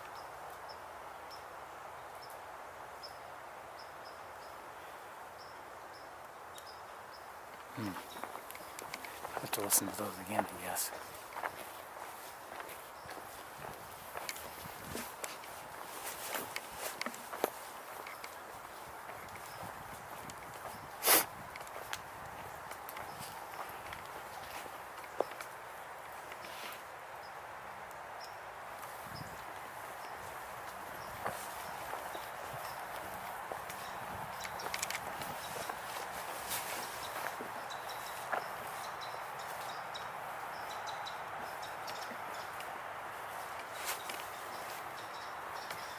Not sure what's making that noise.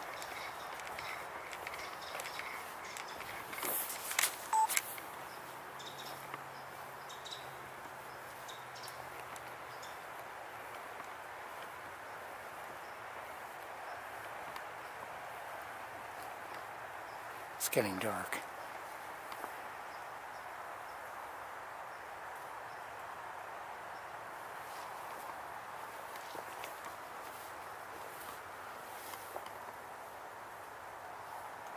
Of course, it's stopped now.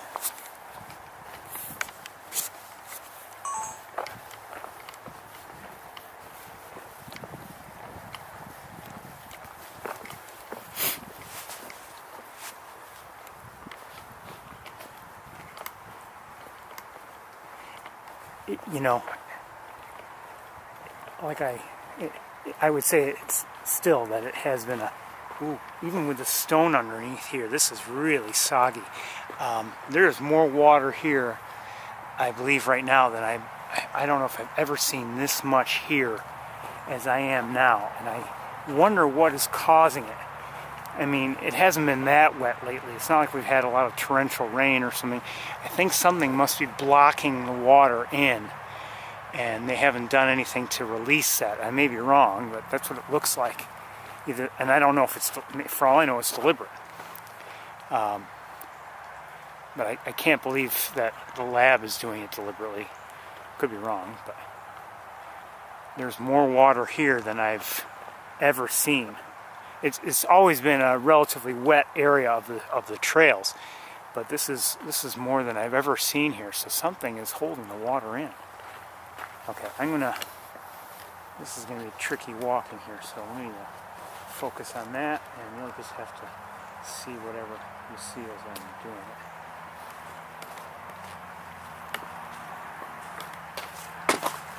Okay, I had to, someone obviously laid down these things, and I just used them to step over that water. So something's going on. I mean, they're even, the lab has clearly put in the stone here, something I would have done long ago, but I wonder what's going on to hold all this water here like this.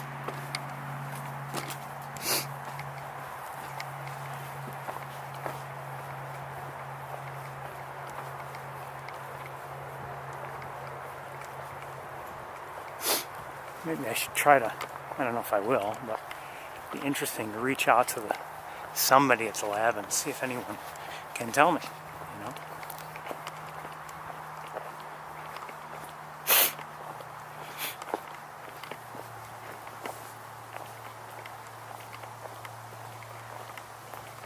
I mean, otherwise, like the pond doesn't look like it's particularly high or anything like that. I mean, it's, you know, within the normal range, I would say. Ah, beaver.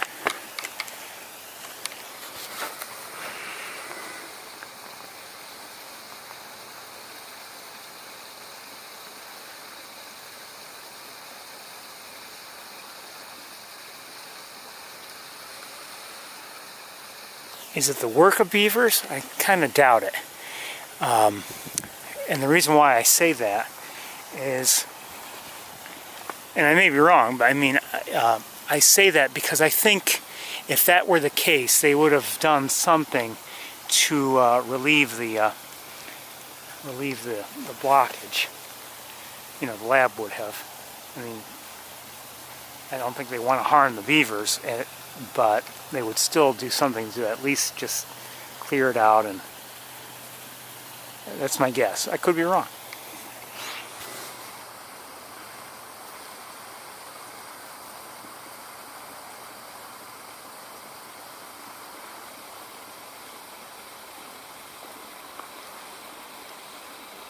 It's getting dark here. It's hard for the camera to focus. Let me look around with binoculars. You can just look at that beautiful view.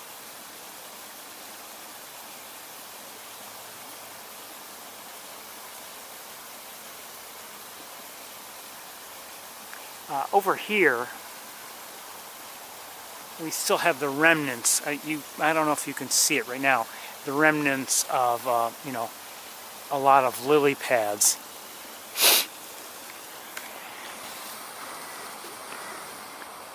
So the water, like, you know, from here is not as smooth as it was over there. And you know, you don't see any here, and I can't remember who. Oh, somebody left. Bye. I don't know who it was who had asked me. Oh, I do know who asked me. I won't say. You know, why is it that we don't have lily pads here? My only guess is that it's just deeper water here, and maybe maybe it's just a little too deep for the lily pads to grow. That's my guess.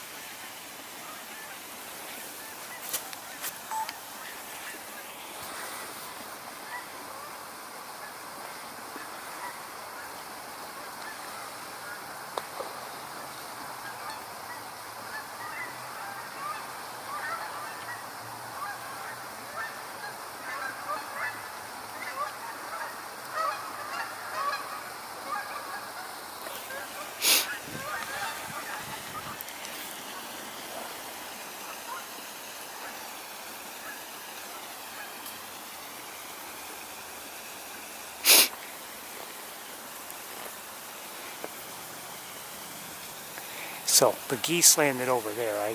I couldn't show them to you because we've got trees here. Landing, that is. I did not necessarily expect them to come in. It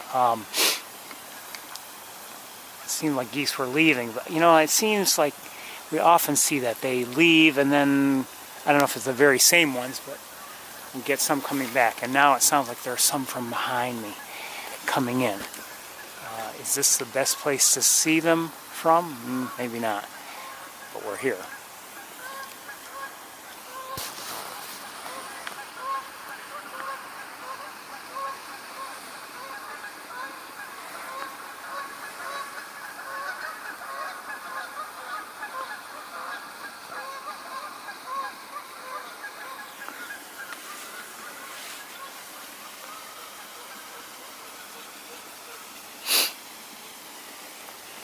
But we've seen over the years many times when it seems like geese are leaving and then maybe the same ones or maybe different ones eventually return.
By the way, I'm lightening things up quite a bit, as much as I can with this camera.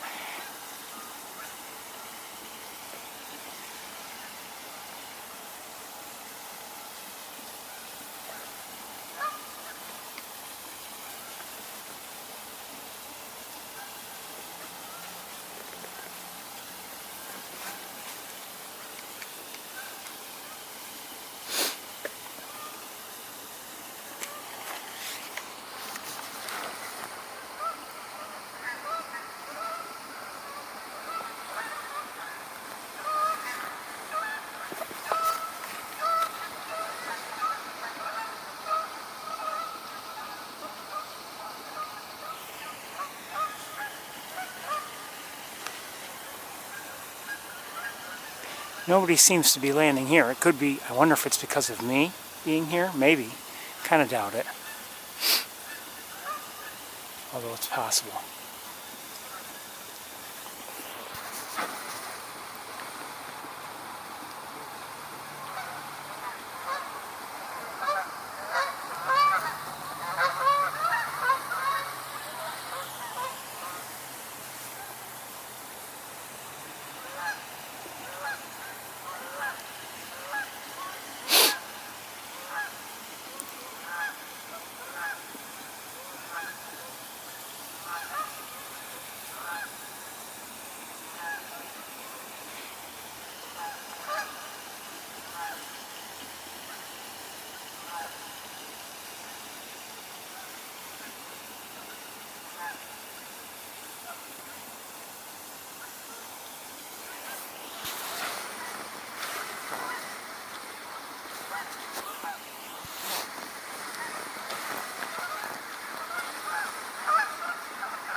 Gotta love the geese.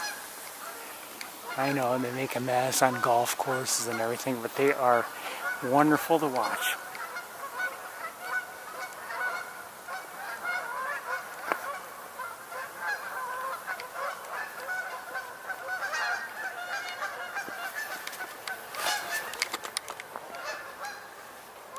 A couple more maybe coming in.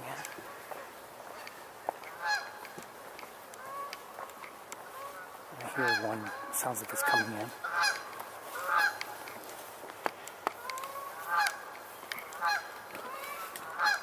Two.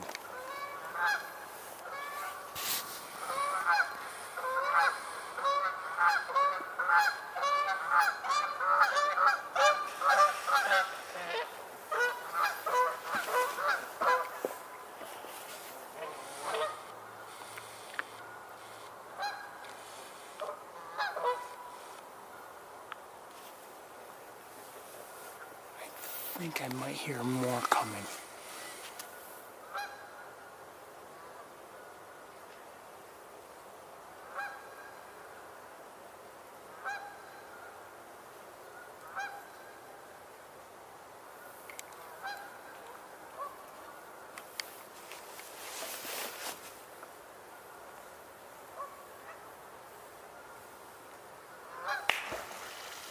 That was a beaver. I saw it swimming out, I just didn't point the camera at it. I still see it, kind of.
Hey, hey, hey, none of that.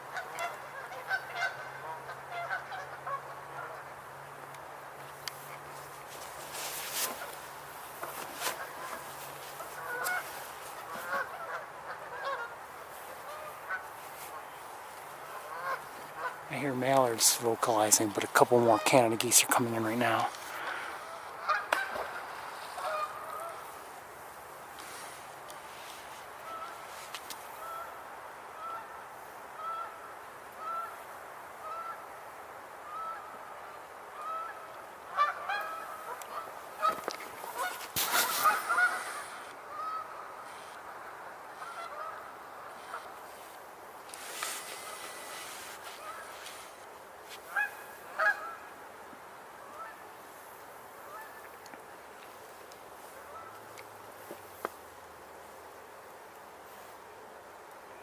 Maybe a couple more behind us, by the sound of things. Yes, 2 more coming in right now.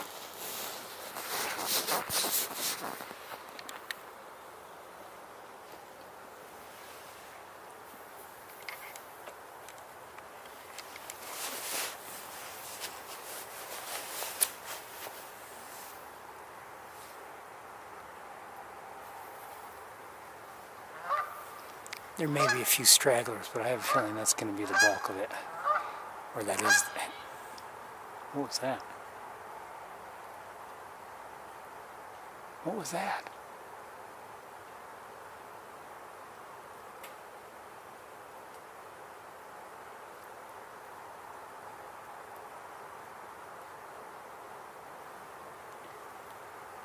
Is it a goose making a funny sound?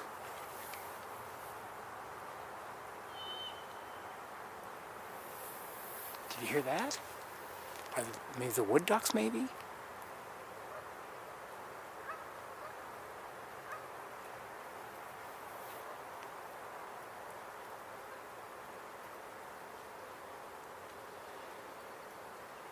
Something just took off. I'll bet it's the ducks. Yeah, the mallards are in the air. Or at least some. Yep.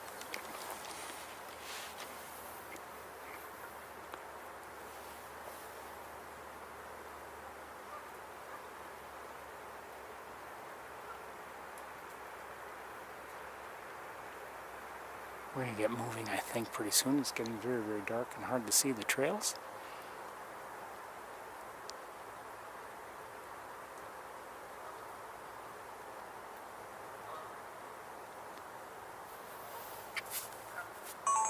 I think things have settled down. Like I said, there may be a straggler or two yet, but I think just about most that have decided to come here. Did you hear that again? Shoot, I should have been recording. Could be the wood ducks, but I wonder if it's something else.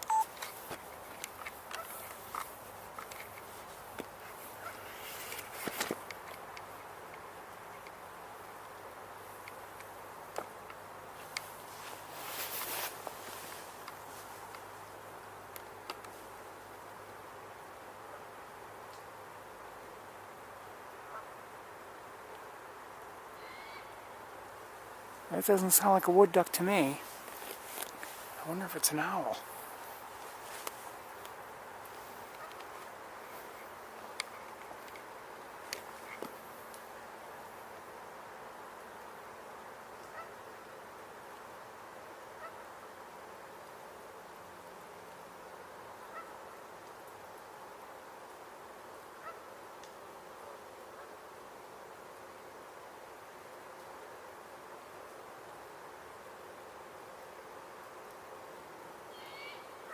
It's closer now, and that's I don't think that's any wood duck.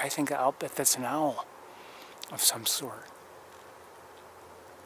Why don't you come over here so we can see you?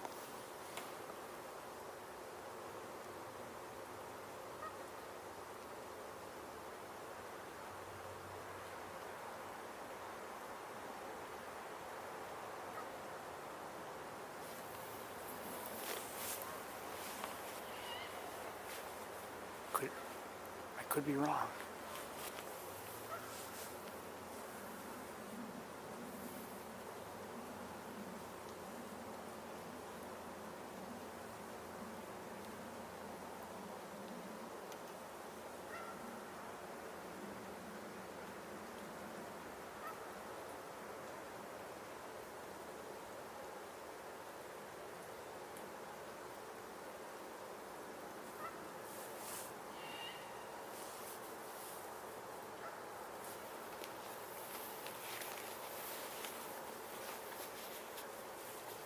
don't know if it's a screech owl. I'm not sure exactly what they sound like. I've heard great horn before, I think. And it's not like that. No, they may have different vocalizations. I don't know.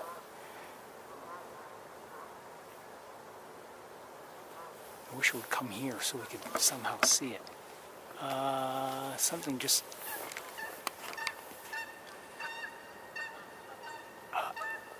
I think some geese just came in for a landing.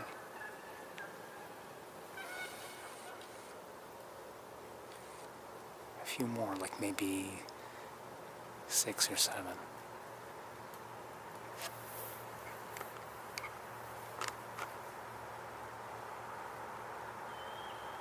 There it is again. Yep. We're gonna wait. If we're lucky, maybe it'll come this way, but I doubt it. This area isn't. I don't know.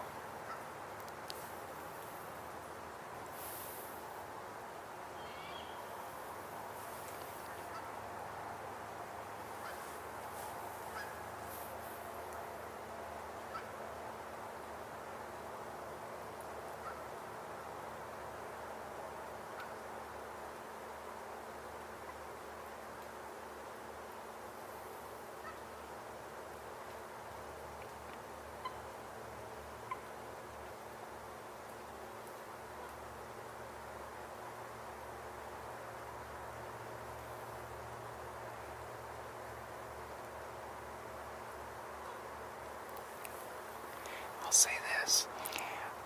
Years ago we were here waiting for the geese to come in, so it was that time of year, and I remember people were here on an owl watch, so maybe this is the time of year for whatever wild owl they were looking for. By the way, Jupiter and Saturn are now in view.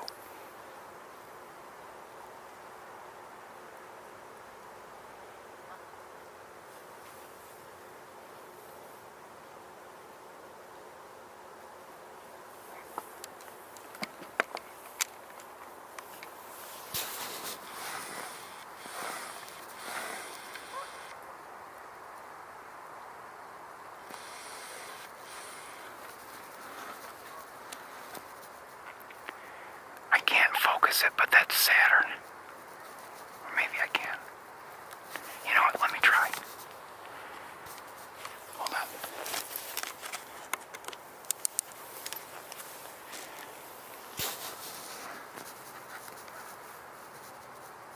No, not with this camera. And then Jupiter is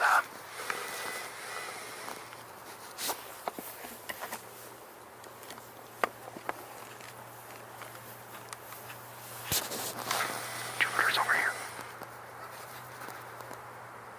And you can see at least 3 moons.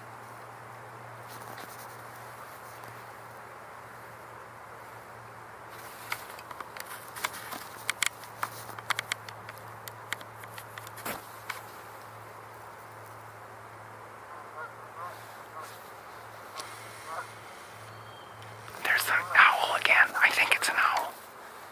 It's my guess anyway.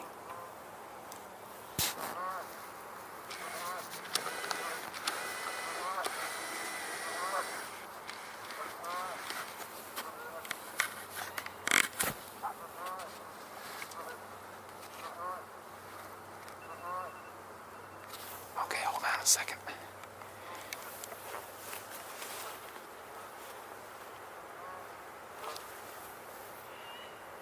You think it's a wood? Oh, you think it's a wood duck? I don't know. You may be right. It just sounds... There have been some sounds that have sounded like wood duck.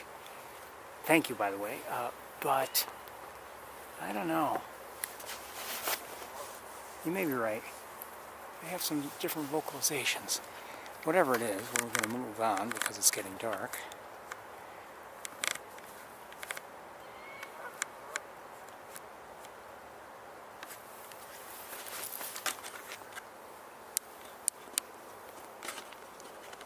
But there have been, you know what though? Let me just say this.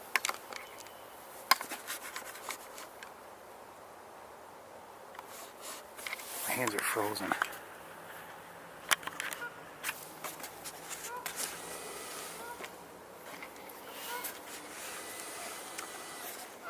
That at least sounds like it's coming from where the water is. Now, of course, they could have moved, but some of the sounds, you can't tell, I'm pointing back towards the trail, seem to have come from there. Does the pond extend that far? Maybe. But I heard some sound. Anyway, we're going to get going. I'll take your word that it's a wood duck. I don't know. Some of those have sounded like a...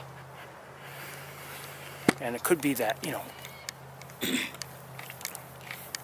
often we've heard before, and I'm not saying this is the case here, but that call doesn't sound quite right. And it could be that that particular individual who is calling just has something going on with its throat. We've heard that with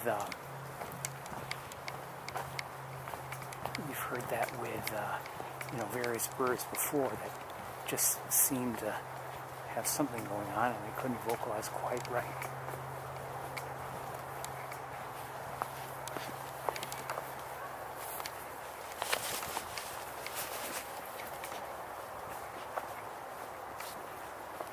I can barely see. I have a feeling you cannot see at all.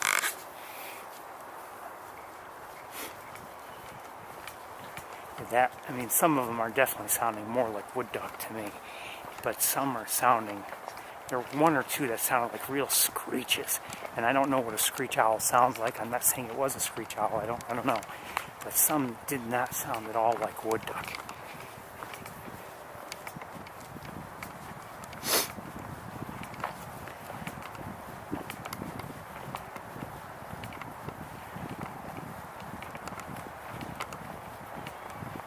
We'll head back through the parking lot, maybe just look at things from the visitor center area, or from the lab area, if you'd like. But obviously we're running out of light. In fact, you could say we're out of light already. And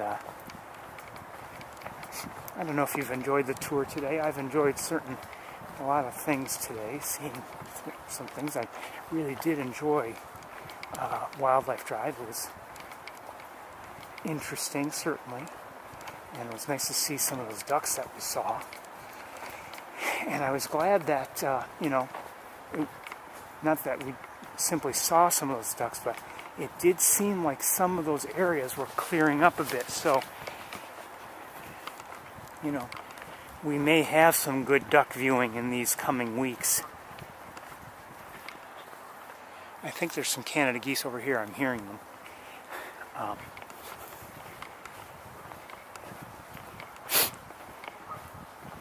So that you know, gives me some good hope for that. I was concerned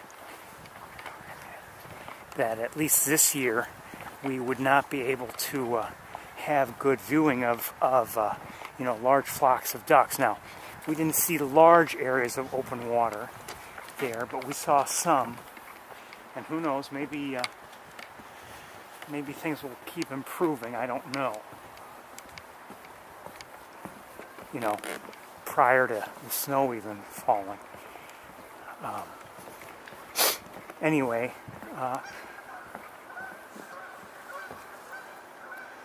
you know, I wonder if those geese that were that sounded like they were in the fuller wetlands, I wonder if they're heading over to the main pond now. That's what it sounded like.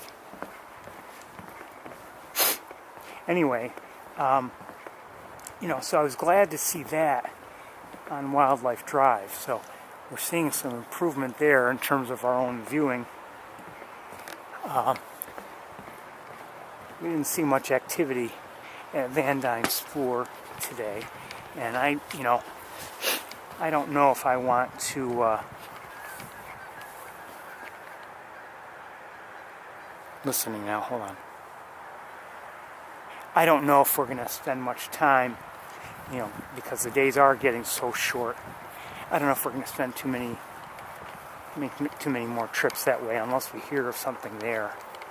We might, if we get an early start one of these days or whatever.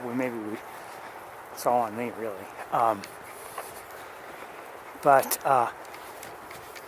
you know, maybe we won't go out that way too many more times for the rest of the season. I'm glad with the amount of water that's currently there at, you know, along East Road down in the Knox Marcellus Marsh. That's, to me, just about right. I mean, it's not completely flooded with water. So there's some nice grassy areas, but there's water there if anyone wants it. Maybe a little more water might be good. You know, my hope is obviously, you know, to see large flocks of birds there. So we'll see how that develops too.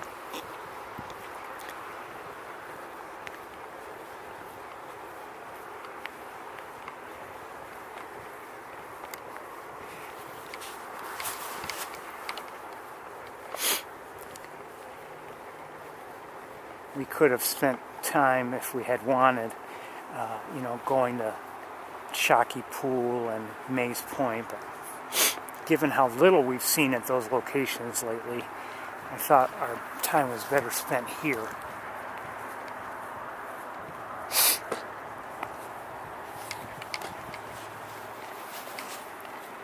It would have been nice though, I mean, you never know, it could have been there, so maybe if I had checked there, maybe we would have seen something amazing, I don't know.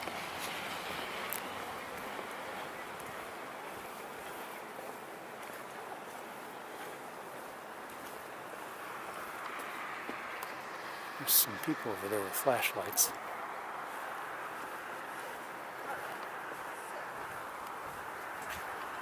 Oh, I think they're just, I don't know if if they're waiting there for some reason, and they have a dog. Anyway, so let's just take one more check here. Who knows, you may have all tuned out by now. But we're about to close up shop. I'm about to pack everything up, but we'll take one more look just to listen, really. In fact, I don't even think I'll cross all the way over across this bridge. We can't hear anything of those people talking. I heard you can hear the wood ducks still. And that sounded more like a wood duck call.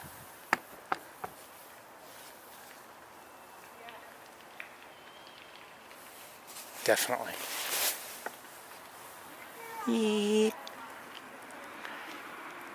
Well, everybody, I just want to thank you for joining me. I hope you've enjoyed the tour today. Don't know if it's what you expected. It never is, really, if you think about it. That's why we're out here. We don't know what we're going to see.